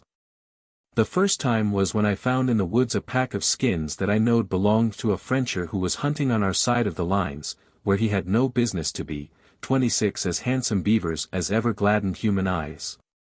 Well, that was a sore temptation, for I thought the law would have been almost with me, although it was in peace times. But then, I remembered that such laws wasn't made for us hunters, and bethought me that the poor man might have built great expectations for the next winter on the sale of his skins, and I left them where they lay. Most of our people said I did wrong, but the manner in which I slept that night convinced me that I had done right. The next trial was when I found the rifle that is certainly the only one in this part of the world that can be calculated on as surely as killdeer, and knowed that by taking it, or even hiding it, I might at once rise to be the first shot in all these parts. I was then young, and by no means so expert as I have since got to be, and youth is ambitious and striving, but, God be praised, I mastered that feeling. And, friend Cap, what is almost as good, I mastered my rival in as fair a shooting match as was ever witnessed in a garrison, he with his piece, and I with killdeer, and before the general in person too. Here Pathfinder stopped to laugh, his triumph still glittering in his eyes and glowing on his sunburnt and brown cheek. Well, the next conflict with the devil was the hardest of them all. And that was when I came suddenly upon a camp of 6 Mingos asleep in the woods, with their guns and horns piled in a way that enabled me to get possession of them without waking a miscreant of them all. What an opportunity that would have been for the serpent, who would have dispatched them, one after another, with his knife, and had their 6 scalps at his girdle, in about the time it takes me to tell you the story. Oh, he's a valiant warrior, that Chingachgook, and as honest as he's brave, and as good as he's honest. And what may you have done in this matter, Master Pathfinder? Demanded Cap, who began to be interested in the result. It seems to me you had made either a very lucky, or a very unlucky landfall. 'Twas lucky, and 'twas unlucky, if you can understand that. 'Twas unlucky, for it proved a desperate trial, and yet 'twas lucky, all things considered, in the end. I did not touch a hair of their heads, for a white man has no natural gifts to take scalps, nor did I even make sure of one of their rifles. I distrusted myself, knowing that a Mingo is no favorite in my own eyes. As for the scalps, I think you were right enough, my worthy friend, but as for the armament and the stores, they would have been condemned by any prize court in Christendom. That they would. But then the Mingos would have gone clear, seeing that a white man can no more attack an unarmed than a sleeping enemy. No, I did myself, and my color, and my religion too, greater justice. I waited till their nap was over, and they well on their warpath again. And, by ambushing them here and flanking them there, I peppered the blackguards intrinsically like. Pathfinder occasionally caught a fine word from his associates, and used it a little vaguely, that only one ever got back to his village. And he came into his wigwam limping. Luckily, as it turned out, the great Delaware had only halted to jerk some venison, and was following on my trail, and when he got up he had 5 of the scoundrels' scalps hanging where they ought to be. So, you see, nothing was lost by doing right, either in the way of honor or in that of profit. Cap grunted an assent, though the distinctions in his companion's morality, it must be owned, were not exactly clear to his understanding. The two had occasionally moved towards the block as they conversed, and then stopped again as some matter of more interest than common brought them to a halt. They were now so near the building, however, that neither thought of pursuing the subject any further, but each prepared himself for the final scene with Sergeant Dunham. Chapter 28. Thou barren ground, whom winter's wrath hath wasted, art made a mirror to behold my plight. Whilome thy fresh spring flowered, and after hasted, thy summer proud, with daffodilies dight. And now is come thy winter's stormy state, thy mantle marred wherein thou maskedst late. Spenser. Although the soldier may regard danger and even death with indifference in the tumult of battle, when the passage of the soul is delayed to moments of tranquility and reflection, the change commonly brings with it the usual train of solemn reflections, of regrets for the past, and of doubts and anticipations for the future. Many a man has died with a heroic expression on his lips, but with heaviness and distrust at his heart. For, whatever may be the varieties of our religious creeds, let us depend on the mediation of Christ, the dogmas of Mahomet, or the elaborated allegories of the East. There is a conviction, common to all men, that death is but the stepping stone between this and a more elevated state of being. Sergeant Dunham was a brave man, but he was departing for a country in which resolution could avail him nothing, and as he felt himself gradually loosened from the grasp of the world, his thoughts and feelings took the natural direction. For if it be true that death is the great leveler, in nothing is it more true than that it reduces all to the same views of the vanity of life. Pathfinder, though a man of peculiar habits and opinions, was always thoughtful, and disposed to view the things around him with a shade of philosophy, as well as with seriousness. In him, therefore, the scene in the blockhouse awakened no very novel feelings. But the case was different with Cap. Rude, opinionated, dogmatical, and boisterous, the old sailor was little accustomed to view even death with any approach to the gravity which its importance demands.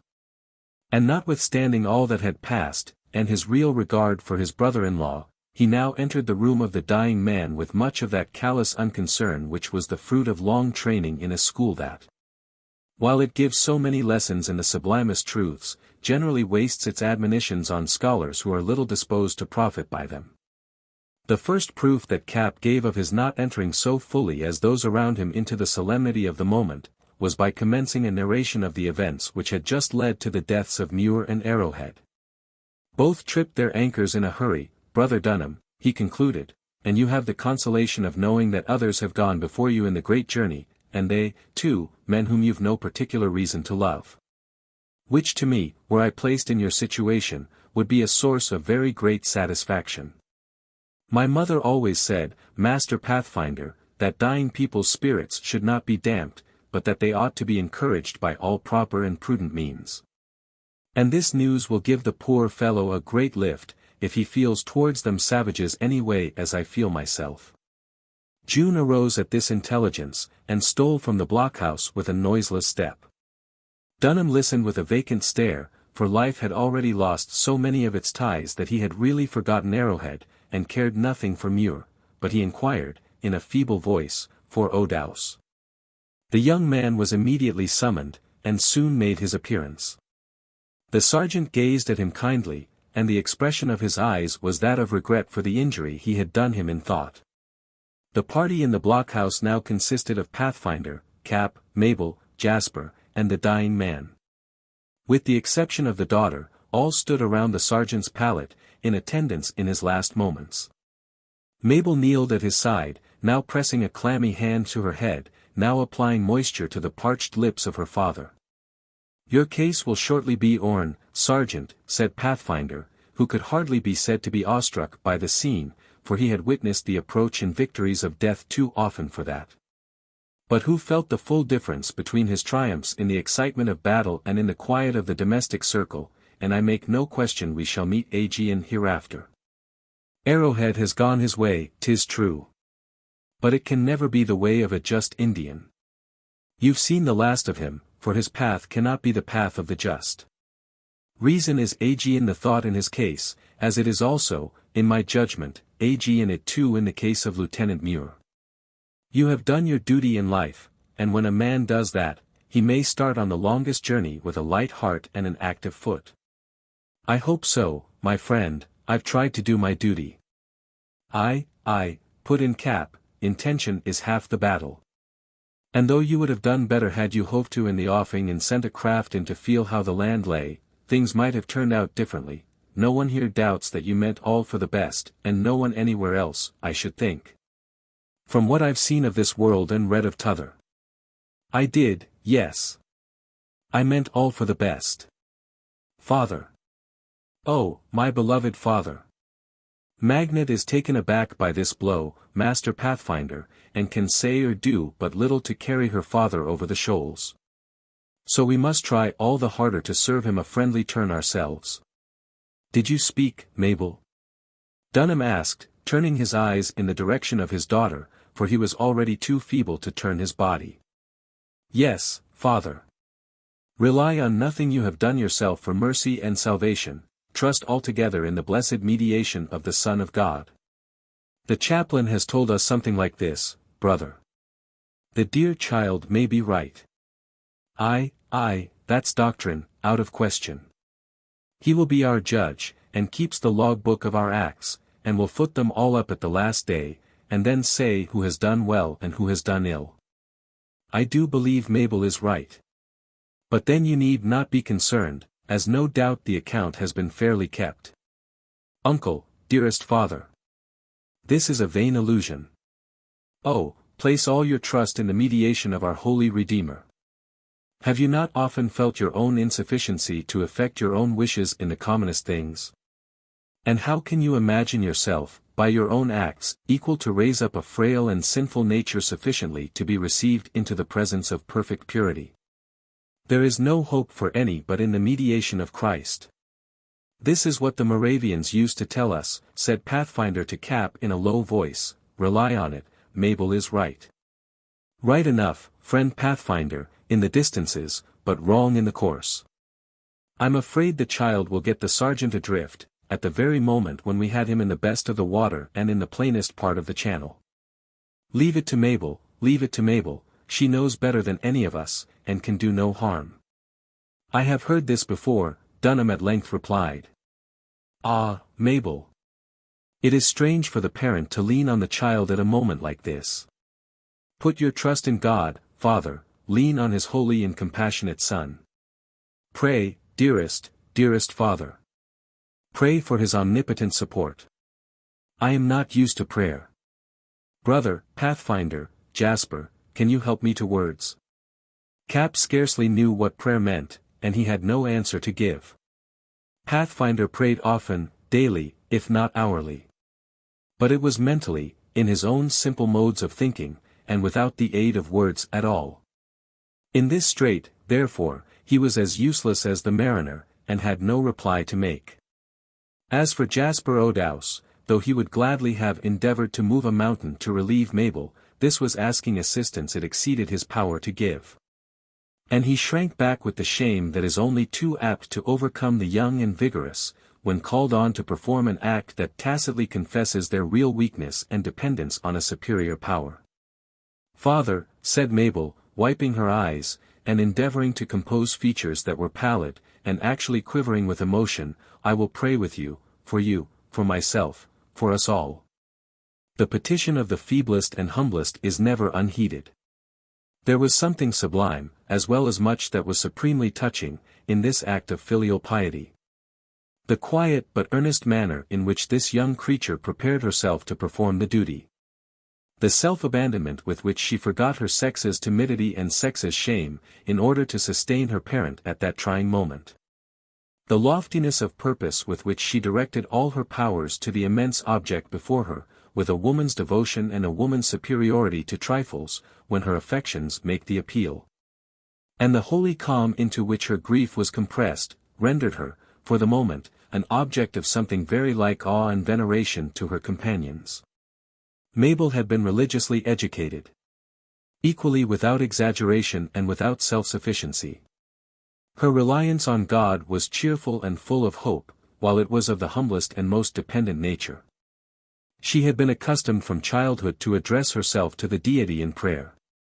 Taking example from the divine mandate of Christ himself, who commanded his followers to abstain from vain repetitions, and who has left behind him a petition which is unequaled for sublimity.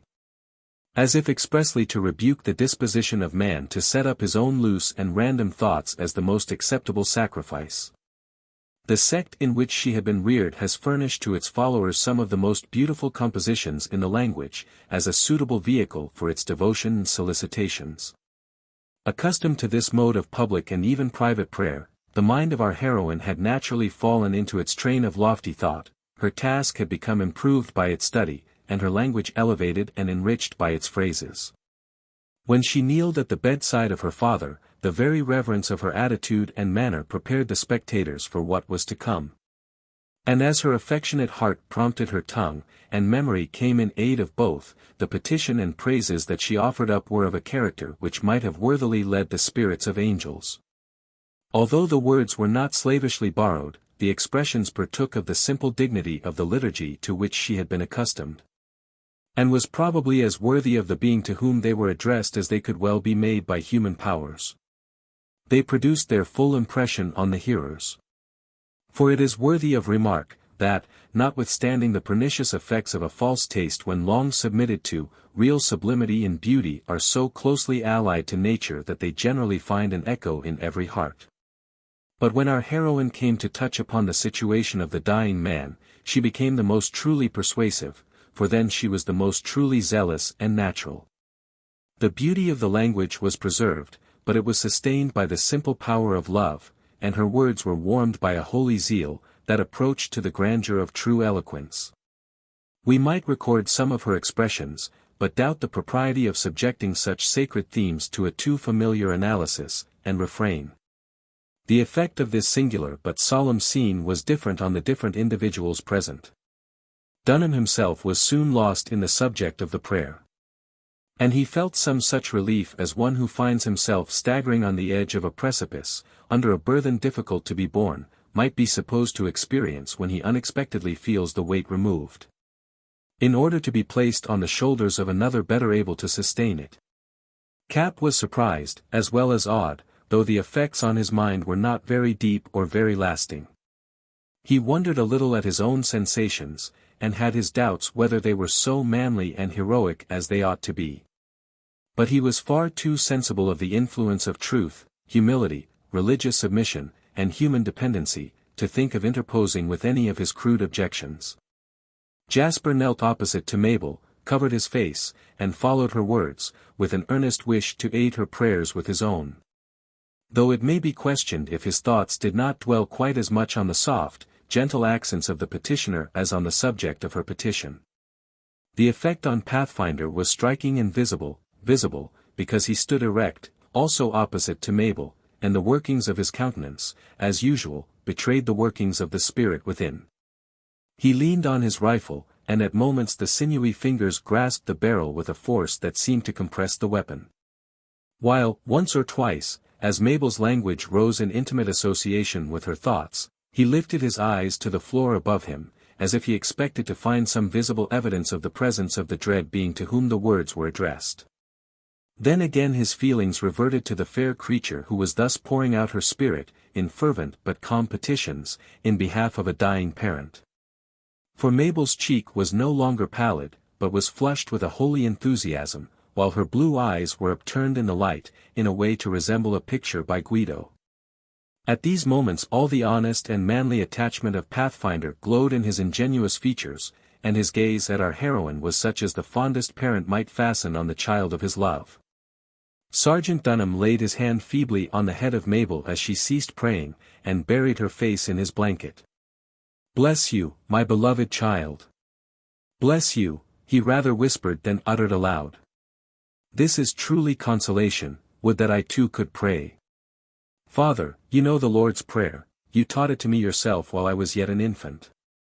The sergeant's face gleamed with a smile, for he did remember to have discharged that portion at least of the paternal duty, and the consciousness of it gave him inconceivable gratification at that solemn moment. He was then silent for several minutes, and all present believed that he was communing with God. "Mabel, my child," he at length uttered, in a voice which seemed to be reviving, "Mabel, I'm quitting you. The spirit at its great and final passage appears ever to consider the body as nothing. I'm quitting you, my child, where is your hand? Here, dearest father, here are both, oh, take both." "Pathfinder," added the sergeant, feeling on the opposite side of the bed, where Jasper still knelt, and getting one of the hands of the young man by mistake, "take it, I leave you as her father, as you and she may please, bless you both." At that awful instant, no one would rudely apprise the sergeant of his mistake, and he died a minute or two later, holding Jasper's and Mabel's hands covered by both his own. Our heroine was ignorant of the fact until an exclamation of Cap's announced the death of her father, when, raising her face, she saw the eyes of Jasper riveted on her own, and felt the warm pressure of his hand. But a single feeling was predominant at that instant, and Mabel withdrew to weep, scarcely conscious of what had occurred. The Pathfinder took the arm of Odaus, and he left the block.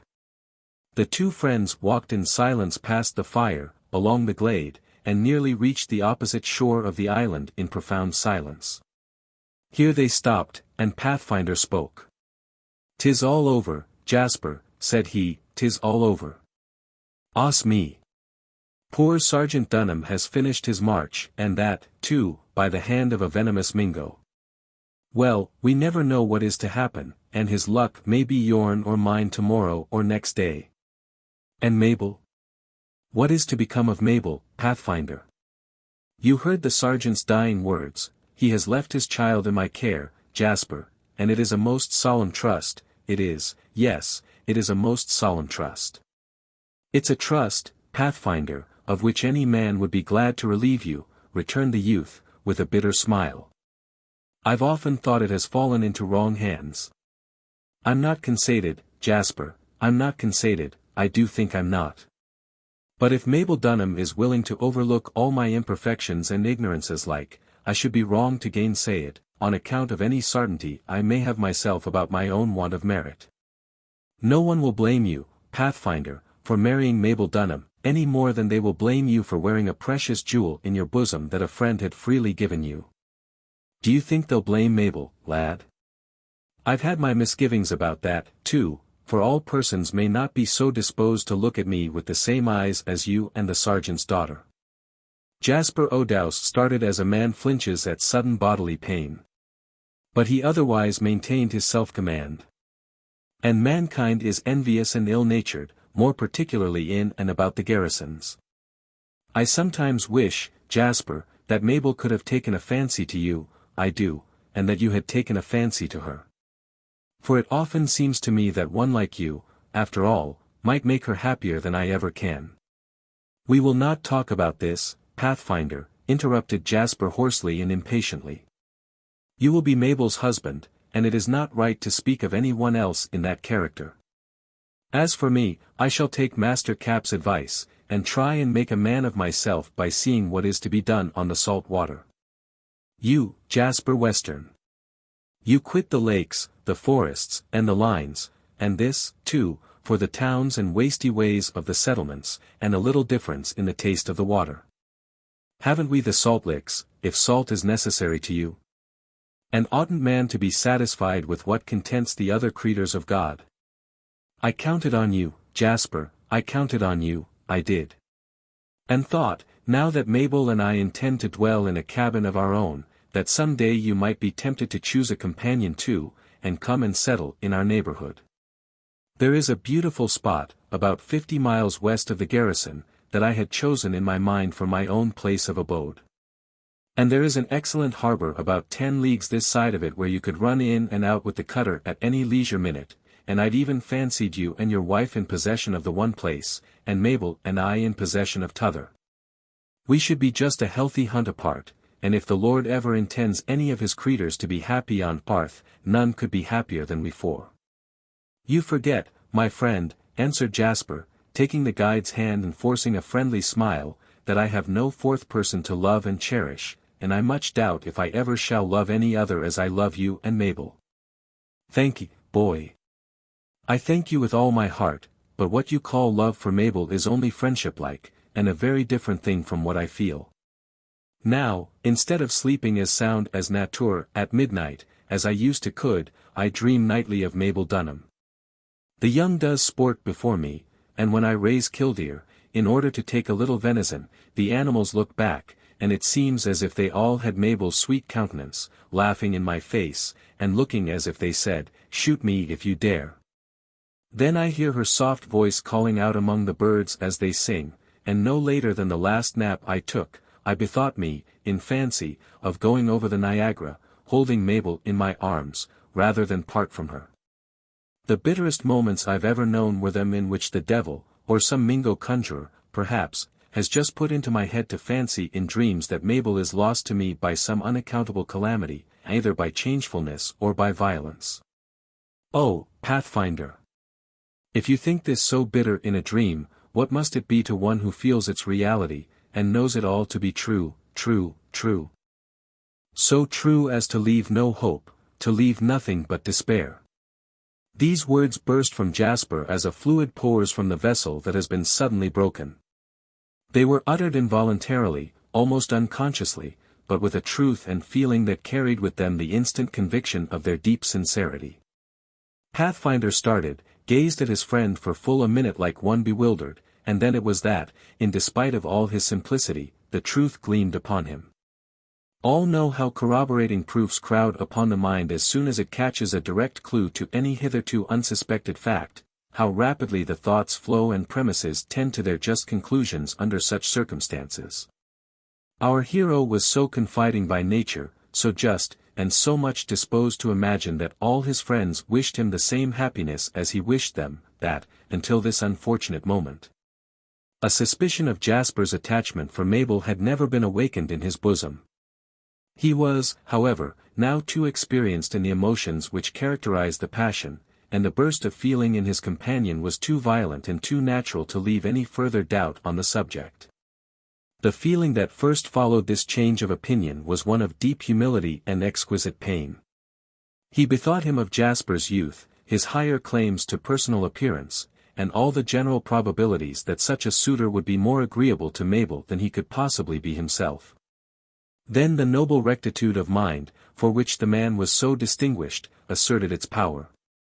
It was sustained by his rebuked manner of thinking of himself, and all that habitual deference for the rights and feelings of others which appeared to be inbred in his very nature. Taking the arm of Jasper, he led him to a log, where he compelled the young man to seat himself by a sort of irresistible exercise of his iron muscles, and where he placed himself at his side. The instant his feelings had found vent, Odaus was both alarmed at, and ashamed of, their violence. He would have given all he possessed on earth could the last 3 minutes be recalled. But he was too frank by disposition and too much accustomed to deal ingenuously by his friend to think a moment of attempting further concealment, or of any evasion of the explanation that he knew was about to be demanded. Even while he trembled in anticipation of what was about to follow, he never contemplated equivocation. Jasper, Pathfinder commenced, in a tone so solemn as to thrill on every nerve in his listener's body, "This has surprised me. You have kinder feelings towards Mabel than I had thought, and, unless my own mistaken vanity and conceit have cruelly deceived me, I pity you, boy, from my soul I do. Yes, I think I know how to pity anyone who has set his heart on a creature like Mabel, unless he sees a prospect of her regarding him as he regards her. This matter must be cleared up, Odaus, as the Delawares say, until there shall not be a cloud between us. What clearing up can it want, Pathfinder? I love Mabel Dunham, and Mabel Dunham does not love me, she prefers you for a husband. And the wisest thing I can do is to go off at once to the salt water, and try to forget you both. Forget me, Jasper. That would be a punishment I don't deserve. But how do you know that Mabel prefers me? How do you know it, lad? To me it seems impossible like. Is she not to marry you, and would Mabel marry a man she does not love? She has been hard urged by the sergeant, she has. And a dutiful child may have found it difficult to withstand the wishes of a dying parent. Have you ever told Mabel that you preferred her, Jasper, that you bore her these feelings? Never, Pathfinder. I would not do you that wrong. I believe you, lad, I do believe you, and I think you would now go off to the salt water, and let the scent die with you. But this must not be. Mabel shall hear all, and she shall have her own way, if my heart breaks in the trial, she shall. No words have ever passed between you, then, Jasper. Nothing of account, nothing direct. Still, I will own all my foolishness, Pathfinder, for I ought to own it to a generous friend like you, and there will be an end of it. You know how young people understand each other, or think they understand each other, without always speaking out in plain speech, and get to know each other's thoughts, or to think they know them, by means of 100 little ways. Not I, Jasper, not I, truly answered the guide, for, sooth to say, his advances had never been met with any of that sweet and precious encouragement which silently marks the course of sympathy united to passion. Not I, Jasper. I know nothing of all this.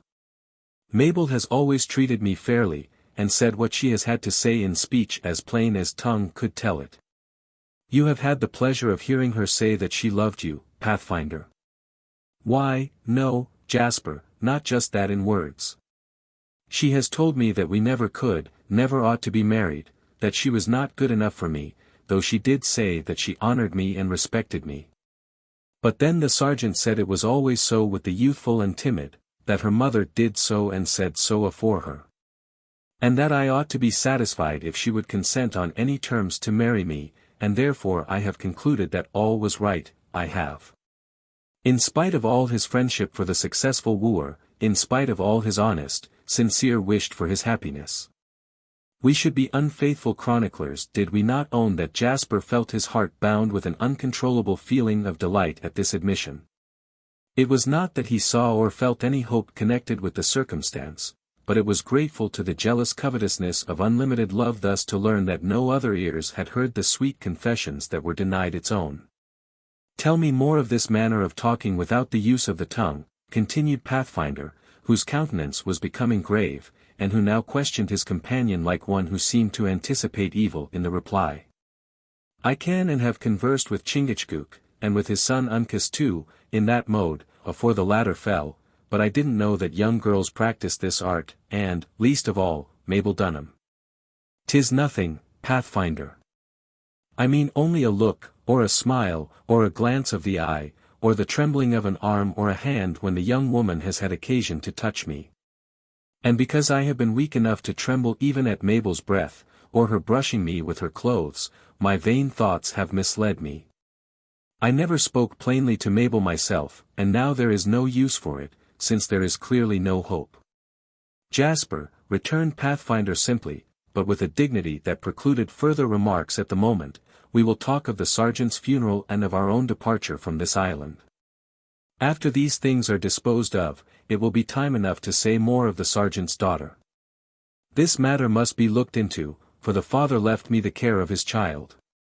Jasper was glad enough to change the subject, and the friends separated, each charged with the duty most peculiar to his own station and habits. That afternoon all the dead were interred, the grave of Sergeant Dunham being dug in the center of the glade, beneath the shade of a huge elm. Mabel wept bitterly at the ceremony, and she found relief in thus disburthening her sorrow. The night passed tranquilly, as did the whole of the following day, Jasper declaring that the gale was too severe to venture on the lake. This circumstance detained Captain Sanglier also, who did not quit the island until the morning of the third day after the death of Dunham, when the weather had moderated, and the wind had become fair. Then, indeed, he departed, after taking leave of the Pathfinder, in the manner of one who believed he was in company of a distinguished character for the last time. The two separated like those who respect one another, while each felt that the other was all enigma to himself. Chapter 29. Playful she turned that he might see the passing smile her cheek put on. But when she marked how mournfully his eyes met hers, that smile was gone. Lalla Rook. The occurrences of the last few days had been too exciting, and had made too many demands on the fortitude of our heroine, to leave her in the helplessness of grief. She mourned for her father, and she occasionally shuddered as she recalled the sudden death of Jenny, and all the horrible scenes she had witnessed. But on the whole she had aroused herself, and was no longer in the deep depression which usually accompanies grief. Perhaps the overwhelming, almost stupefying sorrow that crushed poor June, and left her for nearly 24 hours in a state of stupor, assisted Mabel in conquering her own feelings. For she had felt called on to administer consolation to the young Indian woman. This she had done in the quiet, soothing, insinuating way in which her sex usually exerts its influence on such occasions. The morning of the third day was set for that on which the Scud was to sail. Jasper had made all his preparations. The different effects were embarked, and Mabel had taken leave of June, a painful and affectionate parting. In a word, all was ready, and every soul had left the island but the Indian woman, Pathfinder, Jasper, and our heroine. The former had gone into a thicket to weep, and the three last were approaching the spot where 3 canoes lay, one of which was the property of June, and the other 2 were in waiting to carry the others off to the Scud. Pathfinder led the way, but, when he drew near the shore, instead of taking the direction to the boats, he motioned to his companions to follow, and proceeded to a fallen tree which lay on the margin of the glade and out of view of those in the cutter. Seating himself on the trunk, he signed to Mabel to take her place on one side of him and to Jasper to occupy the other. "Sit down here, Mabel, sit down there, Odouse," he commenced, as soon as he had taken his own seat. "I've something that lies heavy on my mind, and now is the time to take it off, if it's ever to be done. Sit down, Mabel, and let me lighten my heart, if not my conscience, while I've the strength to do it." The pause that succeeded lasted 2 or 3 minutes, and both the young people wondered what was to come next, the idea that Pathfinder could have any weight on his conscience seeming equally improbable to each. "Mabel," our hero at length resumed, "we must talk plainly to each other afore we join your uncle in the cutter, where the saltwater has slept every night since the last rally. For he says it's the only place in which a man can be sure of keeping the hair on his head, he does. Os me! What have I to do with these follies and sayings now? I try to be pleasant, and to feel light-hearted, but the power of man can't make water run upstream. Mabel, you know that the sergeant, afore he left us, had settled it, between us two that we were to become man and wife, and that we were to live together and to love one another as long as the Lord was pleased to keep us both on earth." "Yes, and afterwards too." Mabel's cheeks had regained a little of their ancient bloom in the fresh air of the morning, but at this unlooked-for address they blanched again, nearly to the pallid hue which grief had imprinted there. Still, she looked kindly, though seriously, at Pathfinder and even endeavored to force a smile. "Very true, my excellent friend," she answered.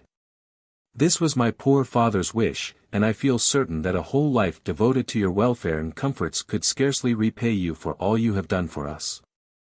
I fear me, Mabel, that man and wife needs be bound together by a stronger tie than such feelings, I do. You have done nothing for me, or nothing of any account, and yet my very heart yearns towards you, it does. And therefore it seems likely that these feelings come from something besides saving scalps and guiding through woods." Mabel's cheek had begun to glow again, and though she struggled hard to smile, her voice trembled a little as she answered. "Had we not better postpone this conversation, Pathfinder?" she said. "We are not alone, and nothing is so unpleasant to a listener, they say, as family matters in which he feels no interest." "It's because we are not alone, Mabel, or rather because Jasper is with us, that I wish to talk of this matter. The sergeant believed I might make a suitable companion for you, and, though I had misgivings about it, yes, I had many misgivings, he finally persuaded me into the idea, and things came round between us, as you know. But, when you promised your father to marry me, Mabel, and gave me your hand so modestly, but so prettily, there was one circumstance, as your uncle called it, that you didn't know. And I've thought it right to tell you what it is, before matters are finally settled. I've often taken a poor deer for my dinner when good venison was not to be found, but it's as natural not to take up with the worst when the best may be had. You speak in a way, Pathfinder, that is difficult to be understood. If this conversation is really necessary, I trust you will be more plain. Well then, Mabel, I've been thinking it was quite likely, when you gave in to the sergeant's wishes, that you did not know the nature of Jasper Western's feelings towards you." Pathfinder, and Mabel's cheek now paled to the livid hue of death. Then it flushed to the tint of crimson, and her whole frame shuddered. Pathfinder, however, was too intent on his own object to notice this agitation, and Odaus had hidden his face in his hands in time to shut out its view. "I've been talking with the lad, and, on comparing his dreams with my dreams, his feelings with my feelings, and his wishes with my wishes, I fear we think too much alike concerning you for both of us to be very happy. Pathfinder, you forget. You should remember that we are betrothed," said Mabel hastily, and in a voice so low that it required acute attention in the listeners to catch the syllables. Indeed, the last word was not quite intelligible to the guide, and he confessed his ignorance by the usual "Amen." "You forget that we are to be married, and such allusions are improper as well as painful. Everything is proper that is right, Mabel, and everything is right that leads to justice and fair dealing, though it is painful enough, as you say, as I find on trial, I do. Now, Mabel, had you known that Odaus thinks of you in this way, maybe you never would have consented to be married to one as old and as uncomely as I am. Why this cruel trial, Pathfinder?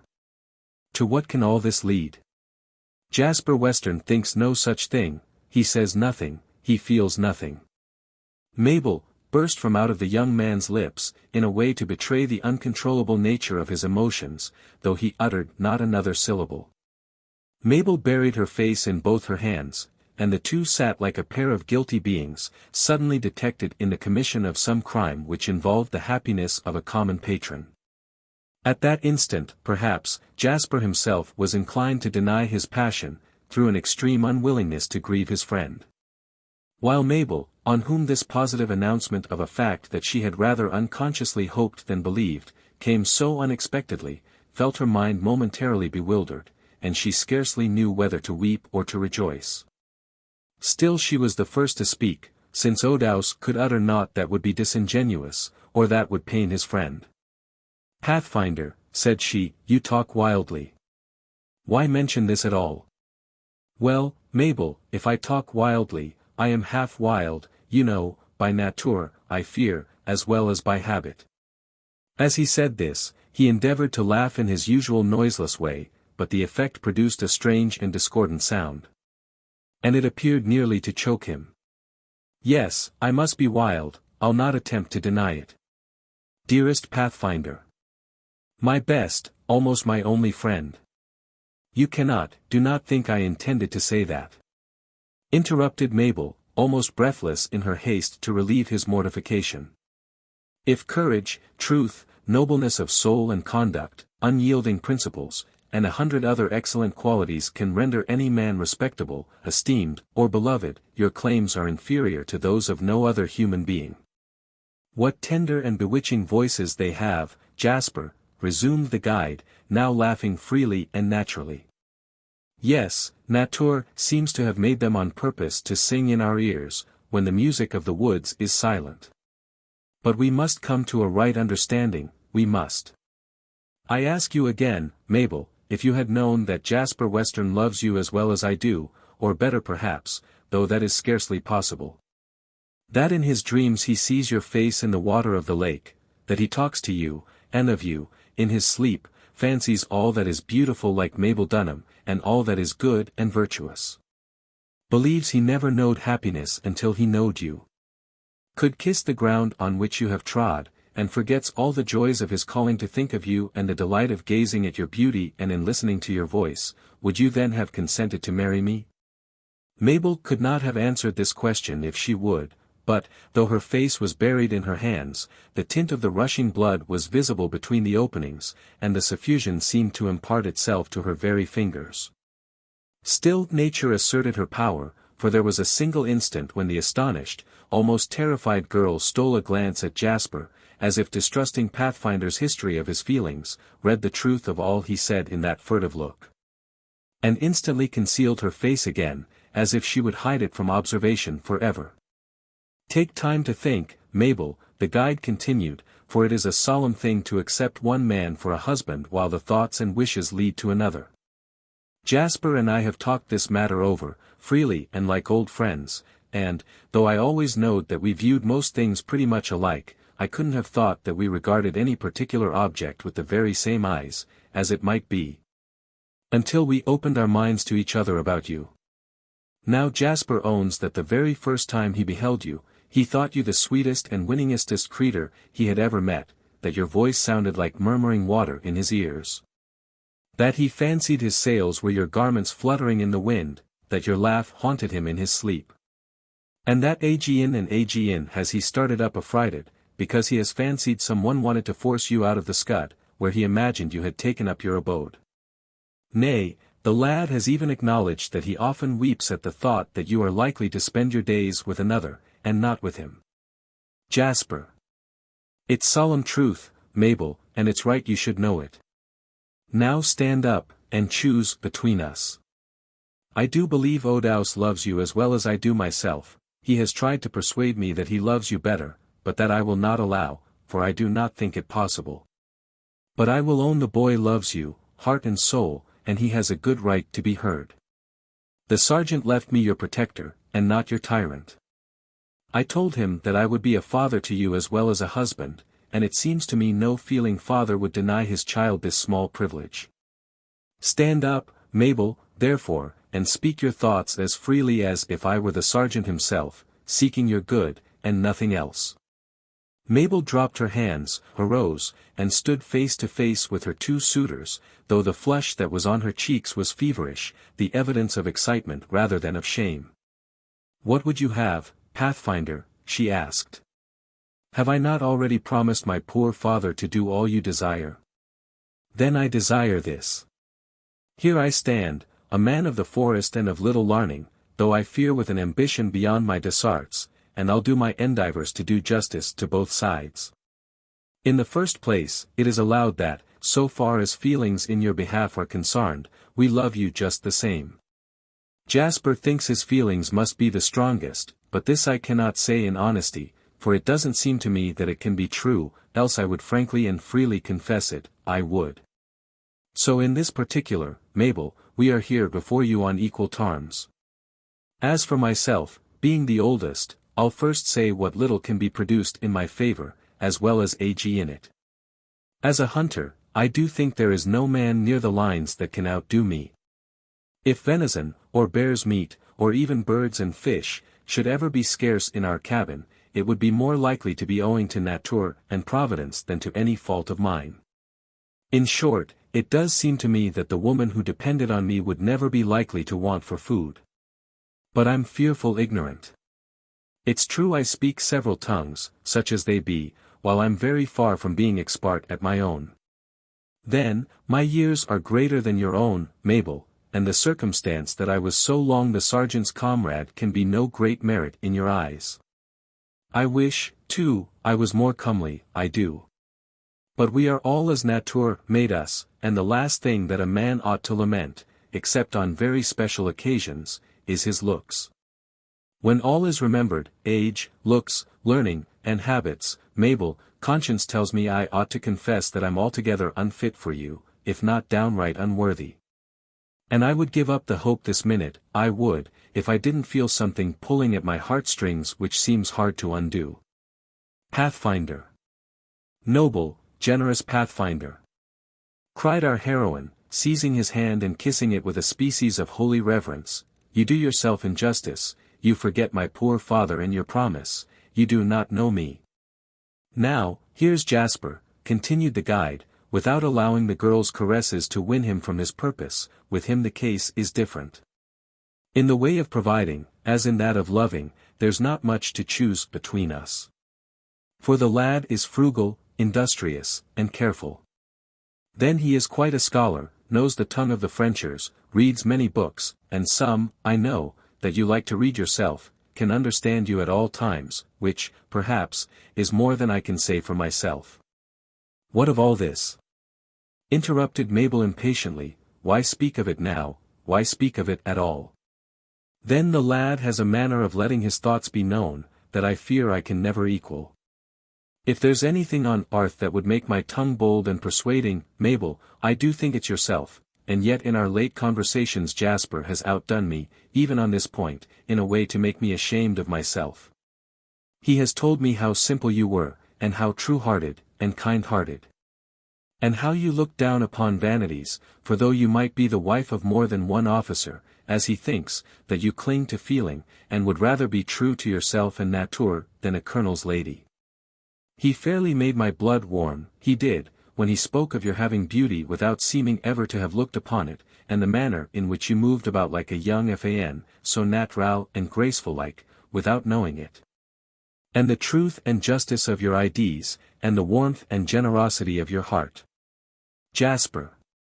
Interrupted Mabel, giving way to feelings that had gathered an ungovernable force by being so long pent, and falling into the young man's willing arms, weeping like a child, and almost as helpless.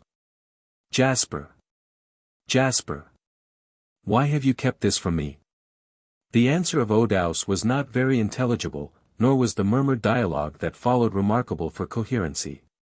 But the language of affection is easily understood.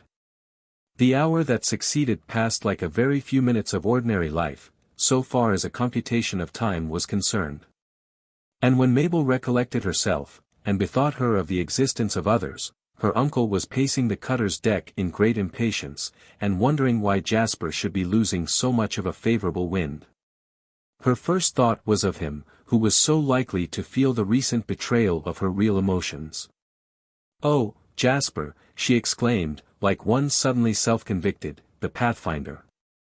Odouse fairly trembled, not with unmanly apprehension, but with the painful conviction of the pang he had given his friend, and he looked in all directions in the expectation of seeing his person. But Pathfinder had withdrawn, with a tact and a delicacy that might have done credit to the sensibility and breeding of a courtier. For several minutes the two lovers sat, silently waiting his return, uncertain what propriety required of them under circumstances so marked and so peculiar. At length they beheld their friend advancing slowly towards them, with a thoughtful and even pensive air. "I now understand what you meant, Jasper, by speaking without a tongue and hearing without an ear," he said when close enough to the tree to be heard. "Yes, I understand it now, I do. And a very pleasant sort of discourse it is, when one can hold it with Mabel Dunham. Os me! I told the sergeant I wasn't fit for her, that I was too old, too ignorant, and too wildlike, but he would have it otherwise." Jasper and Mabel sat, resembling Milton's picture of our first parents, when the consciousness of sin first laid its leaden weight on their souls. Neither spoke, neither even moved. Though both at that moment fancied they could part with their newfound happiness in order to restore their friend to his peace of mind. Jasper was pale as death, but, in Mabel, maiden modesty had caused the blood to mantle on her cheeks, until their bloom was heightened to a richness that was scarcely equalled in her hours of light-hearted buoyancy and joy. As the feeling which, in her sex, always accompanies the security of love returned, through its softness and tenderness over her countenance, she was singularly beautiful. Pathfinder gazed at her with an intentness he did not endeavor to conceal, and then he fairly laughed in his own way, and with a sort of wild exultation, as men that are untutored are wont to express their delight. This momentary indulgence, however, was expiated by the pang which followed the sudden consciousness that this glorious young creature was lost to him for ever. It required a full minute for this simple-minded being to recover from the shock of this conviction, and then he recovered his dignity of manner, speaking with gravity, almost with solemnity. "I have always known, Mabel Dunham, that men have their gifts," said he, "but I'd forgotten that it did not belong to mine to please the young, the beautiful, and alarmed. I hope the mistake has been no very heavy sin. And if it was, I've been heavily punished for it, I have.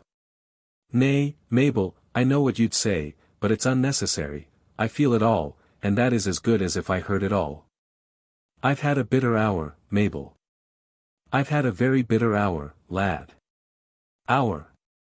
echoed Mabel, as the other first used the word, the telltale blood, which had begun to ebb towards her heart, rushing again tumultuously to her very temples. "Surely not an hour, Pathfinder." "Hour!" exclaimed Jasper at the same instant. "No, no, my worthy friend, it is not 10 minutes since you left us." "Well, it may be so, though to me it has seemed to be a day. I begin to think, however, that the happy count time by minutes, and the miserable count it by months. But we will talk no more of this, it is all over now, and many words about it will make you no happier, while they will only tell me what I've lost. And quite likely how much I deserve to lose her. No, no, Mabel, 'tis useless to interrupt me. I admit it all, and your gainsaying it, though it be so well meant, cannot change my mind. Well, Jasper, she is yours. And, though it's hard to think it, I do believe you'll make her happier than I could, for your gifts are better suited to do so, though I would have strived hard to do as much, if I know myself, I would. I ought to have known better than to believe the sergeant, and I ought to have put faith in what Mabel told me at the head of the lake, for reason and judgment might have shown me its truth. But it is so pleasant to think what we wish, and mankind so easily overpersuade us, when we overpersuade ourselves. But what's the use in talking of it, as I said afore? It's true, Mabel seemed to be consenting, though it all came from a wish to please her father, and from being skeery about the savages. Pathfinder. I understand you, Mabel, and have no hard feelings, I haven't. I sometimes think I should like to live in your neighborhood, that I might look at your happiness, but, on the whole, it's better I should quit the 55th altogether, and go back to the 60th, which is my native regiment, as it might be. It would have been better, perhaps, had I never left it, though my sarvices were much wanted in this quarter, and I'd been with some of the 55th years agone, Sergeant Dunham, for instance, when he was in another corps. Still, Jasper, I do not regret that I've known you. And me, Pathfinder, impetuously interrupted Mabel, do you regret having known me? Could I think so, I should never be at peace with myself. You, Mabel, returned the guide, taking the hand of our heroine and looking up into her countenance with guileless simplicity, but earnest affection. How could I be sorry that a ray of the sun came across the gloom of a cheerless day, that light has broken in upon darkness, though it remained so short a time? I do not flatter myself with being able to march quite so light-hearted as I once used to could, or to sleep as sound, for some time to come, but I shall always remember how near I was to being undeservedly happy, I shall. So far from blaming you, Mabel, I only blame myself for being so vain as to think it possible I could please such a creature, for certainly you told me how it was, when we talked it over on the mountain, and I ought to have believed you then. For I do suppose it's natural that young women should know their own minds better than their fathers. Os me! It's settled now, and nothing remains but for me to take leave of you, that you may depart. I feel that Master Cap must be impatient, and there is danger of his coming on shore to look for us all. To take leave, exclaimed Mabel. Leave, echoed Jasper, you do not mean to quit us, my friend. 'Tis best, Mabel, 'tis altogether best, O Douse, and it's wisest. I could live and die in your company, if I only followed feeling, but, if I follow reason, I shall quit you here. You will go back to Oswego, and become man and wife as soon as you arrive, for all that is determined with Master Cap, who hankers after the sea again, and who knows what is to happen, while I shall return to the wilderness and my Maker. Come, Mabel, continued Pathfinder, rising and drawing nearer to our heroine, with grave decorum, kiss me, Jasper will not grudge me one kiss, then we'll part. Oh, Pathfinder!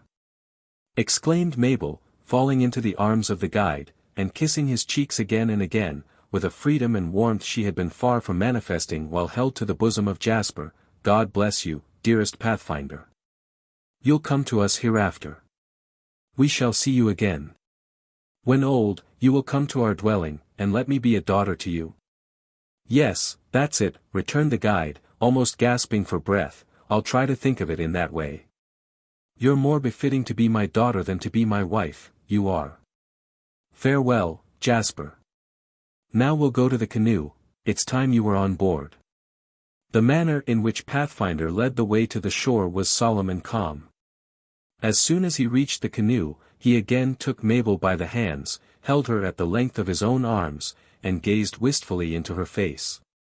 Until the unbidden tears rolled out of the fountains of feeling and trickled down his rugged cheeks in streams. Bless me, Pathfinder, said Mabel, kneeling reverently at his feet. Oh, at least bless me before we part. That untutored but noble-minded being did as she desired. And, aiding her to enter the canoe, seemed to tear himself away as one snaps a strong and obstinate cord.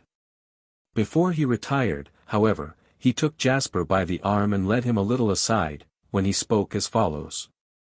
You're kind of heart and gentle by nature, Jasper, but we are both rough and wild in comparison with that dear creature. Be careful of her, and never show the roughness of man's nature to her soft disposition.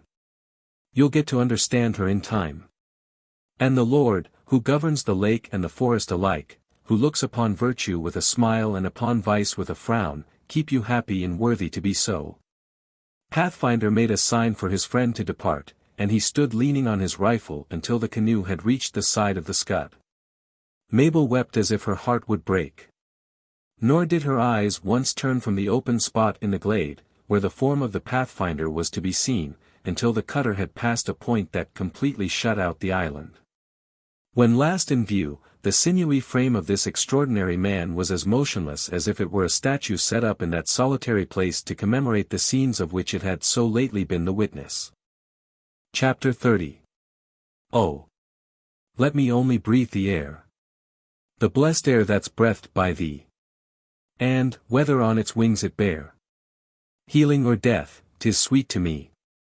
More. Pathfinder was accustomed to solitude. But, when the scud had actually disappeared, he was almost overcome with a sense of his loneliness. Never before had he been conscious of his isolated condition in the world. For his feelings had gradually been accustoming themselves to the blandishments and wants of social life, particularly as the last were connected with the domestic affections.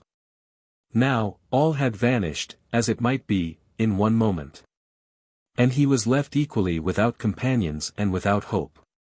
Even Chingachgook had left him, though it was but temporarily, still his presence was missed at the precise instant which might be termed the most critical in our hero's life. Pathfinder stood leaning on his rifle, in the attitude described in the last chapter, a long time after the scud had disappeared. The rigidity of his limbs seemed permanent. And none but a man accustomed to put his muscles to the severest proof could have maintained that posture, with its marble-like inflexibility, for so great a length of time. At length he moved away from the spot. The motion of the body being preceded by a sigh that seemed to heave up from the very depths of his bosom.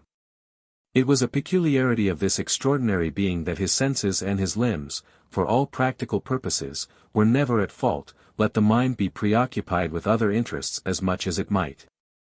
On the present occasion neither of these great auxiliaries failed him. But, though his thoughts were exclusively occupied with Mabel, her beauty, her preference of Jasper, her tears, and her departure, he moved in a direct line to the spot where June still remained, which was the grave of her husband. The conversation that followed passed in the language of the Tuscaroras, which Pathfinder spoke fluently, but, as that tongue is understood only by the extremely learned, we shall translate it freely into the English. Preserving, as far as possible, the tone of thought of each interlocutor, as well as the peculiarities of manner. June had suffered her hair to fall about her face, had taken a seat on a stone which had been dug from the excavation made by the grave, and was hanging over the spot which contained the body of Arrowhead, unconscious of the presence of any other. She believed, indeed, that all had left the island but herself, and the tread of the guide's moccasined foot was too noiseless rudely to undeceive her. Pathfinder stood gazing at the woman for several minutes in mute attention. The contemplation of her grief, the recollection of her irreparable loss, and the view of her desolation produced a healthful influence on his own feelings. His reason telling him how much deeper lay the sources of grief in a young wife, who was suddenly and violently deprived of her husband, than in himself. "Do of June," he said solemnly, but with an earnestness which denoted the strength of his sympathy, "you are not alone in your sorrow. Turn, and let your eyes look upon a friend." "June has no longer any friend," the woman answered. "Arrowhead has gone to the happy hunting grounds, and there is no one left to care for June. The Tuscaroras would chase her from their wigwams, the Iroquois are hateful in her eyes, and she could not look at them. No. Leave June to starve over the grave of her husband. This will never do, this will never do. 'Tis Aegean reason and right. You believe in the Manitou, June. He has hid his face from June because he is angry. He has left her alone to die. Listen to one who has had a long acquaintance with red nature, though he has a white birth and white gifts. When the Manitou of a pale-face wishes to produce good in a pale-face heart he strikes it with grief. For it is in our sorrows, June, that we look with the truest eyes into ourselves, and with the farthest-sighted eyes too, as respects right. The Great Spirit wishes you well, and he has taken away the chief, lest you should be led astray by his wily tongue, and get to be a Mingo in your disposition, as you were already in your company." "Arrowhead was a great chief," returned the woman proudly. "He had his merits, and he had his demerits, too. But June, you are not disart, nor will you be soon. Let your grief out, let it out, according to nature, and when the proper time comes I shall have more to say to you." Pathfinder now went to his own canoe, and he left the island. In the course of the day June heard the crack of his rifle once or twice, and as the sun was setting he reappeared, bringing her birds ready cooked, and of a delicacy and flavor that might have tempted the appetite of an epicure. This species of intercourse lasted a month, June obstinately refusing to abandon the grave of her husband all that time, though she still accepted the friendly offerings of her protector. Occasionally they met and conversed, Pathfinder sounding the state of the woman's feelings, but the interviews were short, and far from frequent. June slept in one of the huts, and she laid down her head in security, for she was conscious of the protection of a friend, though Pathfinder invariably retired at night to an adjacent island, where he had built himself a hut. At the end of the month, however, the season was getting to be too far advanced to render her situation pleasant to June. The trees had lost their leaves, and the nights were becoming cold and wintry. It was time to depart. At this moment Chingachgook reappeared. He had a long and confidential interview on the island with his friend. June witnessed their movements, and she saw that her guardian was distressed. Stealing to his side, she endeavored to soothe his sorrow with a woman's gentleness and with a woman's instinct. "Thank you, June, thank you," he said, "'tis well meant, though it's useless. But it is time to quit this place. Tomorrow we shall depart. You will go with us, for now you've got to feel reason." June assented in the meek manner of an Indian woman, and she withdrew to pass the remainder of her time near the grave of Arrowhead. Regardless of the hour and the season, the young widow did not pillow her head during the whole of that autumnal night. She sat near the spot that held the remains of her husband, and prayed, in the manner of her people, for his success on the endless path on which he had so lately gone, and for their reunion in the land of the just. Humble and degraded as she would have seemed in the eyes of the sophisticated and unreflecting, the image of God was on her soul, and it vindicated its divine origin by aspirations and feelings that would have surprised those who, feigning more, feel less. In the morning the three departed, Pathfinder earnest and intelligent in all he did, the great serpent silent and imitative, and June meek, resigned, but sorrowful.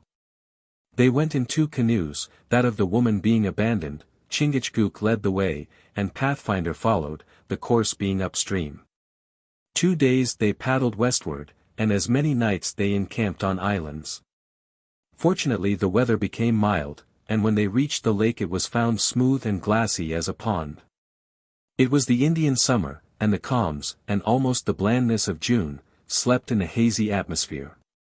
On the morning of the 3rd day they passed the mouth of the Oswego, where the fort and the sleeping ensign invited them in vain to enter. Without casting a look aside, Chingachgook paddled past the dark waters of the river, and Pathfinder still followed in silent industry. The ramparts were crowded with spectators. But Lundy, who knew the persons of his old friends, refused to allow them to be even hailed. It was noon when Chingachgook entered a little bay where the Scud lay at anchor, in a sort of roadstead. A small ancient clearing was on the shore. And near the margin of the lake was a log dwelling, recently and completely, though rudely fitted up. There was an air of frontier comfort and of frontier abundance around the place, though it was necessarily wild and solitary. Jasper stood on the shore, and when Pathfinder landed, he was the first to take him by the hand. The meeting was simple, but very cordial. No questions were asked, it being apparent that Chingachgook had made the necessary explanations. Pathfinder never squeezed his friend's hand more cordially than in this interview, and he even laughed cordially in his face as he told him how happy and well he appeared. "Where is she, Jasper? Where is she?" The guide at length whispered, for at first he had seemed to be afraid to trust himself with the question. "She is waiting for us in the house, my dear friend, where you see that June has already hastened before us. June may use a lighter step to meet Mabel, but she cannot carry a lighter heart. And so, lad, you found the chaplain at the garrison, and all was soon settled.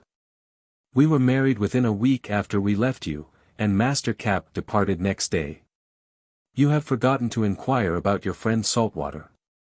Not I, the serpent has told me all that, and then I love to hear so much of Mabel and her happiness, I do." "Did the child smile or did she weep when the ceremony was over?" "She did both, my friend, but—" "Yes, that's their nature, tearful and cheerful. Os me! They are very pleasant to us of the woods, and I do believe I should think all right, whatever Mabel might do. And do you think, Jasper, that she thought of me at all on that joyful occasion? I know she did, Pathfinder, and she thinks of you and talks of you daily, almost hourly. None love you as we do. I know few love me better than yourself, Jasper. Chingachgook is perhaps, now, the only creature of whom I can say that. Well, there's no use in putting it off any longer, it must be done, and may as well be done at once. So, Jasper, lead the way, and I'll endeavour to look upon her sweet countenance once more. Jasper did lead the way, and they were soon in the presence of Mabel. The latter met her late suitor with a bright blush, and her limbs trembled so, she could hardly stand, still her manner was affectionate and frank. During the hour of Pathfinder's visit, for it lasted no longer, though he ate in the dwelling of his friends. One who was expert in tracing the working of the human mind might have seen a faithful index to the feelings of Mabel in her manner to Pathfinder and her husband. With the latter she still had a little of the reserve that usually accompanies young wedlock, but the tones of her voice were kinder even than common. The glance of her eye was tender, and she seldom looked at him without the glow that tinged her cheeks, betraying the existence of feelings that habit and time had not yet soothed into absolute tranquility. With Pathfinder, all was earnest, sincere, even anxious, but the tones never trembled, the eye never fell, and if the cheek flushed, it was with the emotions that are connected with concern. At length the moment came when Pathfinder must go his way. Chingachgook had already abandoned the canoes, and was posted on the margin of the woods, where a path led into the forest. Here he calmly waited to be joined by his friend. As soon as the latter was aware of this fact, he rose in a solemn manner and took his leave. I've sometimes thought that my own fate has been a little hard, he said, but that of this woman, Mabel, has shamed me into reason. June remains, and lives with me, eagerly interrupted our heroine. So I comprehend it. If anybody can bring her back from her grief, and make her wish to live, you can do it, Mabel, though I've misgivings about even your success. The poor creature is without a tribe, as well as without a husband, and it's not easy to reconcile the feelings to both losses. Me, what have I to do with other people's miseries and marriages, as if I hadn't affliction enough of my own? Don't speak to me, Mabel, don't speak to me, Jasper, let me go my way in peace, and like a man. I've seen your happiness, and that is a great deal, and I shall be able to bear my own sorrow all the better for it. No, I'll never kiss you again, Mabel, I'll never kiss you again. Here's my hand, Jasper, squeeze it, boy, squeeze it, no fear of its giving way, for it's the hand of a man. And now, Mabel, do you take it? Nay, you must not do this, preventing Mabel from kissing it and bathing it in her tears, you must not do this. Pathfinder, asked Mabel, when shall we see you again? I've thought of that, too. Yes, I've thought of that, I have. If the time should ever come when I can look upon you altogether as a sister, Mabel, or a child, it might be better to say a child, since you're young enough to be my daughter, depend on it I'll come back. For it would lighten my very heart to witness your gladness. But if I cannot, farewell, farewell, the sergeant was wrong, yes, the sergeant was wrong. This was the last the Pathfinder ever uttered to the ears of Jasper Western and Mabel Dunham. He turned away, as if the words choked him, and was quickly at the side of his friend. As soon as the latter saw him approach, he shouldered his own burthen, and glided in among the trees, without waiting to be spoken to. Mabel, her husband, and June all watched the form of the Pathfinder, in the hope of receiving a parting gesture, or a stolen glance of the eye, but he did not look back. Once or twice they thought they saw his head shake, as one trembles in bitterness of spirit, and a toss of the hand was given, as if he knew that he was watched. But a tread, whose vigor no sorrow could enfeeble, soon bore him out of view, and was lost in the depths of the forest. Neither Jasper nor his wife ever beheld the Pathfinder again. They remained for another year on the banks of Ontario.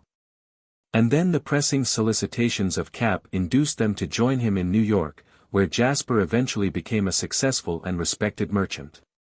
Thrice Mabel received valuable presents of furs at intervals of years. And her feelings told her whence they came, though no name accompanied the gift. Later in life still, when the mother of several youths, she had occasion to visit the interior.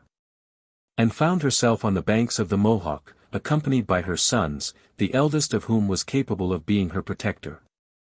On that occasion she observed a man in a singular guise, watching her in the distance, with an intentness that induced her to inquire into his pursuits and character. She was told he was the most renowned hunter of that portion of the state. It was after the Revolution, a being of great purity of character and of as marked peculiarities. And that he was known in that region of country by the name of the Leatherstocking. Further than this Mrs. Western could not ascertain. Though the distant glimpse and singular deportment of this unknown hunter gave her a sleepless night, and cast a shade of melancholy over her still lovely face, that lasted many a day. As for June, the double loss of husband and tribe produced the effect that Pathfinder had foreseen. She died in the cottage of Mabel, on the shores of the lake. And Jasper conveyed her body to the island, where he interred it by the side of that of Arrowhead. Lundy lived to marry his ancient love, and retired a war-worn and battered veteran. But his name has been rendered illustrious in our own time by the deeds of a younger brother, who succeeded to his territorial title, which, however, was shortly after merged in one earned by his valor on the ocean. The End.